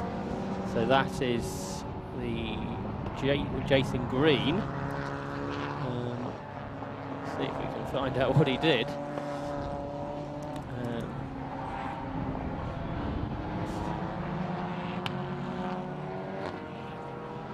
So that, nothing on there, so not sure. But obviously something severe enough to be excluded. There's a Sayat, the Phil Nib car. But second on handicap at the last check, and now in 6th position on scratch. 2 minutes 21 on the last lap, which was 4.5 seconds quicker than the dark side Audi TT. Yeah, and that's the car that can't run that far, according to Brother Parkin, to Scott Parkin. Yeah, not quite as far as the so Golf car. Maybe the thing that undoes them in the ultimate arbitration. 4th place after 3 hours on the official scratch was Arc Racing, so they're still up there with Ivor Mayers's long stint. Here's the other car that's well up on handicap. That's the Prep and Lay racing team. And that's the BMW, I think, of Paul Wood out there, who's relaying with Russell Dack's BMW Compact and Brian Brantham's E36 M3. So this is the most modern, the most powerful of them, isn't it? Yeah. There it goes, looking good. Nicely turned out car. Lotus Elise there was using all the curves on the left-hand side of the track. So here's Paul Wood then. I think races in the Thundersloons Championship, which has had a really successful season. We saw them at Castle Coombe, didn't we, Marcus, with the V8s and things like that in the championship. Dramatic it was. So we've seen a nice mix of racing this year. The lead car has done a 2:07 So only 3 seconds off the best lap of the race, which in traffic's pretty impressive.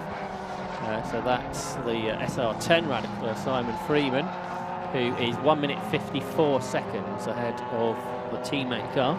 Yeah, as we've said with those, it pulls 2.3 G. Right. It's got that much downforce. 2.3 litre RPE Ford EcoBoost turbo engine. 0 to 60, 2.4 seconds. Adequate, I think, is the technical term. Well, I guess the Ford KA, that takes a little longer. Yes. Wednesday, Thursday. Craig Denman we just saw there out in his Lotus Elise Motorsport team, which is up in 8th position now after Stephen Lake's Radical SR3 dragged them up. There's an MR2 out very wide at club there, but gets back on the track. 3 into 1 at Abbey. This includes Dan Sylvester, I think, who we were on board with earlier. Yes, he seems to have settled down a bit now. Now the cameras are off him. But here's the leader, that's Simon Freeman, the SR10 Radical.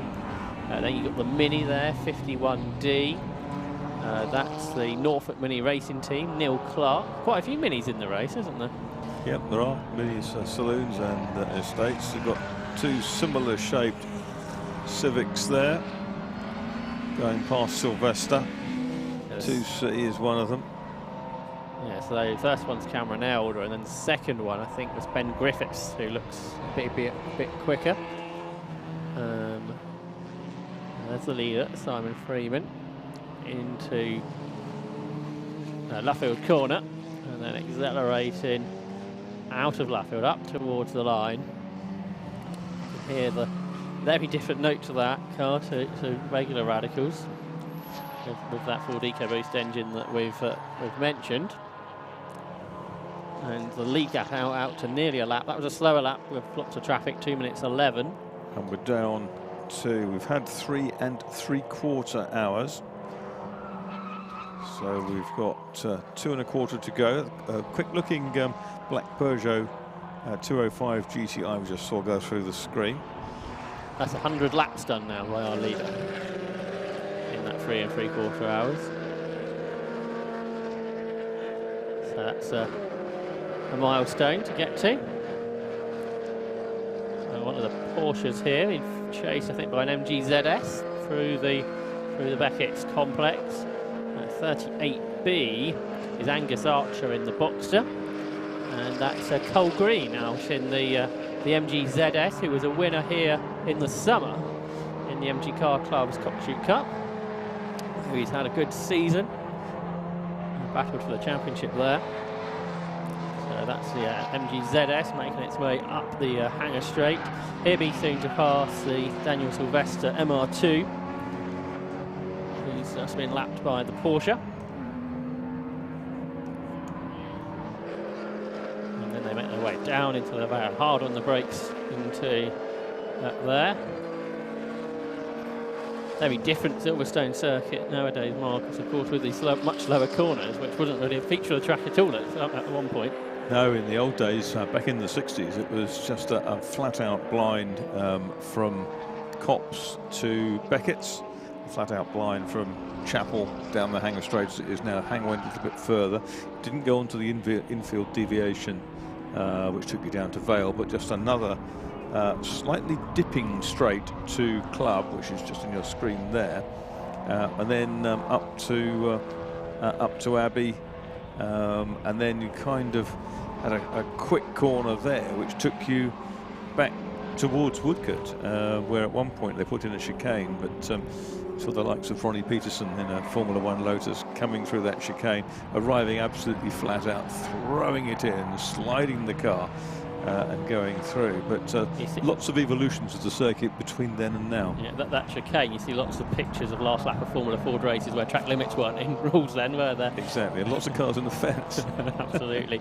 One of the 4040 racing BMW 116s here, and that is Jez Banks, who I think is the owner of 4040 Racing.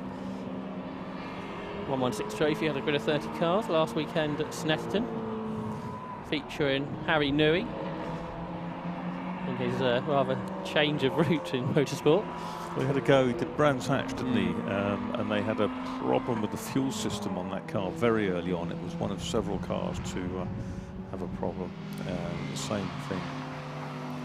Another of the Salikas out now to the 7 Motorsport team. That's Kelly Brabin now, I think.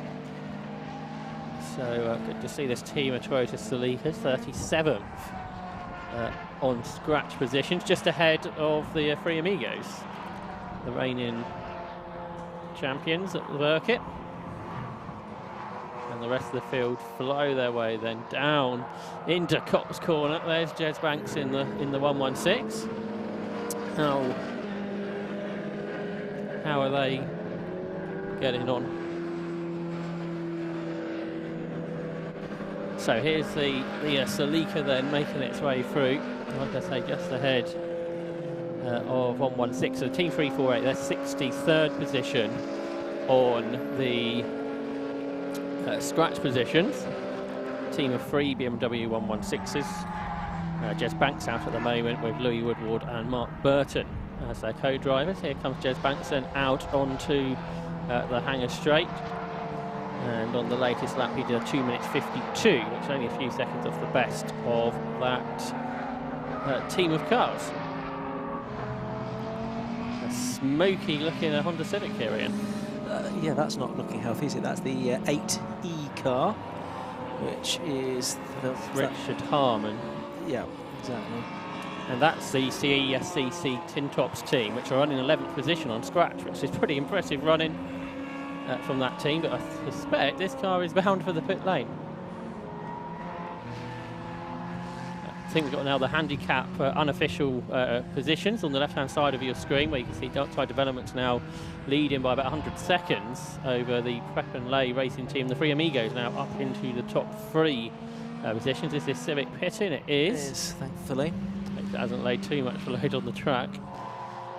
Didn't look like it was sort of having any moments, did it, on its own fluid or anything like that? No, so hopefully it was. I was just looking a bit smoky, not putting anything noxious out onto the circuit, so that's the last thing we need with just over 2 hours to go. Yeah, the Three Amigos on those unofficial handicap standings are inexorably moving up the order, though, aren't they? Really getting themselves into contention for the overall handicap win for the 3rd time in a row. Yes, where Paul Hinson and David Drinkwater are doing the first 2 stints, I think it's fair to say they're the more experienced drivers in the team. Alan Reid's quick, but probably not quite as quick as his 2 teammates. So whether that might hamper them in the last bit. The Darkin brothers and the Dark Side Developments team have looked pretty strong here, haven't they? They have. They've been pretty much on the front, and to be 4th overall on scratch with a Golf and a TT is really, really good going. Yeah, helped by the disqualification of one of the 56 drivers, of course. I also could see racing for Mick, well up there. They've just dropped down to 9th on handicap, actually. 33. If they get a very good result, it's going to be very emotional, isn't it, down there? I'm sure it was. Well, I think they were leading the class on handicap at one point, but I think they've been overhauled now within the class, unofficially, of course. But we're not too far away from getting another official update to the handicap positions, so we'll bring that to you as soon as we can. But Dark Side Development's doing very well at the moment, and but there is still risk in that team because of the structure they've taken in terms of the cars and the drivers. Yeah, there's the TT now, isn't it? Just turning its way through Abbey. 2 minutes 26, so perhaps the TT not quite as quick as the Golf.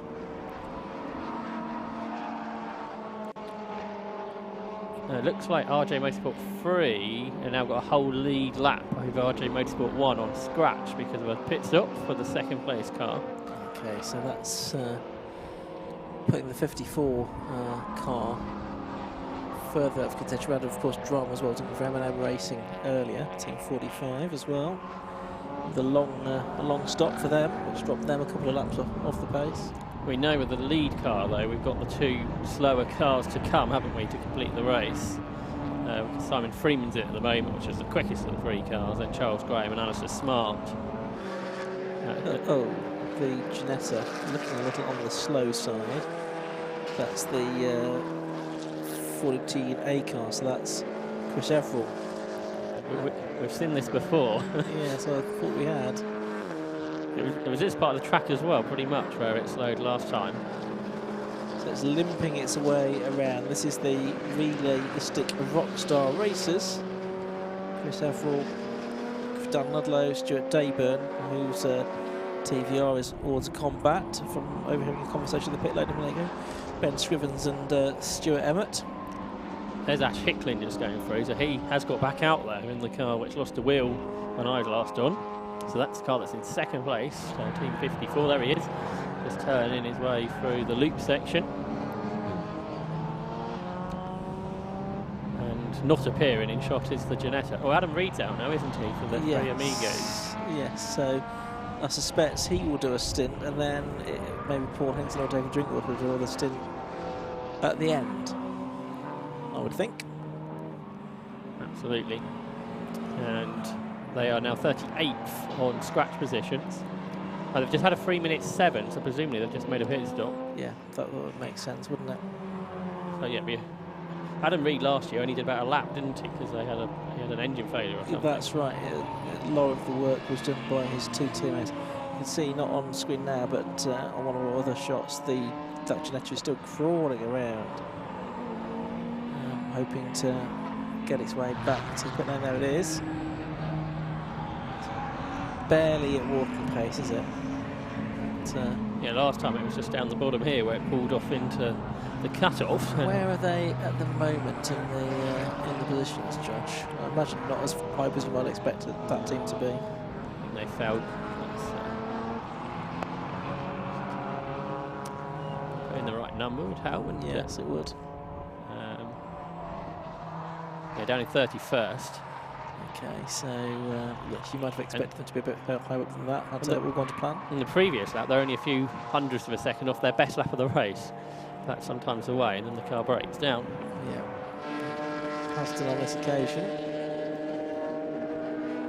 2 hours, 5 minutes left to go in this 70th anniversary Birkett 6-hour relay race here at Silverstone, which hosted the first race back in 1951. This is Matt Notterton turning his way through, former Club Enduro champion. He's part of the Storm and Camel Motorsport team, which are running inside the top 10 on scratch.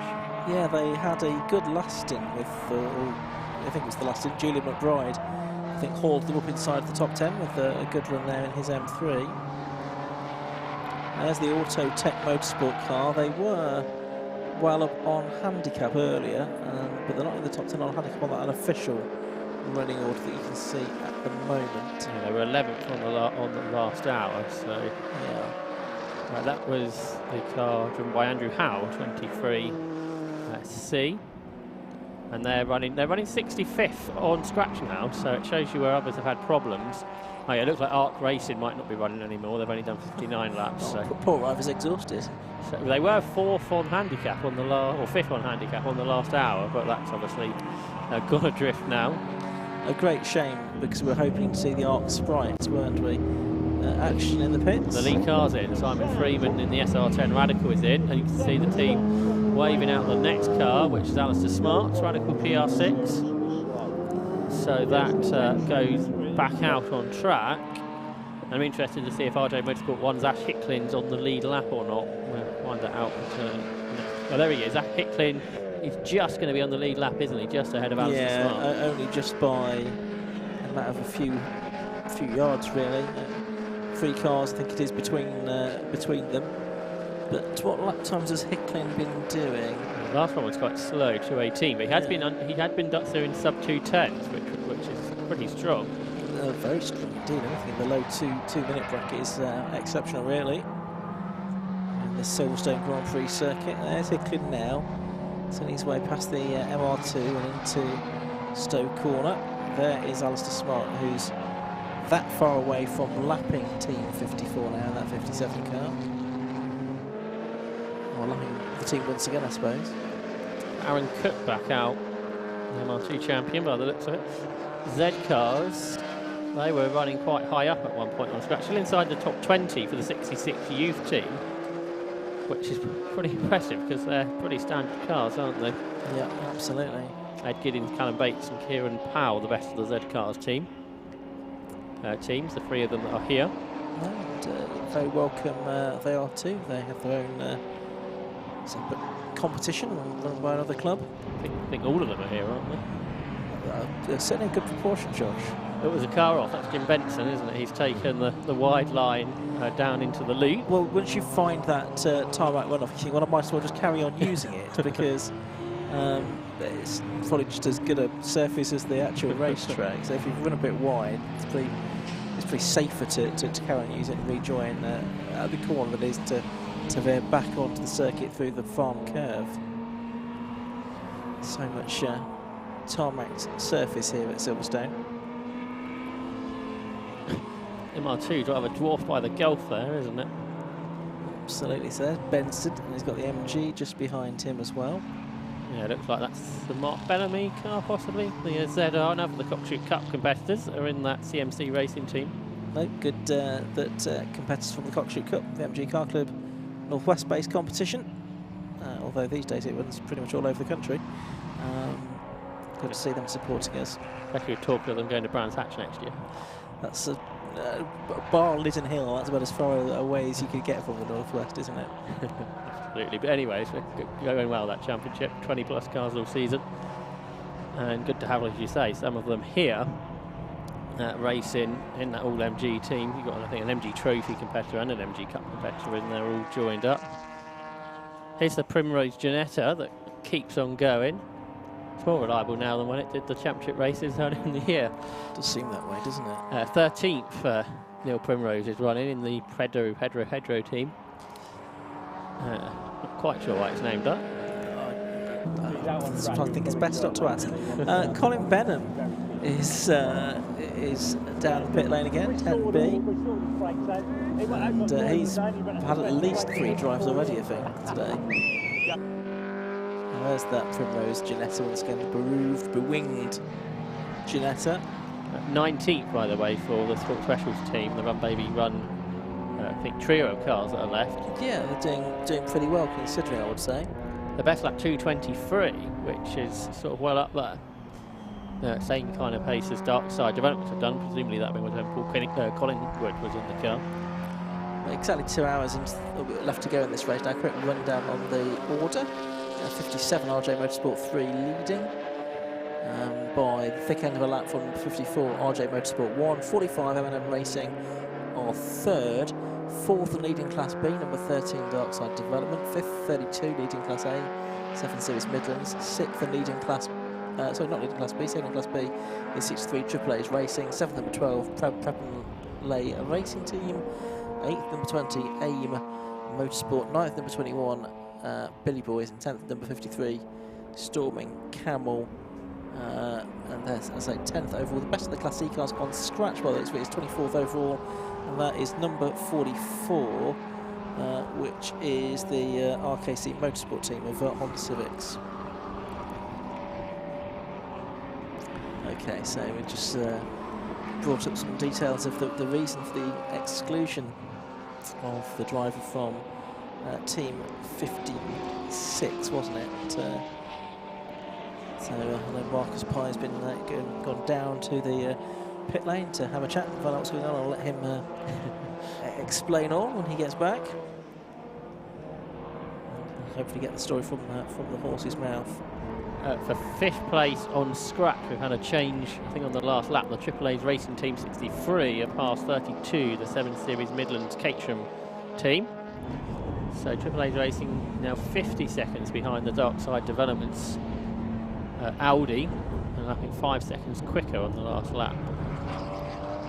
26C here, that is Canet Racing, which is Jonathan Hayes' BMW Compact, who's just behind the Porsche front engine car. I think of the Craigos, Daniel and Alvaro. So they make their way down the Wellington Straight for another time. 107 laps, by the way, done by our leader now. RJ Motorsport 3, Team 57. Lots of different cars here, including the Astra, that's going well here. The RAF Motorsport team, I think.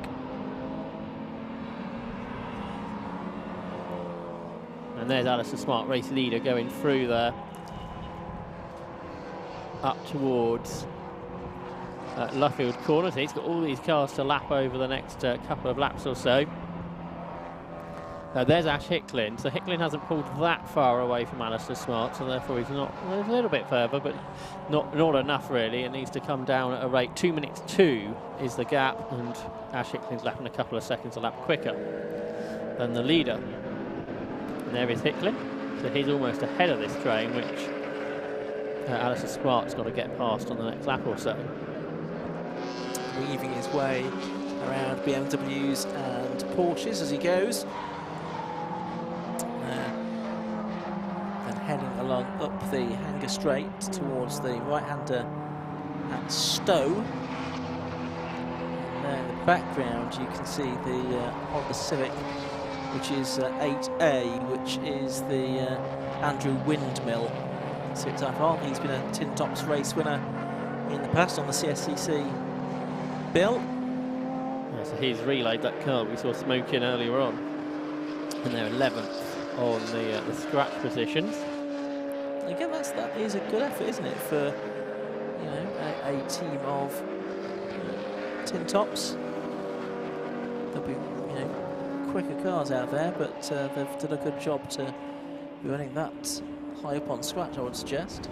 I guess that goes some way though to show that we've got these smaller engine cars, production cars here this year compared to perhaps previous years. Yes, that's right. Different balance of cars that we have each season. The slow car heading down the Hamilton Straight, pulling off to the right hand side here. It's hard to see who it is though with its lights on. Is it that Honda that you were talking about earlier? It's got, yeah, it looks Honda-ish, doesn't it? The newer Civic. Is that the Ricky Kumba car? Yeah, one of the RKC cars. And that's a car that's a team that's doing pretty well, isn't it, as well? It's leading its class on scratch in 24th overall. There it is, 44C at the moment. Is that Ricky Kumba, or is it his teammate? Mark Simmons. Mark Simmons. So he's got from that's almost entirely white.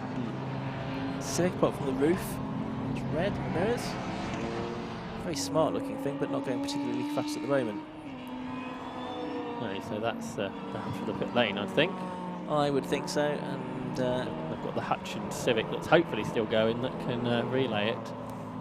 So that's another team, I think, just of 2 cars, isn't it? Yes. If the team are listening to the commentary, they'll be prepared, be ready to let the next one out. Yeah, it's getting essentially the white flags are now being waved to warn the drivers that there's a click on. It looks like he's trying to weave around as if it's a fuel issue, possibly. Fuel starvation, perhaps? He's just trying to... or there is no fuel left. Well, exactly. I think the dark side team have been in the pits because they've just had a long lap, so the Golf should be out there now again. So that means got parking back in for Brian. And I think we can hear from Dan Sylvester down the pit lane with our pit lane reporter Lewis.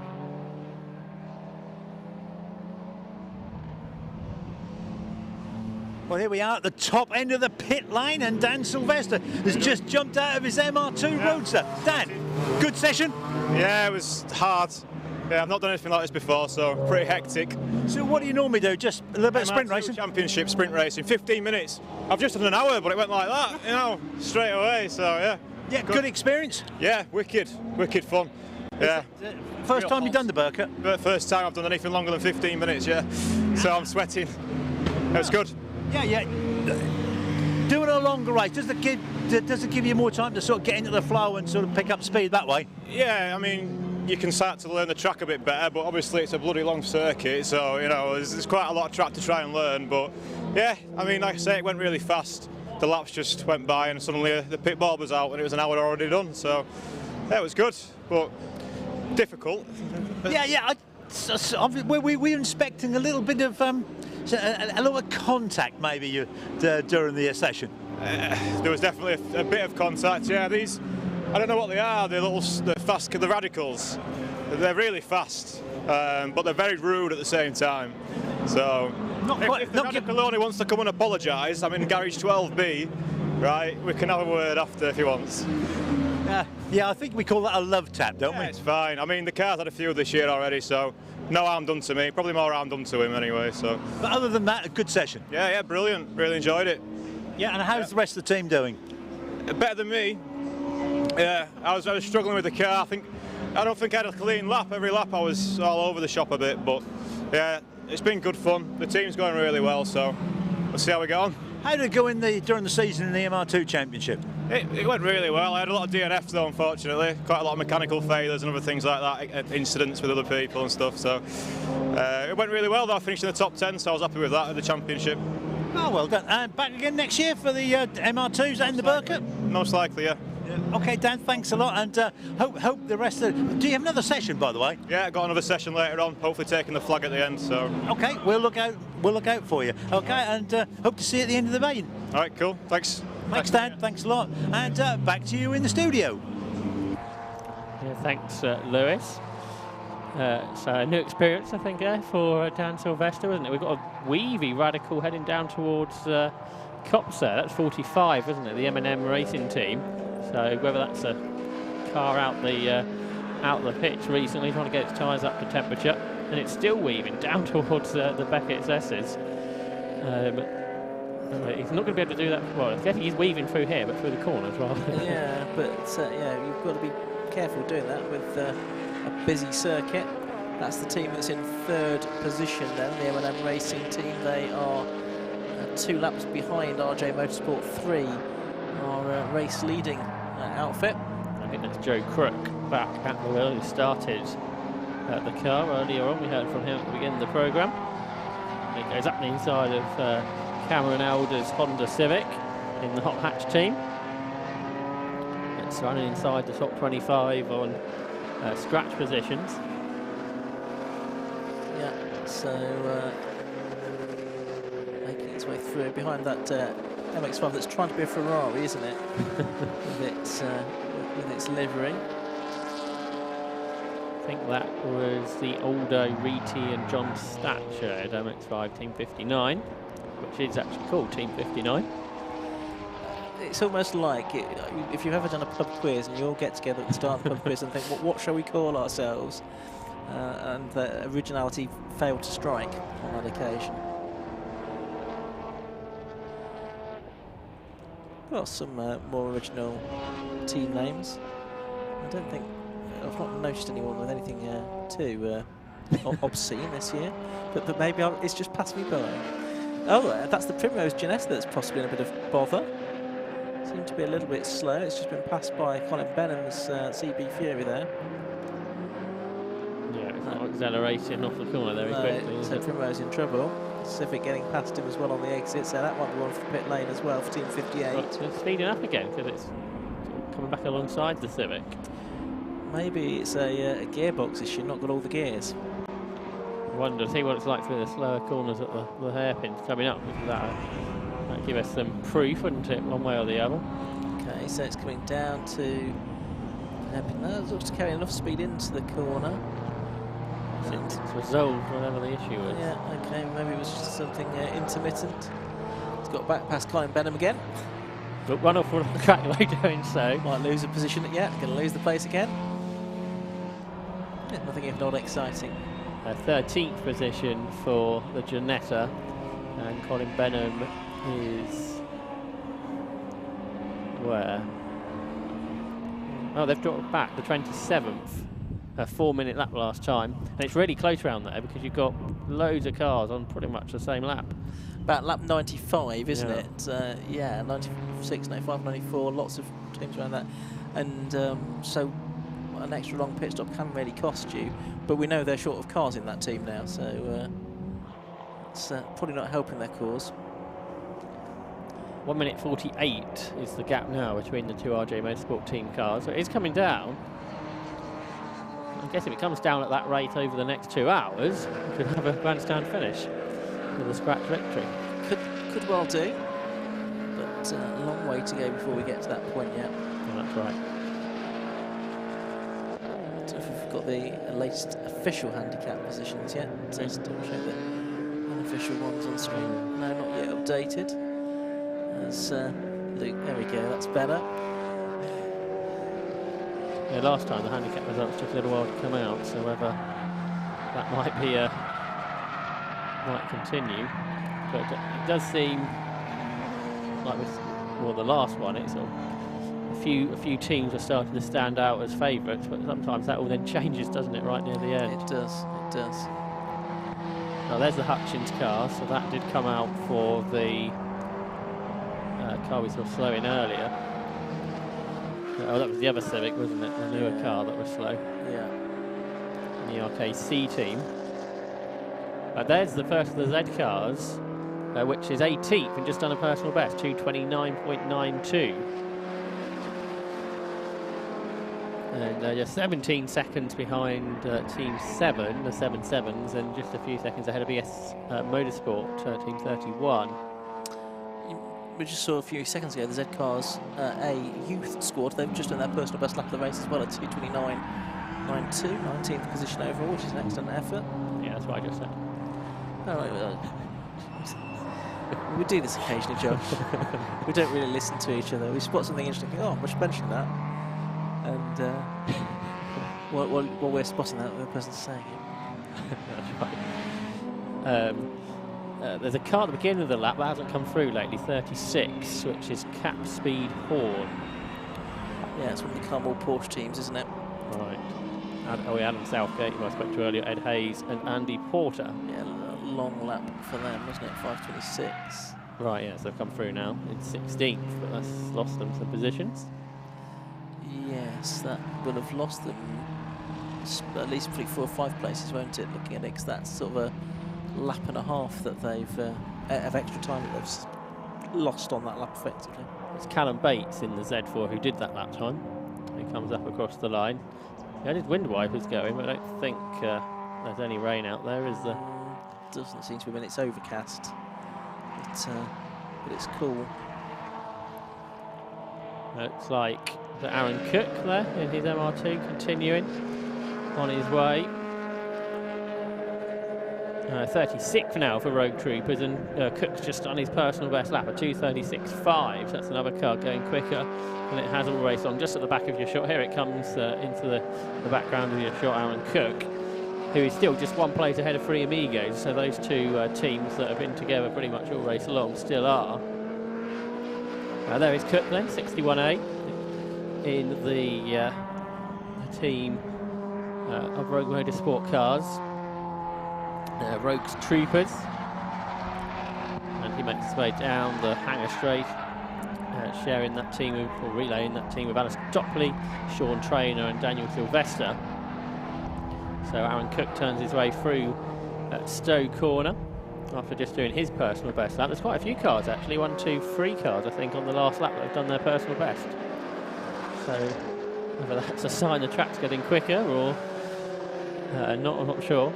They've had a change for 4th in the race now because AAA are ahead of Dark Side Developments, which could be important. Yeah, absolutely right. So that's is it Phil Nibs in that car? Yeah. Yeah, it is. So that's probably the quickest car in that team as well, isn't it? So perhaps unsurprising that he's been able to sort of unwind that. That might change back again, I guess, in the late part of the race. So you just saw briefly Nib appearing in the back of that shot, and there is the 13 car, the Dark Side Development car, which is now sort of half the length of the Hamilton straight behind. Yeah, I think they might actually be on. Yeah, they're on 1 different handicap lap, so I thought they were on the same, but they're 1 different. But on we've got now the handicap results after 4 hours, and it is 13 Dark Side Developments leading by 2 laps, or 1.5 laps, I guess it is, to 61 Rogue Troopers. Then 63 AAA Racing, 4th is 33 Racing for Mick, 5th is 37, which is Cap Ryan Motorsport Insurance All-Stars, and 6th is 12, which is Prep and Lay Racing Team. So there's loads of cars on 110 laps, but Dark Side Developments have got this lead, something like a lap and a half. Yeah, they're going well, aren't they? But they lead Class B as well. Rogue Troopers leading Class C. Class A being led by the Racing for Mick outfit. So the Three Amigos at the moment only in 8th, in 2nd place within Class A, car number 1. And Class D is being led by Prep and Lay, isn't it? So all 4 different classes represented in the top 6 positions as well. Yeah, so Three Amigos have dropped down a bit, down to 8th. But because they're all on so similar laps, that's almost like when the checkered flag flies, it can make a difference, can't it? Yeah, but they've all got some work to do in the last 2 hours, or hour and 40 minutes now, to to close on Dark Side Developments, who seems to be in very good form.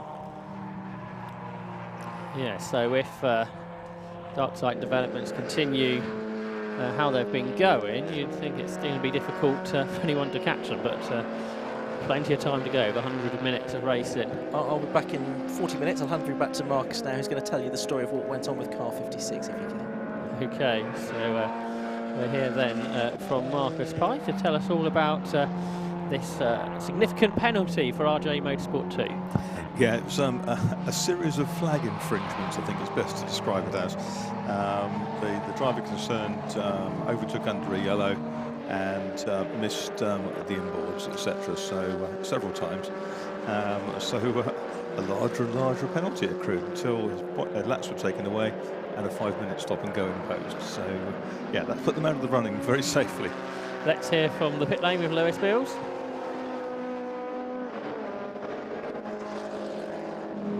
Thanks, Josh. Yes, well, here we are down in, where are we? Yeah, 3C garage. Pre and play race team. We've got Russell Dack here. Russell, second in the handicap section with your BMW boys. That's Paul Wood and Brian Branson. Do you think you can do it? No, it's a hard call, isn't it? It's still, I don't know, an hour and a bit, an hour and a half, hour, whatever it is to go. I just done an hour and a half. Paul and Brian have already been out. Paul's out again now, so it's tight. It's down to seconds, I think, so we'll have to see how we get on. Yeah, well, what we're saying is that Paul and Brian have both got slightly faster cars than your little BMW compact, so they may well grab a bit of time back in the next hour or so. Yeah, I mean, Paul's cracking on now. I think Paul's knocked about 20 seconds off him since he's been out, and he's been out about 40 minutes, so he's doing quite well. So that must take us down to about behind about 35 odd seconds, I think. I haven't had a good look, to be honest, but yeah, we're nearly there. Is Brian the faster of the three cars? Yeah, he's fast. Yeah, he's a bit quick, isn't he? Yeah, I mean, we did have another car. Yeah, we had Ben Mason, very good mate of ours, and unfortunately he dropped out, so we had to sort of go back to the drawing board and think, you know, how are we going to do this? But yeah, Brian and Paul are putting it out in the bag. I'll put some good times in, but the good thing obviously about mine is it'll do longer stint. But yeah, next year Brian's lending me his car for the year, so let's see whether I can drive as quick in a M3 as I can in a 2.5 litre compact. Oh, that's going to be good fun, isn't it? But anyway, have you enjoyed yourself here at the Birkett this year? Absolutely loved it. Yeah, it's brilliant. Yeah, I think this is our 4th one. We raced in the rain, we raced in good weather, and we raced when it's a bit overcast like this. And yeah, no, it's great. It is good. And to be honest, you know, for everybody that's watching, the driver standards, I mean, I did an hour and 35 minutes out there, and apart from a couple, you think there's 70 odd cars out there at once. It's been really good. I can't knock it. Oh, that's good to hear, Russell. Anyway, good luck to you and the rest of the team, and we may even see you at the end, might we, on the podium, maybe. Let's hope so, eh? All right, Russell, thanks very much. Thank you. And just to back up what Marcus was saying, I too have had a little chat with Jason Green as well in the RJ Motorsport 2 car. Very unfortunate, yes, Jason lost, did transgress, and he put his hand up to me, but he didn't want to have a chat on the record. He said he was a bit contrite, I have to say, but sadly he's the RJ Motorsport 2 team has lost up to 30 laps, I think, out of that stint that Jason was on. So unfortunate for Jason, he's going to have to watch till the end of the race. So that's the news from the pits. Back to you in the studio. Yeah, thanks, Lewis.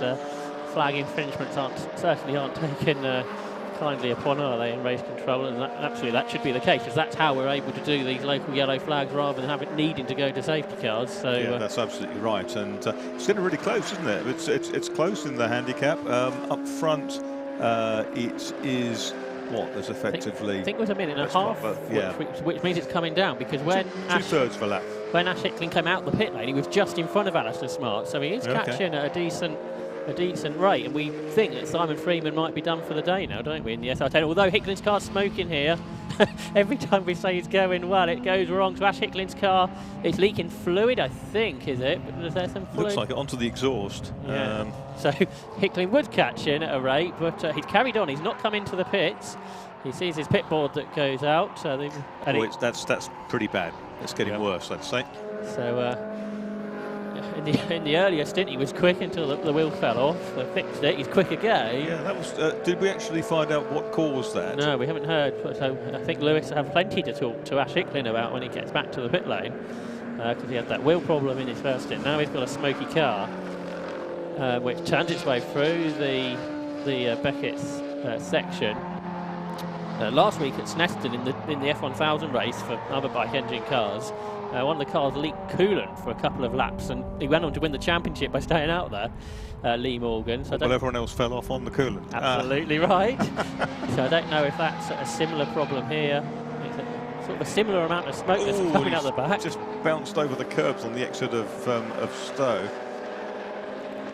Well, no one's going off yet, I don't think, are they? No. But it's only leaking something.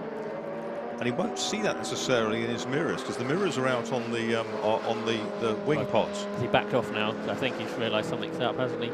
Yeah, either there's something flashing at something's flashing at him, or he's decided that the needle is going down. There'd be a digital gate, I'm sure, on that. So that's going to go back the way of RJ Motorsport 3 with a bigger lead, you'd think. So Hicklin trying to get this car back to the pits, because equally you'd like the engine not to go bang as well, because I imagine a rebuild is not cheap. Oh no, he's pulled off now, so I don't think he's going to get it back, is he? He only had a... Discretion and valour came into that, and now decided that, no, yep, that's smoky. So for the second time in this race, Ash Hicklin is stuck out on track, and this is going to give RJ Motorsport 3 a really big lead with just over 90 minutes to go. So I would think, well, it's easy to say that puts them as the favourites, but we'll see how easy it is. It can change, can't it, if you get a problem out on track. So Ash Hicklin climbs out of his car for the second time trackside today, and he meets some new marshals on the other side of the track.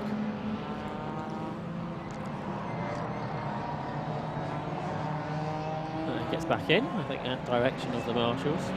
And push that car behind the barriers. And again, easy to push one of those when you're leaning over the side. But they give him the driver the fire extinguisher. I think they drive out of the pits with the extinguisher in it. Success ballast. So again, a good job by marshals to allow us to carry on racing around the rest of the track. They have done a fantastic job today, as always. It's great to see so many here as well, because it's a really long track to cover, obviously. There's plenty of marshals here, 3 on this post, at least. So that is the demise of Ash Hicklin from the race, I think.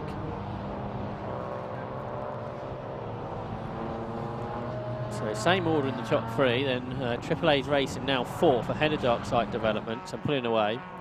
And as we heard from Russell Dack, catching Darkside Developments is the Prep and Lay racing team, Team 12, who have got themselves up ahead of the 7 Series Midlands team recently. Yeah, the last time round they weren't as quick as the Darkside crew. Here's a 3rd place car, which is the M&M racing team, which are now on the same lap as RJ Motorsport 1. So depending on how quick RJ Motorsport can get another car out there, M&M Racing could be back in contention for 2nd place here. I guess they'll be watching on their phones and seeing where their guys got to on the streaming. Yeah, there's a notice Rogue Motorsport, they've got big television set up with the live stream going out on it. So this is 45D, isn't it? Doing the chase. I guess it shows with improvements in technology how different the race is compared to even sort of 10-15 years ago, where communication was pretty difficult, and to be able to communicate with what's happening with your car out on circuit back then, you sort of just realise when you're on the pit wall the car hasn't come past, I guess.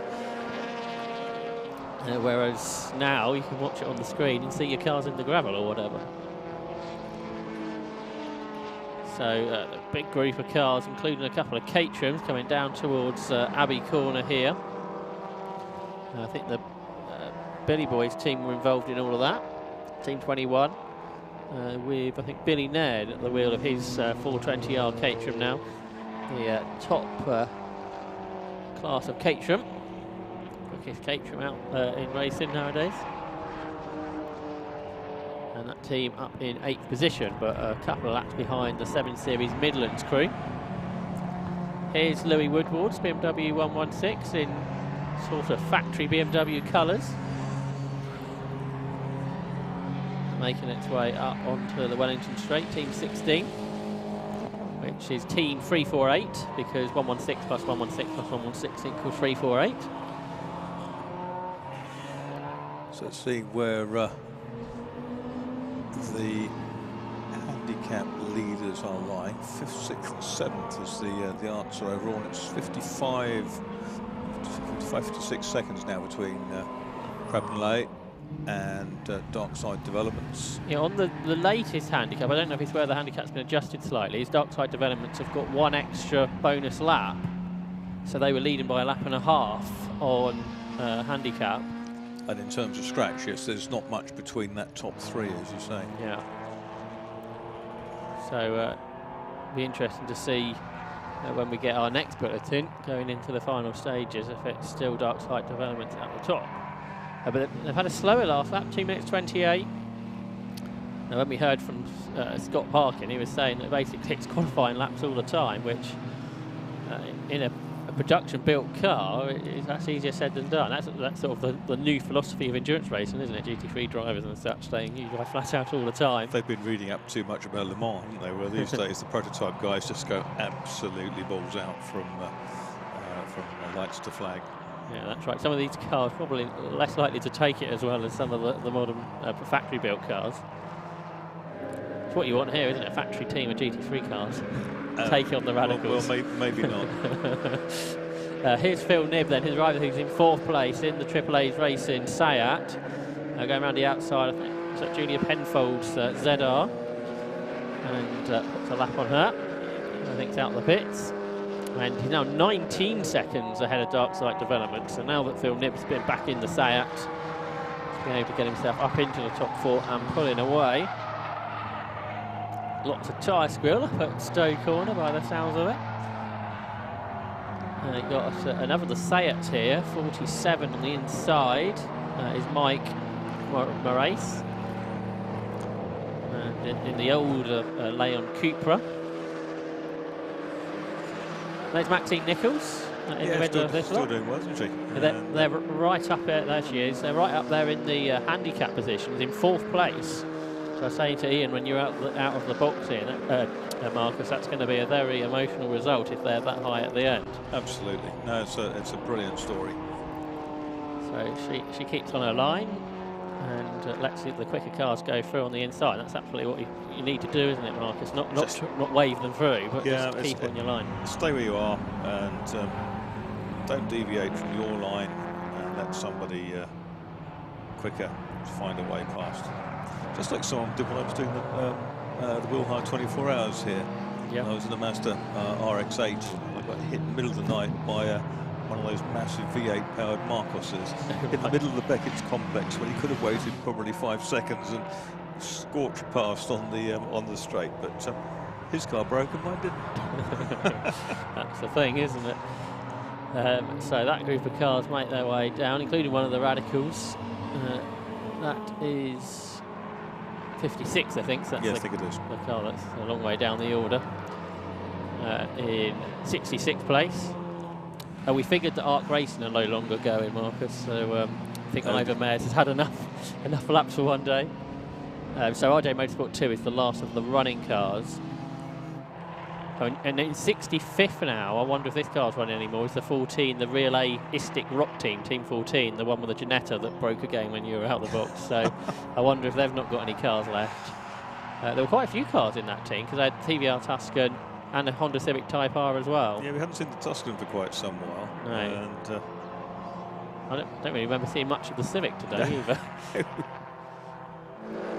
So yeah, they're now towards the back. So this might be the most retirements we've had in a Birkett relay. There's 4 that aren't running for sure. Do you know, I suppose in the years when it's been wet, of which there have been a number, the actual loading on the car is much less. It's much less intense.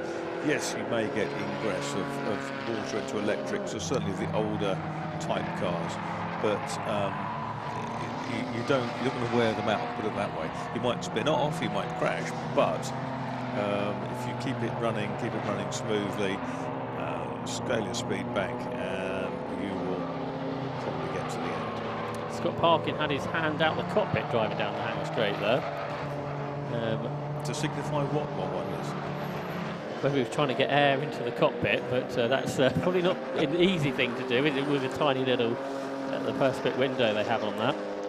But this is a really well-built car, though, the pace they're doing, isn't it? It is. 223s. Good-looking thing, too. It looks the part, and in that kind of black and bronze kind of sort of a Duracell bunny. And only lapping a few seconds slower than Phil Nibb's been doing in the TTR Seat. So, and I think that's on slicks as well, isn't it? And that's a kind of proper deal, isn't it? And it's obviously Scott Parkin's driving it well. And driving it a lot as well.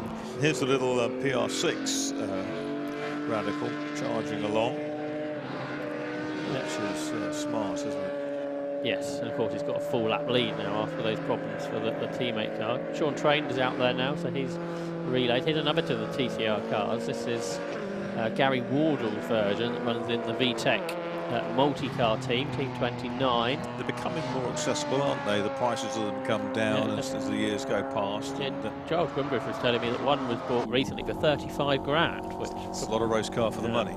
This is on board with Sean Trainer, chasing the Seat up towards Stowe Corner, down a gear. Talk us through this, Marcus. Well, he's round. He's obviously trying to keep the car with as much momentum as possible. Off the curb, and down into the Vale. Have to come down a gear again. He's got to watch where the Peugeot is going to go, because he's going to be quicker than the Peugeot power-wise, I would think. And here he goes, trying to line up where's the Peugeot going to go. He stays where he is. It's absolutely perfect.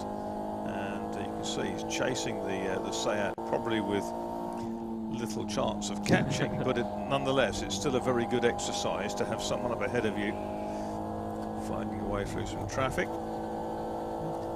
This is where he'll be pretty rapid, I would think. He throws the car at Village up towards the loop. They don't have the power of the 2-litre Mark IIs, do they? But they have good handling. They're pretty nimble. There's not a big overhang at either end, so there's they're well balanced. Sean Trainer was mighty in the final round of the championship at Oulton Park. He went off at Cascade at the start in the Down, dropped to something like 15th, and got the lead on the last corner of the race to win the final round of the championship. Right. Which I see his helmet's got the an Anglo-Irish flag on it. He's got half of Ireland and half of the Union Jack. So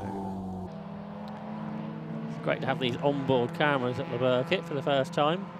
Yeah, it is good. Gives plenty of extra footage and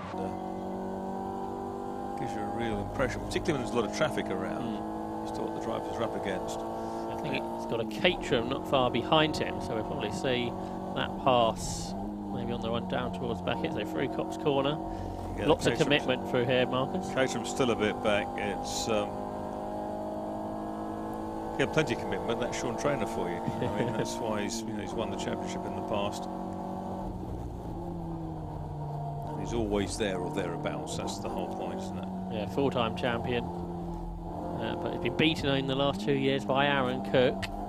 You can see the Caterham in the mirror now, which should pass pretty easily down the Hanger Straight, I think.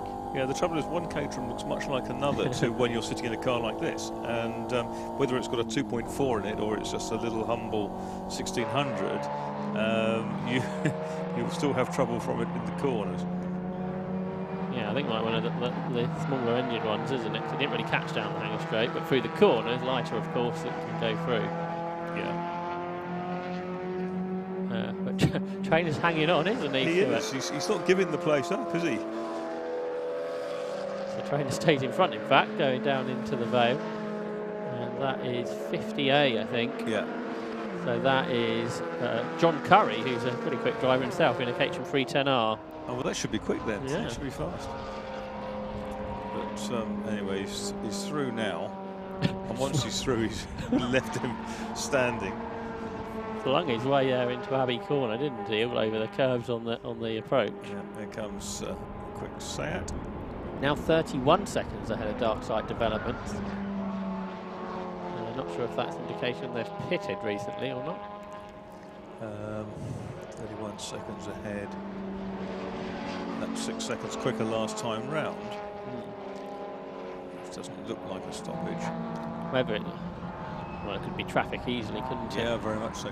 This is James Alford in the Golf, which races in Club Enduro. Another very tidy Golf Mark 5. Turns his way through the loop section and then passing the John Hobbs car, which is a hot hatch car. So a couple of two now. Golf Mark 8's on now. Yeah. That's obviously an earlier car. Yeah, this is a Mark 5. So and there's Hobbs behind, and the one of the Honda Integras coming past. I just noticed the M&M racing car just unlapped itself to RJ Motorsport 3, but so they were 2 laps down, so that's just under 2 laps now. Yes, we saw the two running together coming out of club a couple of laps ago, and it looked that way. But it's an awful lot of ground to make up in the course of an hour and 20 minutes. 8th and 9th across the line. We're separated by 0.8 of a second. I think they changed around on the last lap. A Motorsport team 20 going past 21. The Billy Boys team. There's still lots of cars on a similar laps. On lap 106, there's what, half dozen cars. There's another half dozen cars on 105 laps. So in that mid-pack, there's still these really similar paced cars that are sort of battled for the whole race. Yeah, it will be, and it'll only be decided when that checkered flag comes out. There's the Porsche that was first into track in qualifying this morning. Honda Integra here.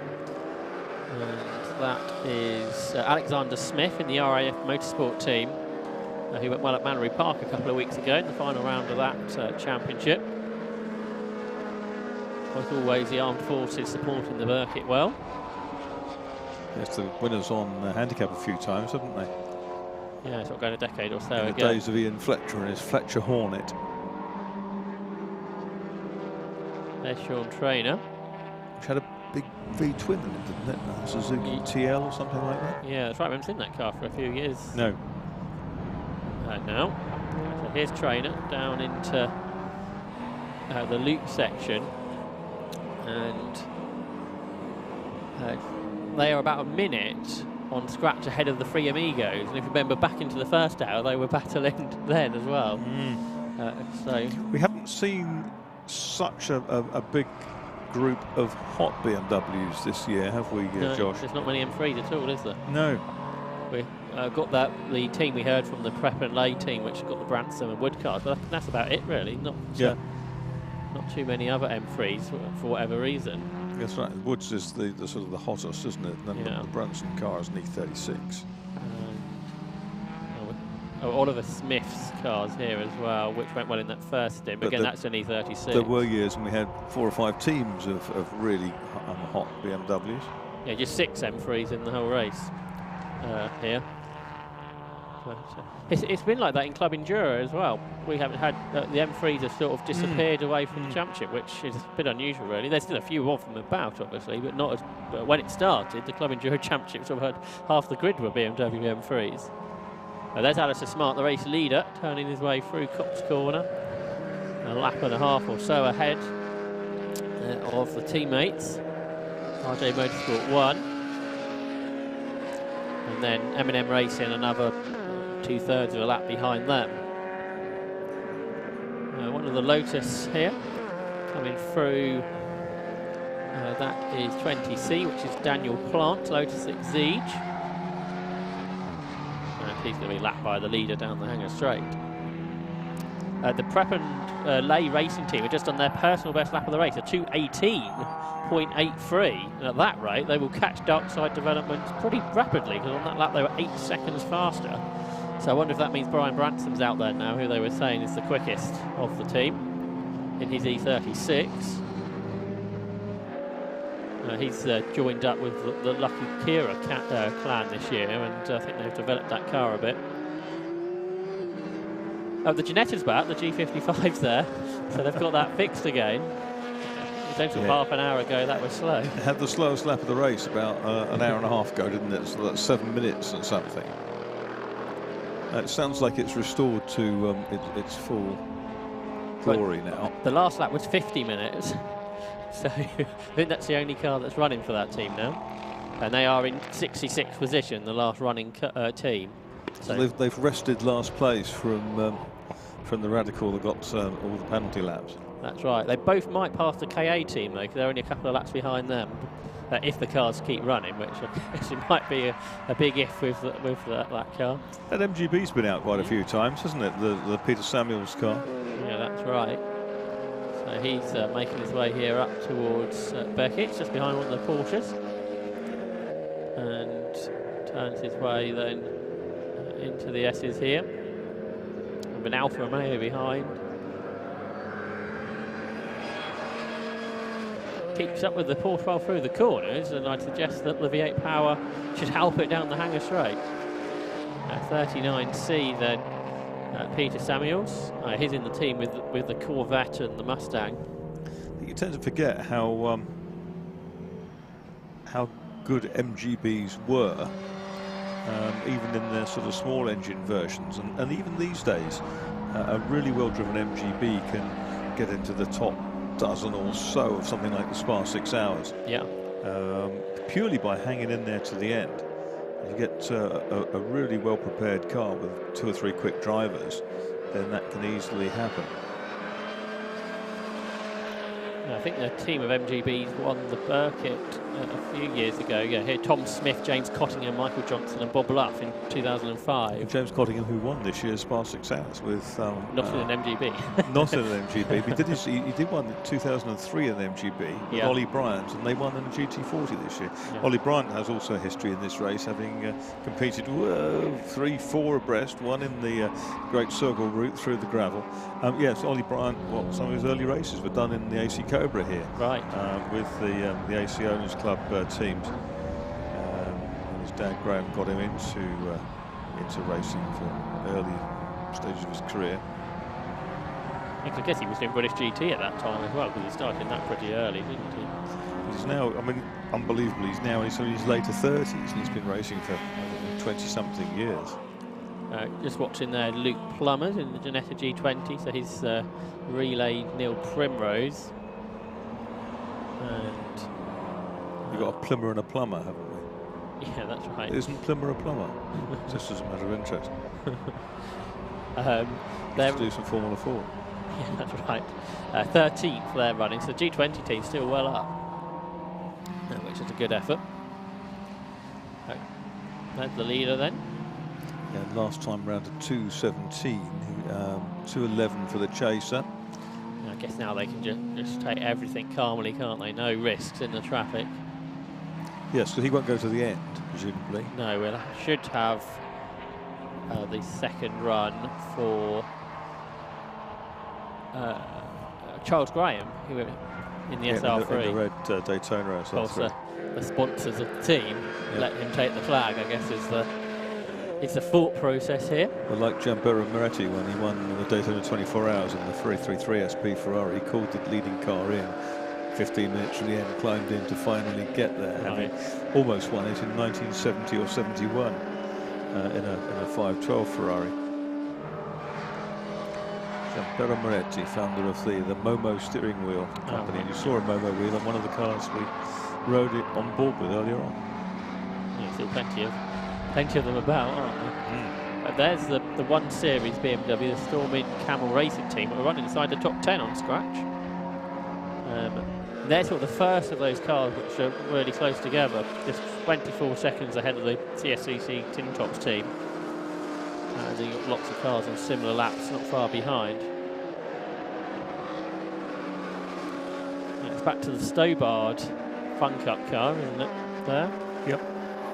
Ahead of the Mark III Mazda. That's Colin Kingsnorth in that Stobart car, isn't it? Yeah. It's a long lap there for the M&M Racing team we've just seen, just under 5 minutes, so they've fallen over a lap behind second place RJ Motorsport 1 again. So where the lead car seems to be keeping out of trouble. The other two, every now and again, have a long lap, which puts them away. Ooh, big weave out of club corner there as I think the Clio gets down the inside of the Mini to avoid running into the back of it. Well, they're both passing Mark Burton's 116, which is up for sale. So an interesting race to bring your car in to try and sell it, I think, because there's quite a bit of risk here with 69 other cars. Oh, there it is, the Mark Burton car to second, the BMW, there it is, with big for sale sign on the side and on the back. Perhaps it's hoping anybody that passes it might see and think I'd like that. Did plenty of TV advertising. There's Ryan Branson, so he is out in Branson's really pushing on. The M&M car, yes, it may have lost a minute and a half or so on that last lap, but it's unless there's a major problem, they're so far ahead of anybody else, and they're headed by Triple A's in fourth place in 63, that it won't be an issue. So here's Branson then turning his way through Luffield Corner, 2:19 on the last lap. I think he's the quickest of any of the sort of the tin top type cars, the non-sports cars. 2 minutes 18.83 his best, which is 900th quicker than the TCR Seat, which is pretty mighty, really. Yes, he's got a lot more power in the BMW, but he doesn't have a lot of the technology. I mean, they must have lost a bit of time in the pit stops because he's 2 minutes behind Darkside Developments, so it's a pretty big chase he's got to do here.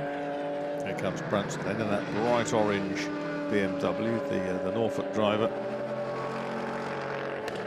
Yeah, he was racing at Checkered last week with the 750 Motor Club in a couple of series. He's now ahead of him, red Ginetta, the Chris Everall car. Triple A have pitted, and now they're only 5 seconds ahead of Darkside. So for 4th and 5th, for the best of the non-sports cars on scratch, might be interesting to catch up on, see who's gone out for Triple A's, because that would have been Phil Nib in. So perhaps the Lotus Europa might be back out, and just 5 seconds ahead of the Parkin brothers. And so they're 4th and 5th, and we're watching the 6th place car, Ryan Branson, up over the curve through Club Corner. Putting a lap on Colin Kingsnorth. I don't think we're too far behind there. The two that are 4th and 5th. It's the Etheridge BMW, so that's the 4th place car. And then coming through next is Scott Parkin. So that's 4th and 5th together in shot on the same lap on scratch positions. A BMW turning its way into Abbey Corner. Is the Etheridge car, and then going after them is Scott Parkin in the Gulf. Here's the BMW then. See if we can work out which driver it is. The 63E. That will be Christopher Etheridge in the E46 M3. He turns his way through the loop section. And we shall see if Scott Parkin can catch him. And of course, this is the outlap for Etheridge, so getting everything up to temperature. How did you find that in long distance races, Marcus, when you come out the pits cold and into a hot race? It was quite something. I've only done a couple of reasonably long races, the 24 hours being the longest, and when you go out in the middle of the night and it's sort of not very clever conditions, etc., and you're absolutely shattered already, it's quite something. But you settle in, you focus very quickly, and what's interesting is in a long distance race you feel that you carry the responsibility of the whole team, not only your teammates on track, but the crew on the pit wall, in the pit garage, etc. And you know that if you screw up and you slide off or you do something silly, then you're not just spoiling it for yourself, you're spoiling it for everybody. And that is something that was quite interesting. In fact, it was our quickest driver who kept throwing the car off, which is why we ended up second in class. Scott Parkin did a slow lap because he dropped away, 2 minutes 32 there for Parkin, because he looked like he was getting quite close, and now he's fallen away, so not sure what happened in the second half of that lap to Scott Parkin. Just have been trapped behind some other cars in opportune moment. There's the red BMW he's chasing. Where's Parkin in the background? It's a much anywhere. bigger gap, isn't it? There he is, I think. Just coming onto the straight now. So it's sort of gone in the direction maybe we didn't expect. Not helped with that slower last lap, whatever it was, whether it was traffic or there's something else at play here. Because I guess we know the TT does less than an hour, so he'd be keen to to keep going for another 10 minutes or so. Yes, if he can. absolutely. But Where is parking then? starting to look concerning, isn't it, for our handicap leaders? Where are they? They were. It was over at Beckett's we last It saw. stopped. It stopped. Oh no! The drama. So this is our handicap race leader, the Dark Side Developments team. Team 13, Scott Parkin, who was slow on the last lap. He didn't come into the pits. Perhaps that was a mistake, and he's getting out the car. And his brother Ryan Parkin will be in the pit lane. He'll be seeing if how quickly he can get out onto a circuit, because it's absolutely vital that they don't lose much time here. And we know the other car won't run an hour. And we've got an hour and 6 to go. That's right, and the car's in a place where it can't be recovered, can it? Not there. So the Mark II Golf might be needed. And this really throws everything up in the air on the handicap race, because on the last hour, on 110 laps, there were 7 cars. So we said it, you just can't count anything out, can you? So there is Scott Parkin. I think he's got a mobile device out to let them know back in the pit lane that the car's not going anywhere. So we should have to look out to see if the TT is out on circuit at all. They can hitch a lift back, climb into the Mark II, which we know is not working very well. Yeah, that's right. It's a bit sick. So real drama here then. So that last slow lap wasn't a traffic issue. No. And he just, the big thing is he didn't come into the pit lane. He decided to stay out and hope the car would sort itself out, but it obviously has not. And they were running fifth on scratch, weren't they? But leading handicap by quite a decent margin. Yeah, so our unofficial order would suggest that AAA Racing could come to the top. Here they are, the Etheridge BMW. He's just on a 2:30, so he's much slower than what Brian Branson was earlier, which could bring others in. And look, the RAF Motorsport team, they're up there, the Prep and Lay Racing team as well, and the Mini Kievs, and the Free Amigos, they're inside the top 6. So this is very much all to play for here going into the final hour or so of the Birkett relay. And we've had drama for one team, and this is the point, especially when you've got not many cars in a team, Marcus, where the cars start to falter, don't they? They start to wilt. That's right. They've done so much running over the course of the day, because that Parkin Golf had done probably about 3 hours already, hadn't it? As it was doing longer stints. We haven't yet had a glimpse to see if the TT is out there, have we? We haven't seen that yet. Whether Ryan Parkin has noticed what was going on. So this is our potential new handicap leader, which is the... it's Christopher Etheridge, isn't it? And that's 46 M3. Yeah, and sharing with Andrew Etheridge, Phil Nibsayat, and Andrew Raff's Lotus.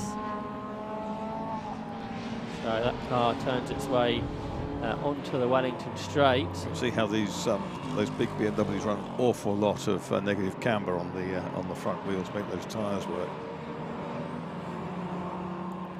Just lapping Maxine Nichols, who's well up there in the handicap on our unofficial timing chart, 7th position. Lots of tyre school going on at Luffield off the effects mic there. Lots of cars here running on treaded tyres on this one tyres. Not many slick shod cars, I don't think, here, except for those right at the front of the field. Darkside have come through in 6th place, 4.5 minutes lap, so they're falling behind the Prep and Lay Racing team.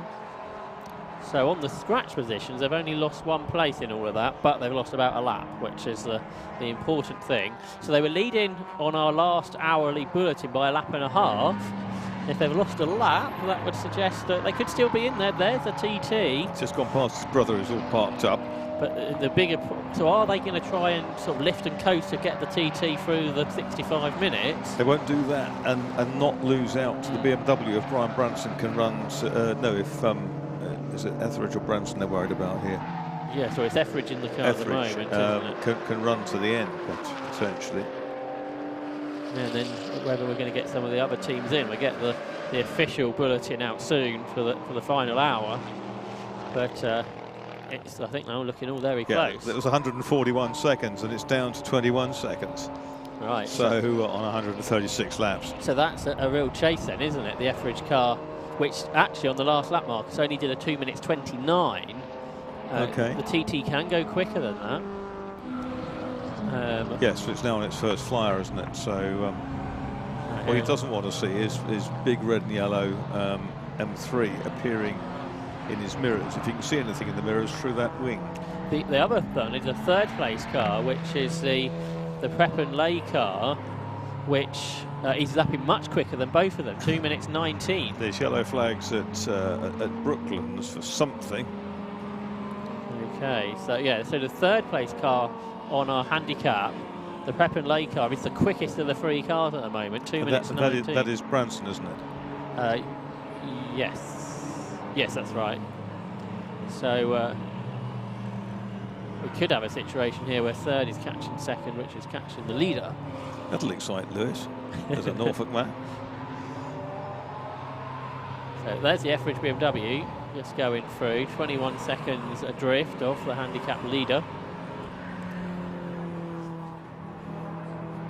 Safety car boards. So that's what the yellow flags were about. The safety car's being called presumably to clear the parking gulf. So that's really going to mix everything up, isn't it? It means that the handicap will have to be adjusted to account for this first safety car period of the day. I guess it shouldn't take too long. So there is the safety car. It's important now who it picks up, isn't it? Because if you're in front of the safety car, you can basically gain a lap back. It's picked up the dark side TT. So that's sort of spot on for the handicap leader, isn't it? Well, it has what the safety car's picked up. So what it means... And there it is, there's the red BMW. So there's sort of 6 cars between them, isn't there? Yeah, absolutely. And then the Prep and Lay racing team, I think, will be on the same lap, sort of at the back of the lap. And in this situation, it's led into a race, and we are exactly an hour to go now. It doesn't really matter what they pick up in terms of any competitor. But say, we've sort of picked up the perfect people for the handicap, and what this will mean is this could help the fuel mileage on the TT, couldn't it? Exactly. So we've got a really interesting, I think, final hour of the race to look forward to, Marcus, which Ian Stamen will talk with you all about it. Yeah, this is intriguing, and here we go. This first safety car, 5 hours into this 70th anniversary Holly Birkett 750 Motor Club 6-hour team relay race, back where it all started at Silverstone in 1951. And I've gone past the stricken Scott Parkin Golf for dark side developments, and it's his brother, twin brother Ryan, who's in the car which is directly behind the safety car. Yes, it's taken 5 hours, but we do finally have a safety car out in this race then, and it's a crucial stage of the race as well. Let's go down to Lewis in the pit lane. He's got an interview. Hi guys, just to keep you updated with what's going on with the dark side developments car. Well, that's the race for the handicaps, isn't it? It was Scott Parkin, as we know, who parked up the Audi TT. He's actually, well, so at the moment Ryan is out on track, but Scott has got to come back and jump in to the Mark II Golf, which is earlier in the interview. Early in the day when I interviewed him, he actually said had a problem. At the moment, he's making his way back here as quickly as he can to pit 2A to jump into the Golf. And as the speculation was, maybe the Audi can only do 50 minutes. Maybe with a safety car, they might be able to stretch that a little bit longer. Will that be long enough? But at the moment, the team has got the Golf going. It's running at the moment in the background. I can just hear it. And a little further up, 2-3 garages up, is the Prelay racing team with the BMWs, with Russell Dack behind the wheel of the BMW Compact that he's competing in today. So he's thumbs up. He's all hopeful that he'll be able to bring home the Team 12 car in the lead. But he's got to move Team 13 off the top of the handicap list. And I think that's going to be a tall order. But obviously, all to play for down here in the lower end of the pit lane. Back to you in the studio. Thanks, Lewis. Yes, there's the car. The car's being towed back. And Scott Parkin then heading back to Garage 2, as we heard, and will be there ready and waiting to get out in the Mark II Golf, should that be required. It might depend on how long this safety car period lasts for, but I suspect it won't last for terribly long, because they'll presumably take this car off, or they're taking it off here at Stoke Corner, aren't they? So circuit will now be clear, and you would think the next time the safety car comes up to complete a lap, it will dive back to the pit lane mark. How's he going to get the lift back to the pits, I wonder? Well, that's another matter, isn't it? If we're going to get an Uber. Yes, there's an app for that, and either that or it's getting his running spikes on, isn't it, to get back. So we're on board here with the 41 car at the moment. It's a Type R, and 41 is the Army Sports Car Racing team. So that's either Richard Palmer or the Blair Thompson car. Not quite sure which one it is that's out there at the moment. It's Blair Thompson's car, I'm told, that we are on board with. That's what's behind the safety car, but not for much longer, because the green flags are waving. The safety car board's getting back in. There goes the safety car heading down the pit lane. So it was only out for 6 or 7 minutes, wasn't it? And we are back under green flag racing, so that won't be too much of an adjustment to the handicaps, I wouldn't think, because that's 6 minutes out of 360. Yeah, it wasn't even a lap and a half, was it? No, no. So there's Maxine Nichols as well. She's heading down the pit lane to hand over for one of her fellow drivers in the Racing for Mick team, either Malcolm Edison or Jim Yu. A few drivers choosing that safety car to make their stop. By the looks of it, there goes Steve Simpson back out into the They'd race. have their crystal balls out that came in last time round, wouldn't they? Yeah, absolutely. So that's the car that's now gunning for that 5th and 6th position battle, isn't it? Yes, that's Chris Etheridge. Or 4th and 5th, I should say. 4th, 5th and 6th. Chris Etheridge in the Triple A's racing car. And it's the length of the veil, really, isn't it, between the two of them, as BMW be next into sight. Here he comes. Doesn't look to be in a terrible hurry at this point, is he? No, just reeling the laps off constantly and consistently. So there's the length of the Hamilton Straight between these two duelists for the handicap honours. Yes, so not to say others aren't still in it, because they are. No, we'll get the official handicap update in a few minutes, I should think, as soon as that's refreshed and uploaded. We'll bring the handicap positions to you. But there we see the 63 car, the Triple A's racing car, the E46 M3, Chris Etheridge at the wheel at the moment. And not too many cars around him right now. There is the Ryan Parkin Audi TT, and he's not got too many cars around him either, by the looks of it. There's the Etheridge car, just coming over the slight crest on the Wellington Straight. Turning now through Brooklands, and now the right-hander at Luffield, double right-hander here, and out into Woodcote Corner. So yeah, it's more than the length of the start and finish straight now that the 63, well, the 13 car has, back to the 63 car, but that's really going to play out for handicap positions as well. 53 minutes left to go in this Revendine Motorsport Insurance Birkett 6-hour relay race, 70th anniversary running of the event. It was inaugurated in 1951. I reckon it's the 73rd race. There was due to be another one in 1987, but that was cancelled due to bad weather. I think it was around the time of the Great Storm of 87. Ooh, the Mustang has got all smoky. The 39 car. Yeah, that's Team Billy Bob, isn't it? That's Alan Lee's car. That's fortunately very close to the pit entrance, so it hasn't spread whatever it's dropping very far. It's a relief to all concerned, I think. out front with 52 minutes left. It's still 57. RJ Motorsport 3 leading on 135 laps. Well clear of 54. RJ Motorsport 1 in second place. They're lapping in similar sort of lap times at the moment. 13:45 M&M Racing, 4th Team 63 Triple H Racing, 5th 12 Prep and Play Racing Team, 6th 13 Darkside Development, 7th 32 7 Series Midlands, 8th number 21 Billy Boys, 9th number 28 Motorsport, and 10th number 53 Storming Camel. And there are, I think, 17 laps between the car in first and car in 10th, and we're looking at the leading car, Marcus. Yeah, this is the Radical SR10, which I think is the first time I've encountered one. And good to see something a little bit different out there in the team. It looks different, certainly, and it's a different configuration of engine, gearbox, etc. At the back. More than 400 horsepower, about 425 horsepower in a lightweight sports car.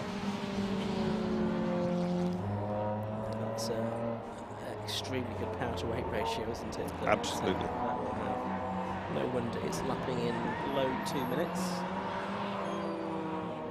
Caterham went screeching through Brooklands ahead of it, and you did wonder whether it was going to get round, but it has done.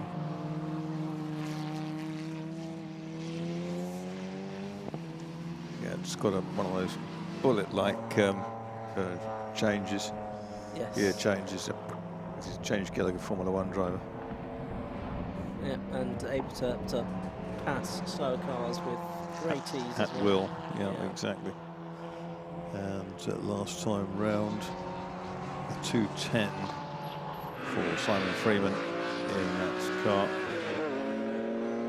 RJ Motorsport with 3 teams here, of course, although albeit one of those is now well down the order after the issues Team 56 had. But RJ Motorsport, V2.0, finished second on scratch last year, and the sole RJ Motorsport team finished second in 2019. So I think they are looking for their first win as RJ Motorsport on scratch, which they ought to get. They've got 2 possibilities now. First and second places. And no one else very close, in fairness. No, exactly. 45A, that's the 3rd placed M&M Racing car. Yes, that's right. So 45A is Matt Jones. Making his way through a very busy. Yeah, it's interesting how everything gets compacted, and it then for a couple of 3 laps becomes really populous in the corners. That's right. So the Radical teams out front lapping in 2 minute 12, 10s, 2:12, 2:15s at the moment. Some probably 20 or 30 seconds quicker than a lot of the cars out there. Picking up on the number 41F car at the moment. That is on a sports car racing team, so that's Blair Thompson, and that's the car with our camera on board. You can see it's got the registration plates on the front of the car at least. Simpson's Peugeot ducking out past the Shilton garage car.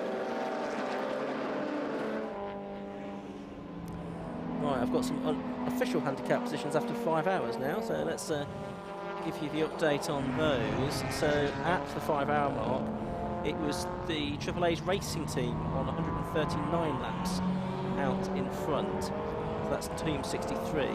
Then on 138 laps we had 43 RAF Motorsports, well they've been there or thereabouts towards the end of the Birkett relay in the past. So they're on 138 laps. Third, number 12, Prep and Lay Racing Team, also on 138. Fourth, number 1, the Three Amigos 4.0, 138. Can they make it a hat-trick? 5th, number 61, Rogues Troopers. They are also on 138, and then you've got about 12 or 13 teams on 137 laps. They are as follows: 16 Team 348, 19 Mini QEFs, 65 Butech Racing's BMW Triers, 22 St Winifred School Choir, 23 Auto Bar Techwell, 13 Darkside Development. So that's where they had dropped to from first at the 4 hour mark to 11th place. Then 33 Racing for Mick in 12th, 41 Army Sports Car Racing 13th, Futura Classico in 14th position, 15th 59 Team 59, 16th 55 Golfers, and 17th 36 Carmel Porsche Raging Speedhorn. And those are the cars on 137 laps. As Lewis Beers has come out to look over my shoulder to look at those handicap positions and work out who he needs to go and chat to in the final 3/4 of an hour of this race. We've been on board with Blair Thompson while I was giving you that handicap running order, and now we are watching cars heading up the Hanger Straight for the case the lead, 138th time. Fastest of all those cars on the straight, not surprisingly, is the big Ginetta of Chris Everall, which is behind the two cars you're watching now. There it is, big red Ginetta. Overtook 4 or 5 cars down the straight, but has now got boxed in by a BMW. It's going to squeeze round the outside. Trumpet on grunt coming out.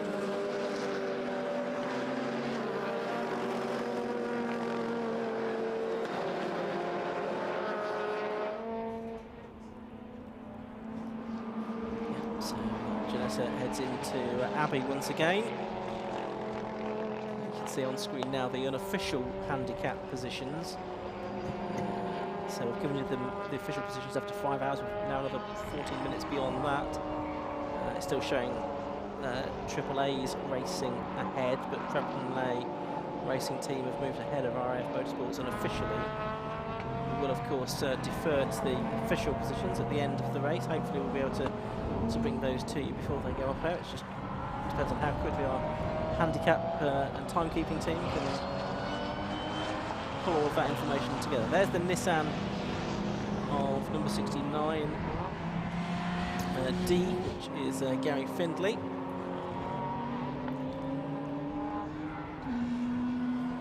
Smart looking car for Team PSG. It's going to go towards 160 laps, isn't it, if there are no further interruptions? Yeah, perhaps not quite getting there. Yeah, 158-ish. Yeah, something like that. That Nissan has got some the sign of some battle scars on the driver's side, hasn't it? There, yes. Wheel marks. Yeah, all amidships. So yes, handicap race still very much to play for.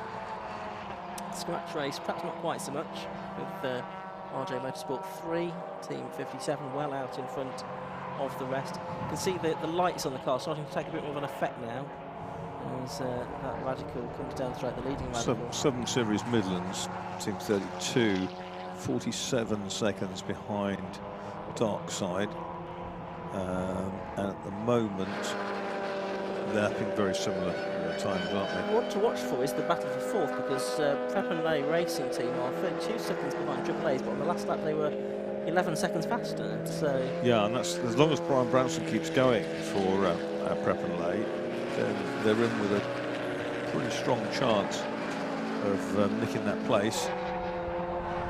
Fourth position overall that would be. And there's someone serving a penalty. That's the Kyle Henney Porsche, isn't it?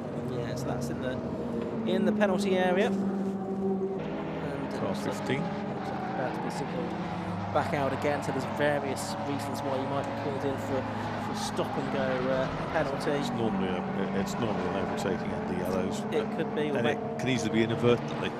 Yeah, it could be overtaken under the safety car, which might well be the case. Things have just had a safety car, or excess speed in the pit lane is another one.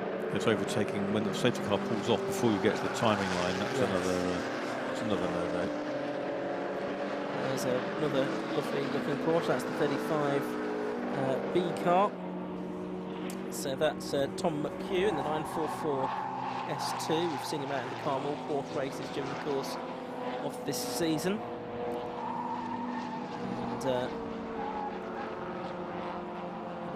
Carmel Porsche have had a mixture of races with 750 Motor Club and other clubs during the course of this season. But good to see they've got several teams representing them here in the Birkett 6-hour relay race to round out their season. The Prep and Play Prep and Lay team has just done its best lap last time round, isn't it? Yes. 2:18. That's really pushing hard. And again, that's 10.5 seconds faster than the Triple A's, so that gap down to 22 seconds now. So give them 2 more laps, 3 more laps. Those 2 cars could be together, so we'll try and pick up on the 12 car if we can in a moment. All the other cars setting good lap times at the moment is the team in 8th position, number 20. That's the avid Motorsport team, because they've done the radical back out again at the moment.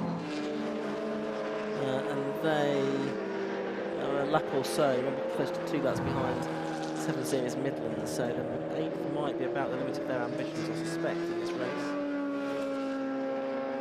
As Janessa goes through. Vale, there's the more modern Janessa G55 as well. Still at the Vale, now we're looking down the Hamilton Straight towards Club Corner. Last corner on the Grand Prix Circuit when the wing pit lane is used. But, of course, for the Birkett 6-hour relay race we use with the national pits. Let's go down to hear from Lewis once again. Thank you very much there, Ian. Yes, we're down here in the RAF Motorsports team in Garage 9C with Brian Watson. Good afternoon, Brian, and welcome back. Mind you, we do this nearly every year, don't we? We do. It's been, what, 15, 20 years we've been doing this, and it's always nice to be back. 750 run a cracking race here, and we race with them all year, so this is a really good end of season for us. Yeah, and 2nd overall in handicap after 5 hours. You're always there or thereabouts with the Royal Air Force boys, aren't you? Yes, we are. There's an extra spice this year because it's an inter-services, so we're against the Army and Navy as well. So we're racing them and obviously aiming for the handicap trophy. So it's going well so far, and it's been a good day. Well, that's good. Are you team managing the RAF boys? Well, I like to keep my hand in, but obviously as chair, I am responsible for all 7 disciplines we run, including esports now. But I can't not come to this event because it's superb, and I can't not get involved. Yeah, because all the way down there is all the RAF boys and the Army and the Navy, everybody, isn't it? Yeah. And you've had a series with the 750 Motor Club this year, haven't you? The Armed Forces Challenge. Yes, the race challenge we do with 750 is a really great event for us because they work very closely with us, and the 750 look after us as a motor club. They understand the challenges we have with getting out for events, and they've given us some cracking races this year to support. Yep, so at the moment, obviously, it's Alex Smith, who's at the moment? David Russell. Yeah, David Russell is one of my youngsters. I can say that about most drivers now, but he's one of my youngsters who's come on leaps and bounds over the last 2 years, and I've got 2 young guys out there who've really put the laps in this year, so I'm really pleased with them. So, who's going to do the last stint for you? Fingers crossed with the car that's out just now. Oh, no more pit stops. So, do you fancy your chances at the end? That safety car probably helped us a bit, compressing up the field. We don't know. As you know, it's Birkett, anything can happen. Okay, Brian, great to talk to you, and great to see you and the team back again and for another year, and hope we're going to see you on the podium later. We hope so, but thanks for having us again. Okay, thanks very much, Brian. Back to you in the studio. Thanks very much to Lewis Beals down there. Good to hear from the RAF Motorsports team. We are on board with an Army car now. It's Blair Thompson, and he's getting past one of the Rogue Motorsport MR2s there in his Honda Civic Type R. Just having a look in the mirror. The Army Motorsport car, in terms of the overall position, is running in 48th position out of 70 cars that start at the moment, although we've lost quite a few cars now along the way, or a few teams I should say.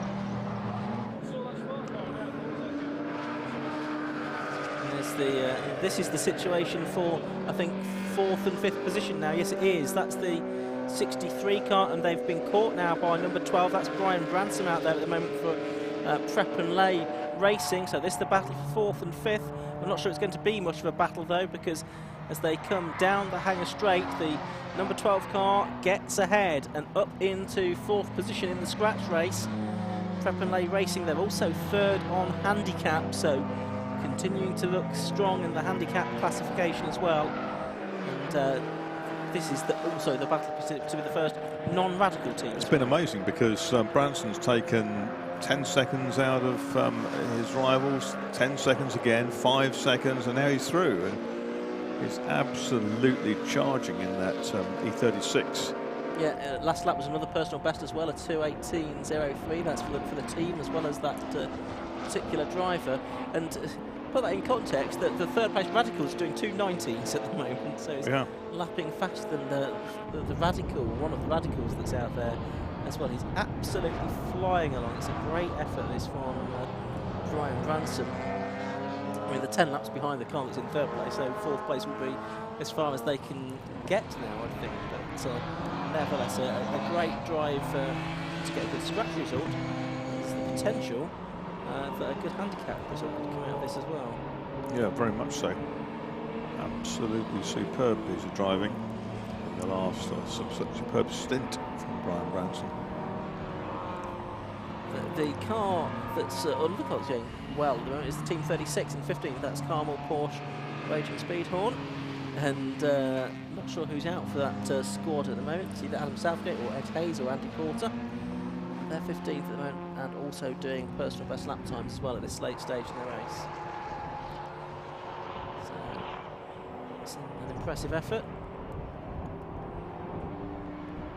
See the scratch race positions on the screen on the left-hand side now as we go into the last 36 minutes of this Birkett 6-hour relay race.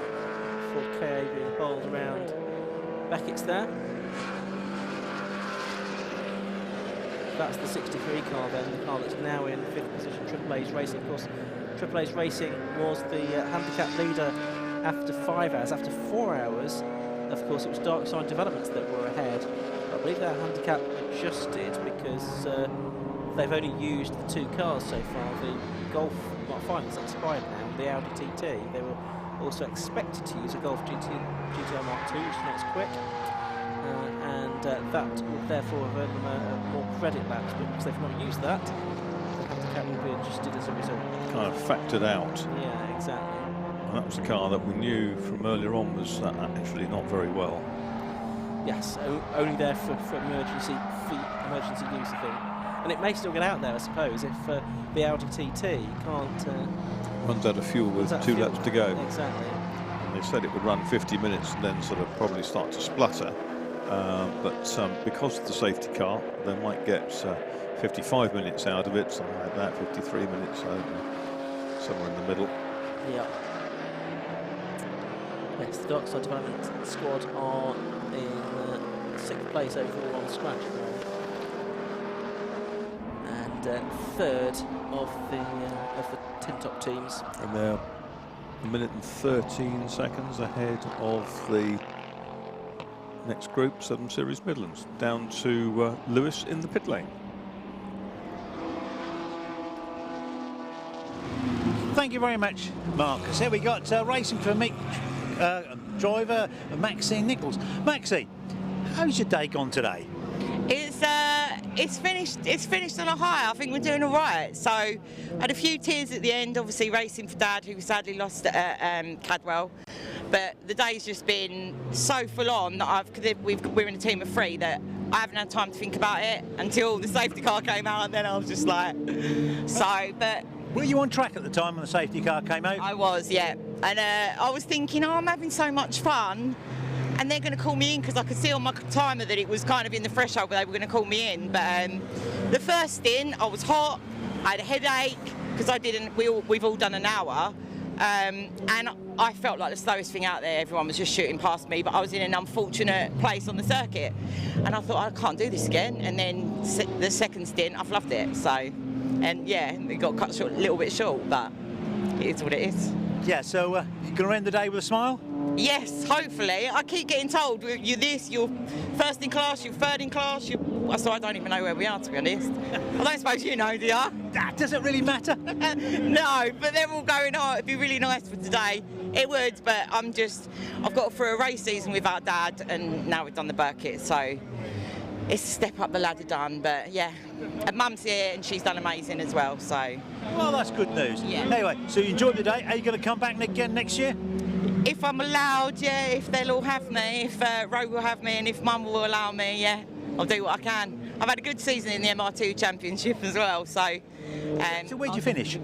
We finished now already, so we finished at Alton Park 2 weeks ago. I mean, where'd you finish in the championship? Oh, do you know what? I don't even know. I think might have been like 10th in class.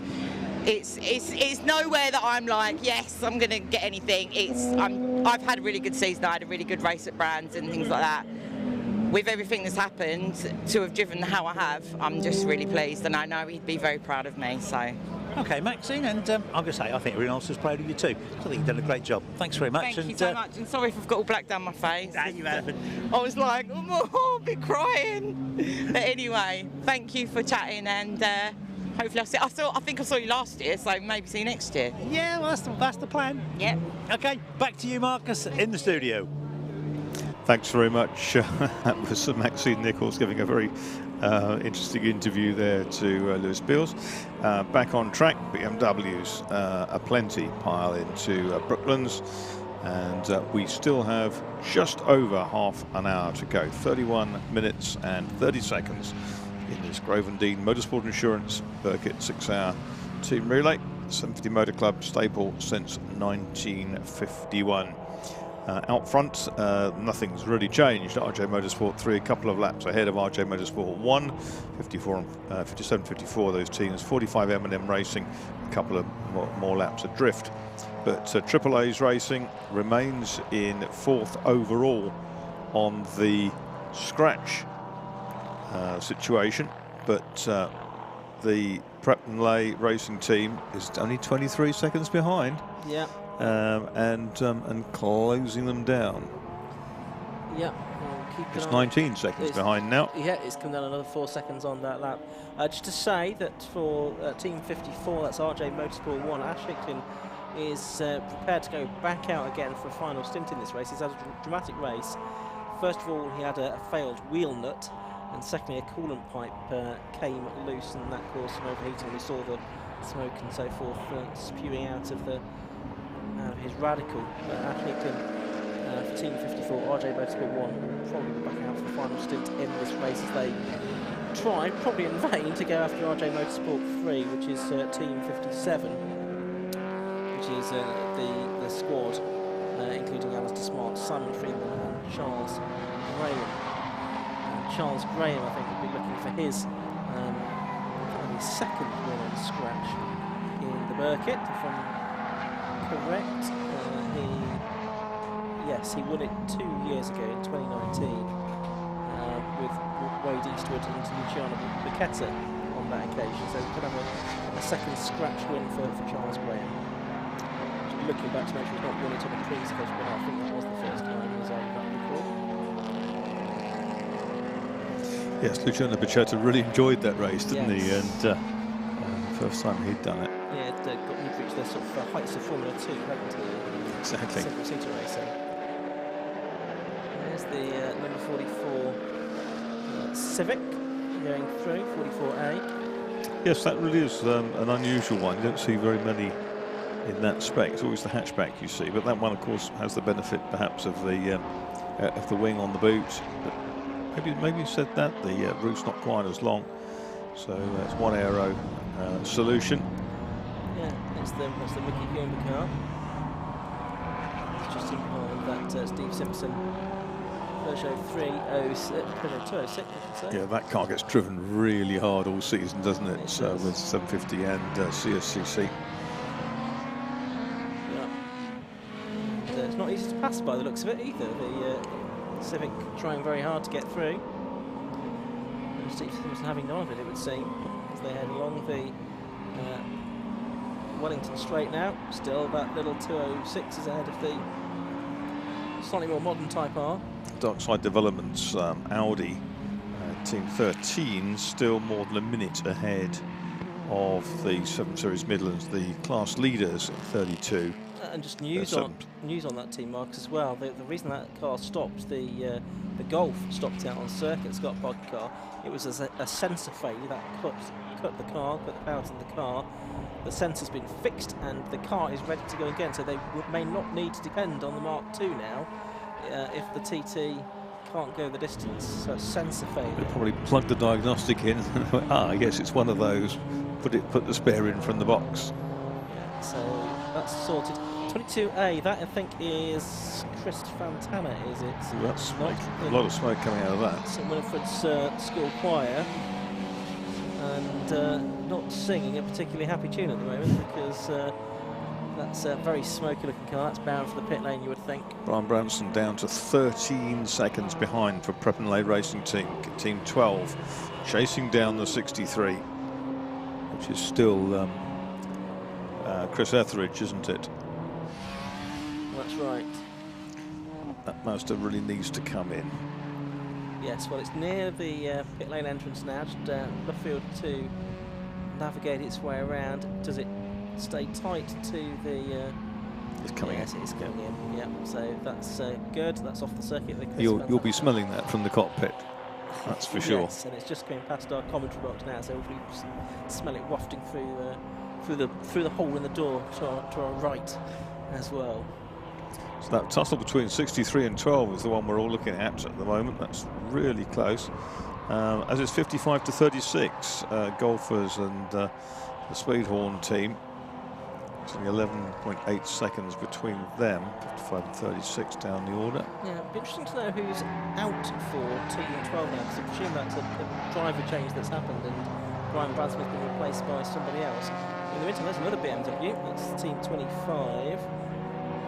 That is, I didn't see the letter on that, but one of the Futura Classico squad with their 325Is. Paul Dolan, Matthew Molyneux, Stephen Hockley. 5.4 now between the BMWs, so you should see pretty soon what's coming up. There's a couple of BMs in that group behind.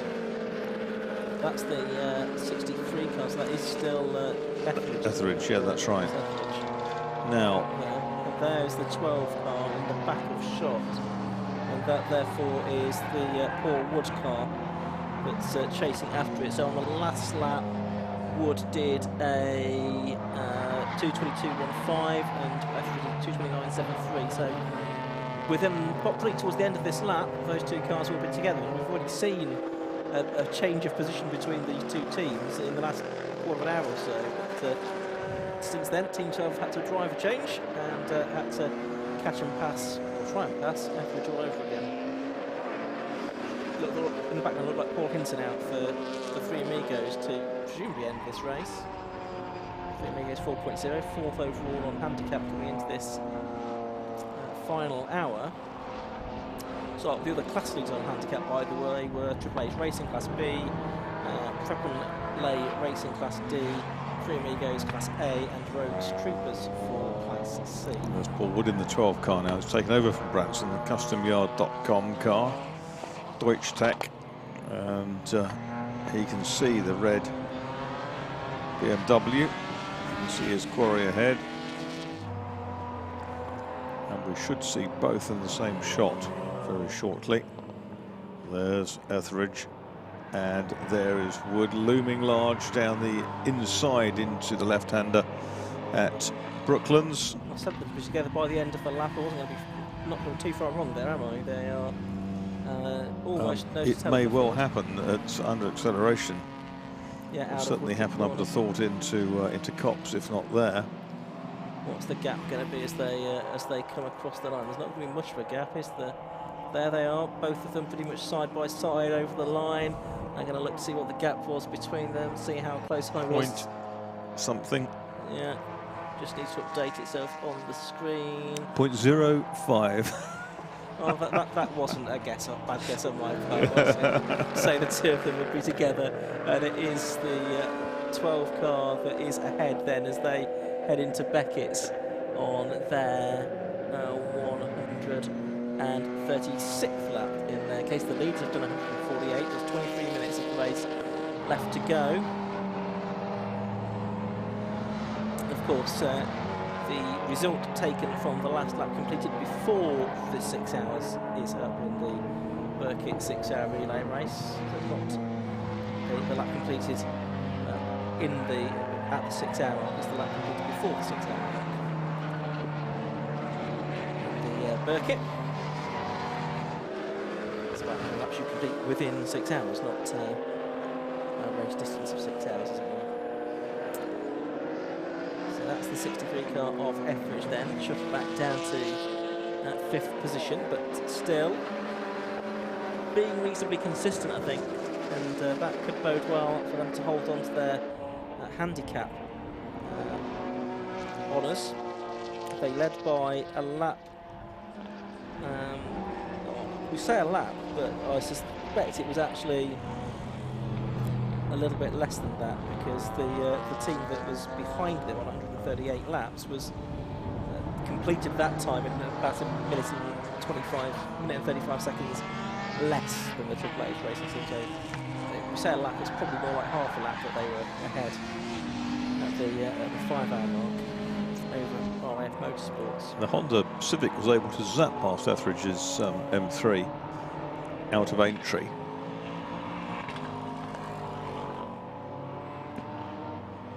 Down in the pit lane, Lewis Beals. Thank you very much, Marcus. Well, handicap race is going really strong. Currently at the 5-hour mark, AAA Racing were in the front. That's Team 63 with 1 lap advantage. And we've got Andrew Etheridge. Andrew. Yes. Yes, it's a bit nerve-wracking, isn't it? It's getting a bit close to the end now, and my son's out there, so it's a bit nervous with him being out there anyway. So, yeah, we're just hoping to get there in the end. Yeah, you're sharing the BMW this weekend. Yeah, the red M3. Yeah. And we had a few issues this morning with the drive shaft go, but we've got it all fixed, and it seems to be holding up. So, it's pretty good. Better have the drive shaft issue this morning than during the race. Yeah, definitely.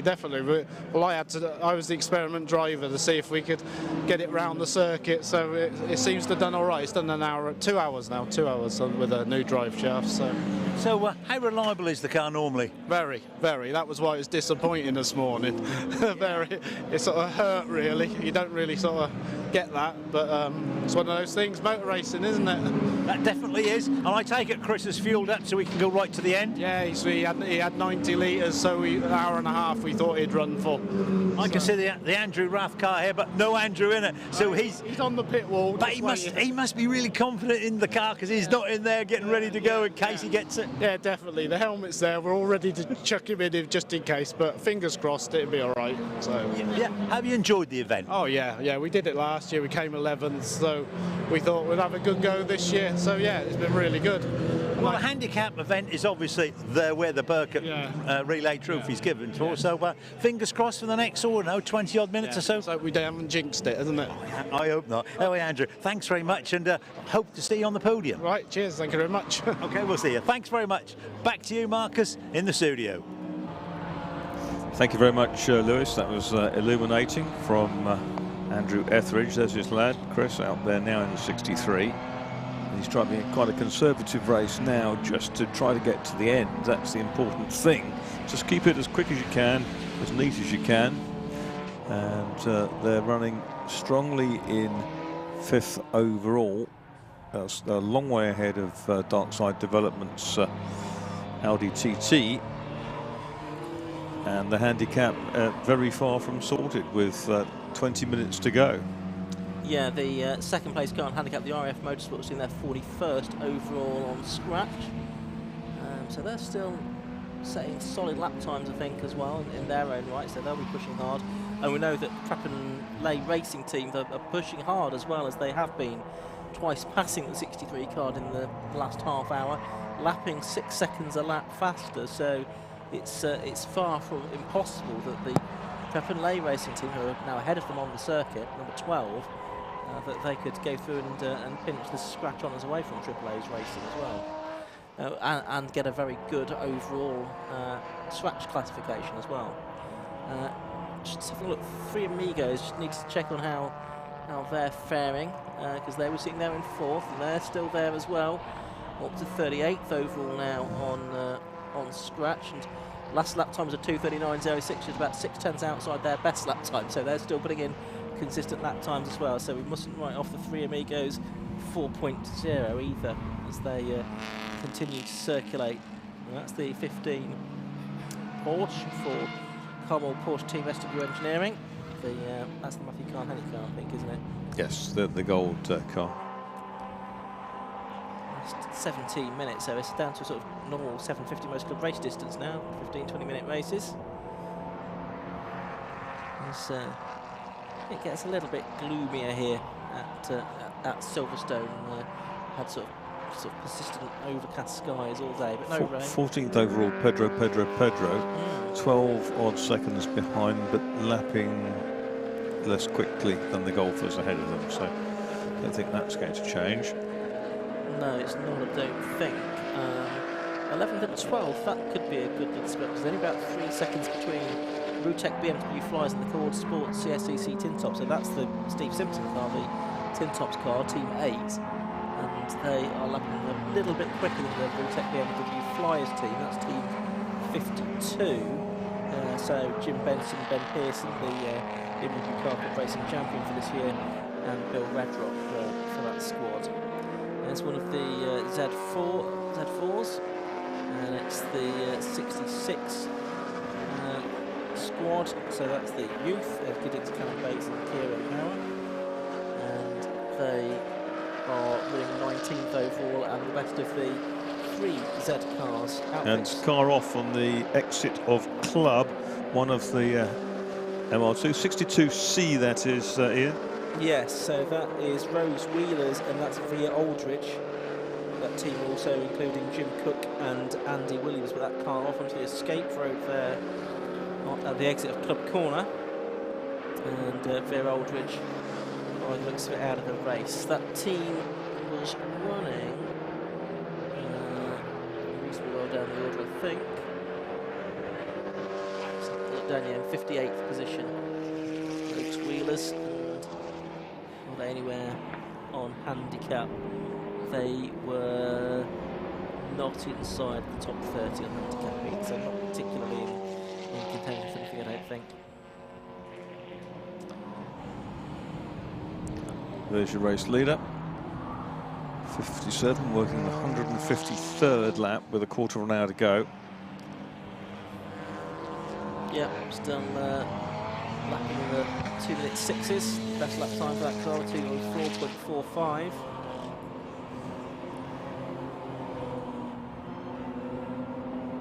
It's the final quarter of an hour, siding past the BMW, and get that Porsche as well by the time we get to Luffield, I would think. Blue flags waving, because there's another Radical heading down. That's the 45 M&M racing car that's in 3rd place, 4 laps behind the leaders. Should be safer, kind of 7 laps at this point, wouldn't it?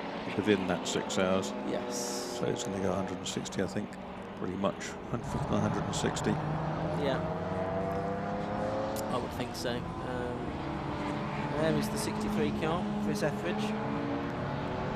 The Welsh flag in the window. And that is the Trap&Lay racing car, Paul Wood, isn't it? So that's Team 12.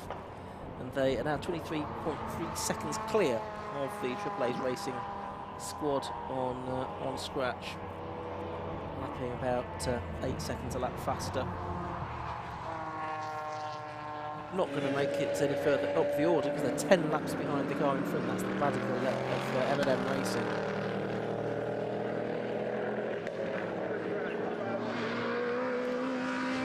So just hearing that unofficially the 12 car, the Trap&Lay Racing Team car, is well placed on handicap. We think that might be out front at the moment, but that's purely unofficial.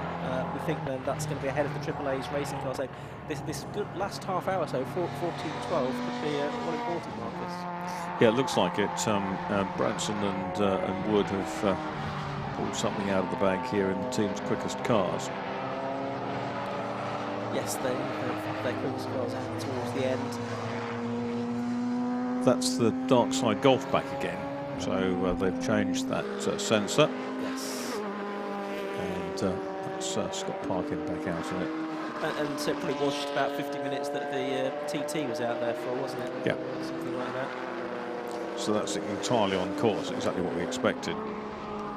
So they've not been forced to deviate too far from their strategy, really. Just that they lost probably a minute or 2 minutes, maybe. Yeah, when the car stopped out on circuit. They're still going to, with a fair wind, get 6th overall, which is a fine effort for a team with 2 cars. It is always a risky strategy, but they might have snuck 5th or even 4th place out of it if they'd not had that sensor issue. And Scott said earlier on they'd both qualified all 3 cars, hadn't they? Covering all bases, which is a very wise thing to do. The XJS Jaguar is back out again. It is. That's the car of Sam Clark Jr., isn't it? Is there any Jag in the race? I think it probably is. Only one I've seen. Yes. We used to have a couple of teams. Coventry Cats used to come out. That's right. But as we said earlier on, Jaguars won on scratch, the first ever, the XK120, and were quite successful in several of the early years. A C-type team won in '54, which also had an Aston Martin DB3S as a guest part of the lineup. Any other Jaguar winners? We've had, I think, a Jag winner on handicap, really, as a winner in fairly recent years, haven't we? Jagnuts was certainly second in 2014. So yes, the Jaguars, Jaguar mark historically have gone well here. The Jaguar Drivers Club B team won on handicap in 1962, and the A team won on scratch that year. I do like it when a plan comes together, as they say. Here's Paul Collingwood again with the Eclipse, locally built car. The transverse Ford engine in the back. That's done. I think it's his 3rd stint now. Sports Specials racer. Yes, it was 2009. 6 Potters won on handicap. Gail Hill, Chris Boone, David Bye, Peter Dorlin, and others. 6 Potters sounds like a snooker team, doesn't it? It does, doesn't it?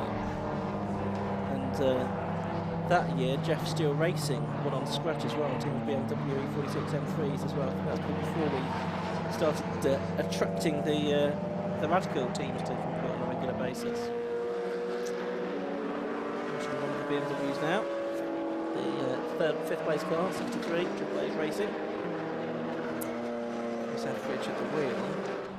Now I've noticed that the 7 Series car, 7 Series Midlands, are now just 20 seconds behind Darkside Developments. Does that mean, they're gaining at 5 seconds a lap, does that mean that the Golf is not particularly happy, or is it just as a result of that pit stop to put Scott Parkin back out again? Let's see what the next lap brings and see if the gap continues to come down. But if it keeps them down at 5 seconds a lap for the next 10 minutes, then we're in for a grandstand finish.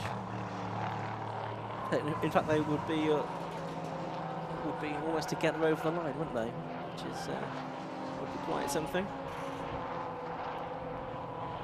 There's the race leading Radical. No, it's not the race leading Radical. I beg your pardon, that's the number 20 car. As it gets close to the camera, that's the A Motorsport car, which is on the same lap now as 7 Series Midlands, but 2 minutes behind. Lapping 7 seconds a lap faster, so it's not going to catch. Billy Boys are still in the top 10, aren't they? Storming Camel. Yes. Racing also there. Billy Boys second in class to 7 Series Midlands among the Caterham teams. Screeching of tyres as cars fly through Cops Corner there. 8 3/4 minutes left to go. Mark Skeggs just going through the shot as one of the MX-5s. Replaced the one that replaced Chris Fantana's smoky car. Team 22. So that's what you see the Rob Greensmith or Kevin Bird out in that team. Triple A's Racing now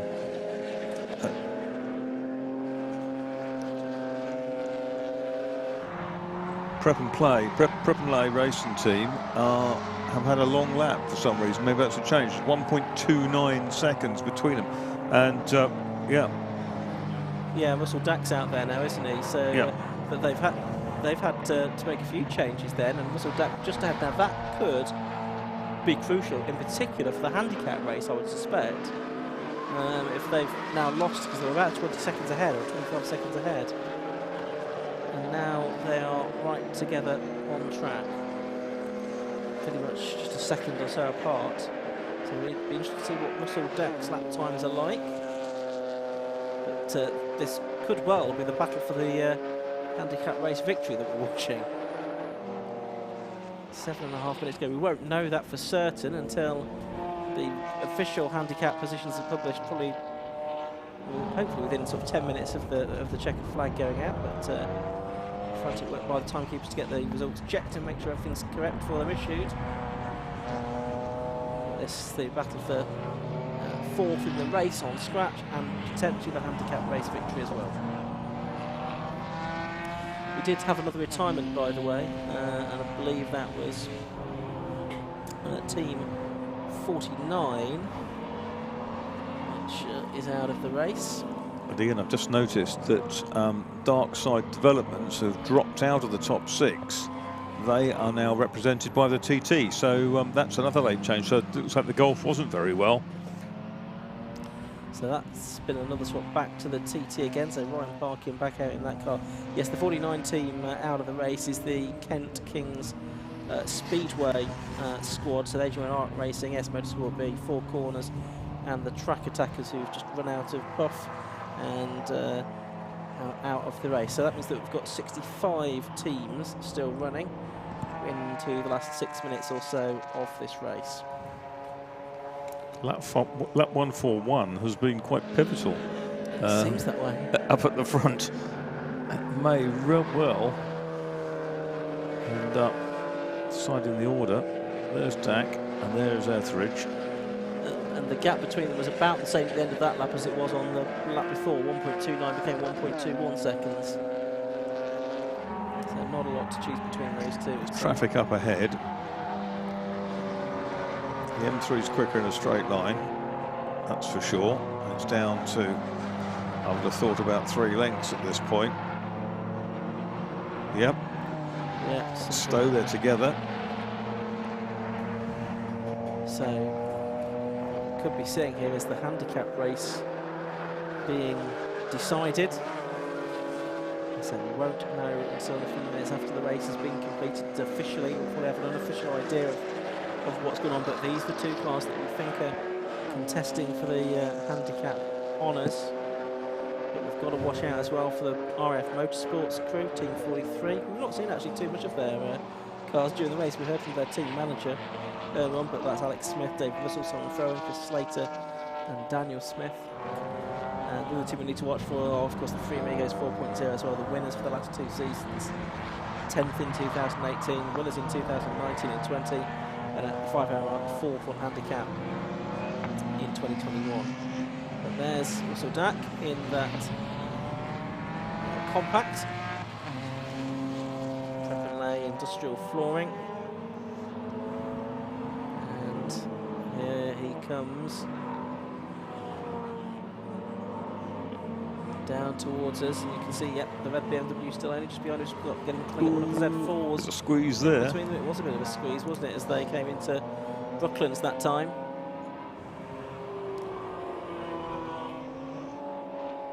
A couple of radicals together, heading down towards... One's the PR6, isn't it? It is, yeah.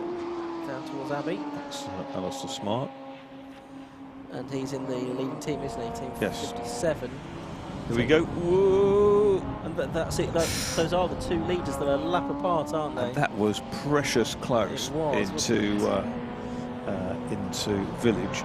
So there's now a lap between Smart and that 54C car, which is Chris Short. So that's Alistair Smart and Chris Short bringing the radicals home. It seemed for RJ Motorsport 3 and RJ Motorsport 1, but they nearly tangled there on their 158th lap for the leader and 157th lap for the car in second place. They're still pretty close now, lapping. That's the 43 RF Motorsport BMW, and that's smoking. That's one of the contenders for handicap honours as well, so that doesn't particularly bode well for RAF Motorsports, I'm afraid. We're into the final 3 minutes of this race. It's a lap between these two cars now. And you can see the scratch positions on screen. Updated now for that latest crossing of the line by the race leader. M&M Racing, Team 45, in third place still, of course. And that Dak and Etheridge battle, still 1.37 between them. So that is not changing, is it? It's no. Just constantly 1.2, 1.3, 1.4 seconds. Dak's quicker in the corners, Etheridge quicker in the straights by evidence from the last lap. So these radicals, they're going to complete this lap, and that will probably be the last lap that they complete, won't it, in the timed element of the race? So that will make it 159 laps, I think, for the race winners. The flag goes out at 6 hours, but it's the laps completed by 6 hours. If they don't take each other off. Well, quite. We could have the 54 car and lapping itself here as well. And this is both driving for the same team, ostensibly. Yes. This is what you don't want. This is what the team manager's there biting his fingernails on the pit wall. And down the inside into Village goes the 54 car. No, it's Chris Shaw can't quite make that work. So Smart holds on. There's a lap between them. Another idea would have worked better than that, I think. Yes, possibly would. So there's the battle we were talking about going towards us, and they are separated by a little bit more. That's one of the other BMWs there. It's gone out to 1.95 now between Prep and Lay. And there, the 63 car, the red car, going for Chris Etheridge for AAA's Racing. They're onto their last lap. In fact, they've completed their last lap, haven't they? Because they won't get another one in. So that's been done with Prep and Lay ahead. So that may well be enough for Prep and Lay Team 12 to grab the handicap on as subject to confirmation. Yeah. So they're not going to get another lap into this, I don't think. So they will have done 144 laps within the 6 hours that are allowed. There's now only 30 seconds to go. Checkered flag will be brought out very shortly indeed. You see the Seat Ibiza going through. Of Team 3, that's of Team 4, I should say, Dark Side Seat Sport TDI. Dylan Brichter, Michael Smith and Nicholas Bosch.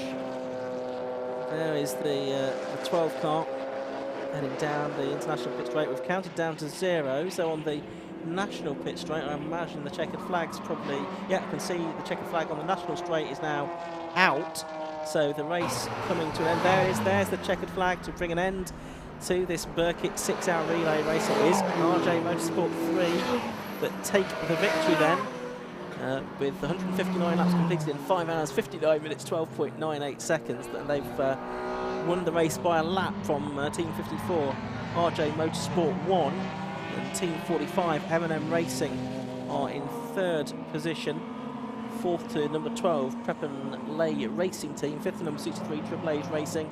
6th to number 32, 7 Series Midlands, and 7th to number 13, Darkside Development, who had to do another late car change at the end. Cars still battling as they come up to the checkered flag, but it's academic now because the 6 hours are complete. There is the car that may well be winning this on handicap. We'll get confirmation of that shortly, but coming up to the line comes car 12, just in the back of shot there. That's the Russell Dak BMW Compact for Prep and Lay Racing Team, 4th overall. And, certainly in the shout of the handicap race win as well. 57 and 54 cars go through once again to finally take the checkered flag as well. But once the cars see the checkered flag, they'll be brought down the pit lane next time around, and more than half of the cars have now seen the checkered flag. Race is over, and we just have the drama now of the announcement of the handicap winners. Let's just give you a quick rundown on the scratch race results though. First, number 57, which is RJ Motorsport 3, second, number 54, RJ Motorsport 1, third, 45, M&M Racing, 4th number 12, Trappenlay Racing Team. 5th number 63, Triple A's Racing. I should say that Triple A's Racing also won Class B. 6th number 32, winning Class A, 7 Series Midlands. 7th number 13, Darkside Development.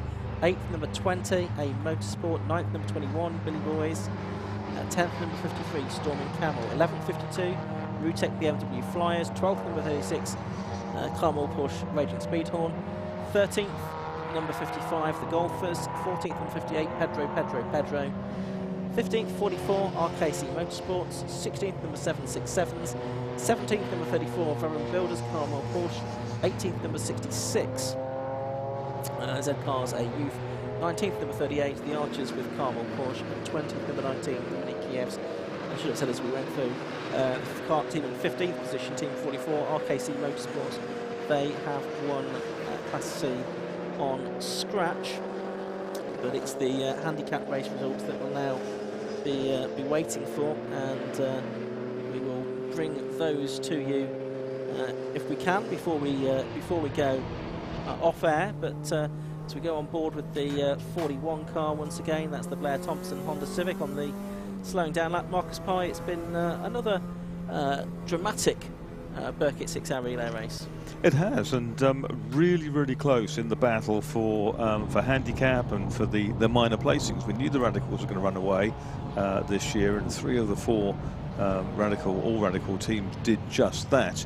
A lap between first and second. M&Ms weren't really in it once RJ Motorsport 3 and 1 got together.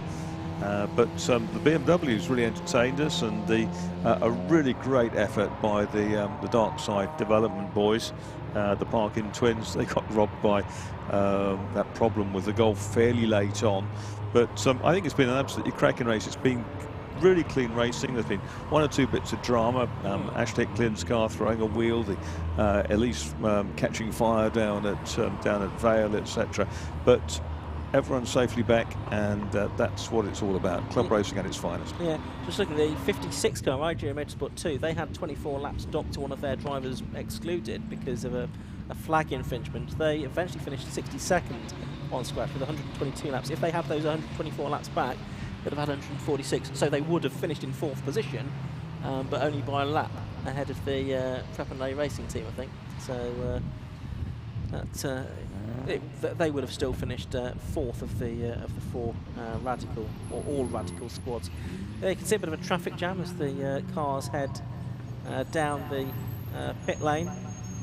And as usual with the Birkett relay, we had cars in trouble very early on in qualifying this morning. Very sadly, of course, the 71 Thruxton Birkett winning Arc Sprite, which we really hoped to see out there competing, but sadly it wasn't to be.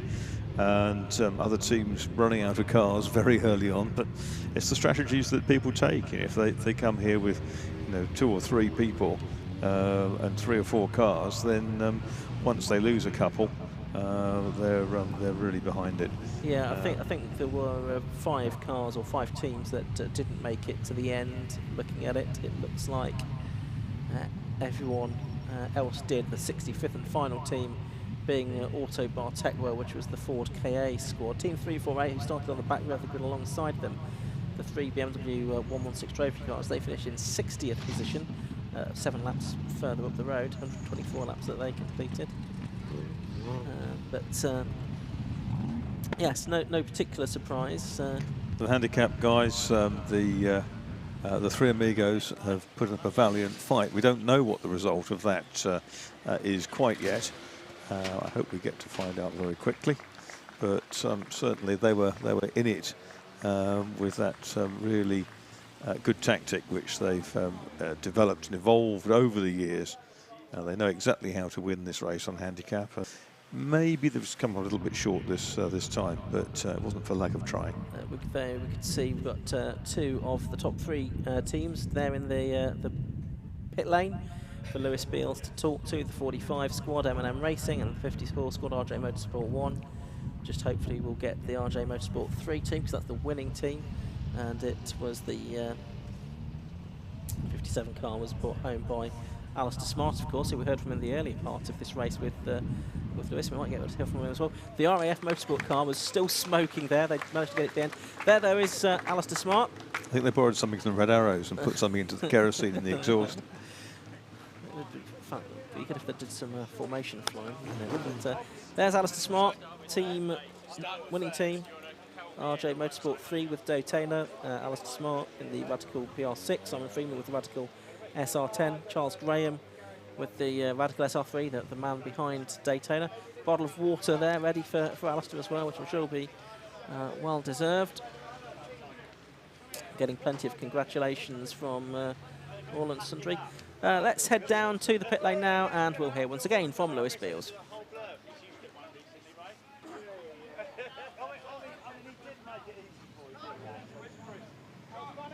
So we're down here in Parc Ferme after the 6-hour Birkett relay. You can see Alistair Smart getting out of the winning car with Charles Graham there as well, our race winners from the 70th anniversary Birkett relay. We'll let them celebrate, and we'll talk to our third placed person first, who was Matthew Jones, who finished off third place there. A difficult race for you? Yeah, we had a lot of trouble with the car. It went wrong in the first stint with Joe. So that obviously put us back, and then we had more trouble with the second car, so we had to run this twice as long, which meant that we had to go in, refuel, and we lost loads of time. But you had two of you sharing the same car, is that right? Yeah, Joe and I shared this car, and then Morgan in the other car. So we had a day of broken cars, I'm afraid. The car's very poorly now. Couldn't get downshift. Yeah, difficult day. And I guess that it's longest radicals really aren't expected to run sort of 4 hours or however long it's been going for. I mean, that's done more than 4 hours, so yeah, you'll need a replay. A good way to end your season though, doing this race?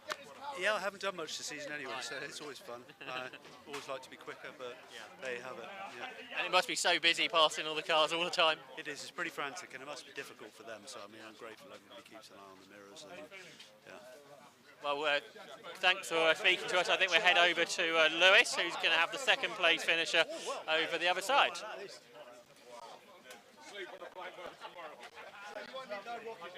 Well, after the third place podium presentation, we've got Chris Short here, who was finished up for RJ Motorsport 1. Second, Chris, well, that was a real hard-fought race.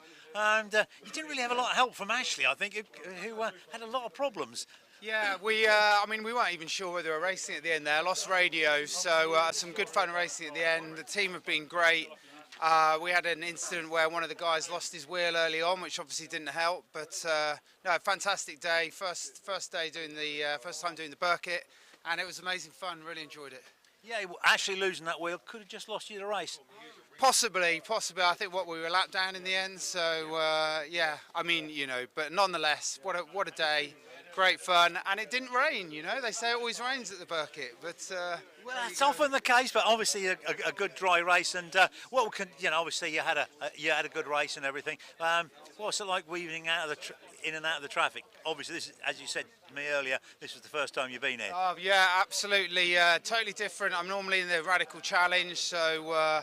Yeah, a bit like a video game, to be honest. You know, we go in, I don't know what, 20 cars in a lap, maybe more. So lots of fun, not a dull moment in the 2 or 3 hours I've driven. So yeah, absolutely fantastic. Going to see you back next year? I think so. Well, that'd be great to see you, Chris. Thank you. And well done to you and RJ Motorsport 1. That's Chris Shem and Ashley Hicklin, who helped Chris Short to second place. To you, Josh, for Thanks, the winner. Lewis. Alistair Smart, who finished your stint. Alistair, you had a busy old race there, and I think you won by about a lap at the end. I wasn't sure. I mean, my mic went off, and I was asking all the way back round, did we win, did we win? So, no, really pleased. Great team effort. The boys here. Boys, come in. Hey, come in here. Right. That's the team. There's 3 of us here, so it's hard work. But great fun. Charles, I think you did quite a long stint there in the middle, which was an hour and a half, something like that. Well, it would have been longer if the gearbox hadn't given out. We normally do an hour and a half. We put a bigger tank in the car this year because that always makes a difference. But I think we only did an hour and 10 or 20, was it, boys? Because the gearbox gave out, and then it was down to my 2 colleagues here to take care of everything for us. While we're here, just before we move on, can we also just say a quick thank you to all of the organisers of the 750 Motor Club of the Birkett, for all of the officials, and particularly the boys out there in orange. Thank you very much indeed for making this happen every year. We really appreciate it. Thank you. And something we were saying is, you already threw it out there, with lots of live snatching going on, so the marshals were doing a great job. We only had the one safety car in the whole race, thanks to their help. Unheard of in the Birkett, one safety car. And with the fuel tanks we've got in these two cars, we were really praying for a few more. Not that we want anybody to have an accident or get injured or the cars to be damaged, but we were hoping for a few more safety cars. But strategy, where's Alan, our man on strategy? Where is he? He worked it all out on ongoing basis, did a brilliant job. Did a brilliant job, so yeah, it was a great race, really good race. Hey buddy. Yeah, Alan, you were the strategy man. How many times did that strategy change? We were on plan T, went through A, B, C, all the way to T. Yeah, these guys kept me busy, but we got it done. Great driving. Marshals did a fantastic job, they always do here. No rain for once, lovely, and yeah, great stuff. It was all good. Yeah. Word with Simon, you did the first stint and got the fastest lap of the race as well. So enjoy your, didn't be the quickest driver out there. Yeah, no, obviously the first time we've done the Birkett, so it went really, really well, and yeah, it was good. Not the last though. Not the last. Definitely come back. Definitely come back. And the SR10, I think, about the only racing one, is it, in the UK? Yes, I think so. It's only one here at the moment, so yeah, really good. And all three of you back next season? That's the plan. Hopefully. Isn't it, boys? So, yeah. Hopefully. We'll need to come back and defend, won't we? Absolutely. Number one on the car. That'd be nice. Yeah, that'd be lovely, wouldn't it? Yeah. Well, congratulations to Alistair Smart, to Charles Graham and to Simon Freeman, then our winners of the scratch race here at the Birkett Relay. We'll head back over to Ian to see if we've got a handicap result yet. We've not got an official result yet, but we're hearing that we think it is the 43 team. We'll wait for official confirmation of that to be uploaded to the 750 Motor Club live timing, but we think it's the 43 RAF Motorsports team, despite the smoky David Russell BMW 325i car towards the end that has come home by a lap. So that'll be the team for RAF Motorsports: Alexander Smith, David Russell, Simon Frowan, Chris Slater and Daniel Smith. We think that they have done it. We think in second place it's the 19 team, the Mini Kievs, Kevin Fulbrook, Keith Izzat, John Wyatt and Chris Williams in their Mini Coopers.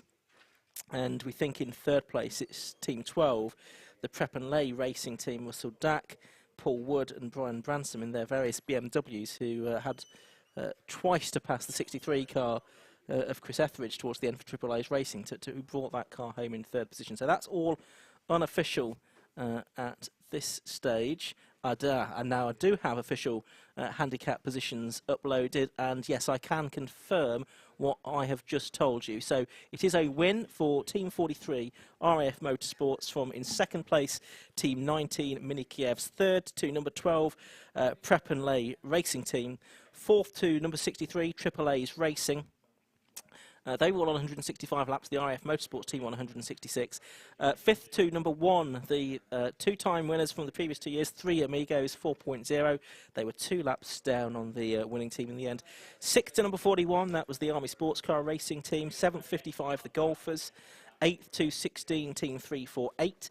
9th to number 61, Rogues Troopers. 10th to number 33, Racing for Mick. 11th, 52, Rutec Racing's BMW Flyers. 12th was number 22, St Winifred School Choir. 13th to number 23, Autobar Techwell. 14th to number 15, Carmel Porsche Team Southwest Engineering.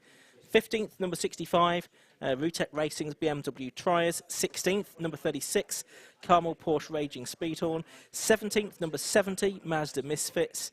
18th, number 13, Darkside Developments, after they sort of faded away towards the end. 19th to number 46, that was 7 Motorsports, and 20th to number 4, and that was the Dark Sport Say Sport TDI team. So the class winners on handicap: Class B going to RAF Motorsports, Class D to the Prep and Lay Racing team, Class A to the 3 Amigos, so they do get something for the third year in a row, and Class C won by Rogues Troopers, which was the car that we spent much of the race on board with, the team of Aaron Cook, Ali Topley, Sean Traynor and Dan Sylvester. So those are your class winners, but a reminder, the top 3 overall on handicap: 43 RAF Motorsports from 19 Winnie Kiev's and 12 Preppenlay Racing Team.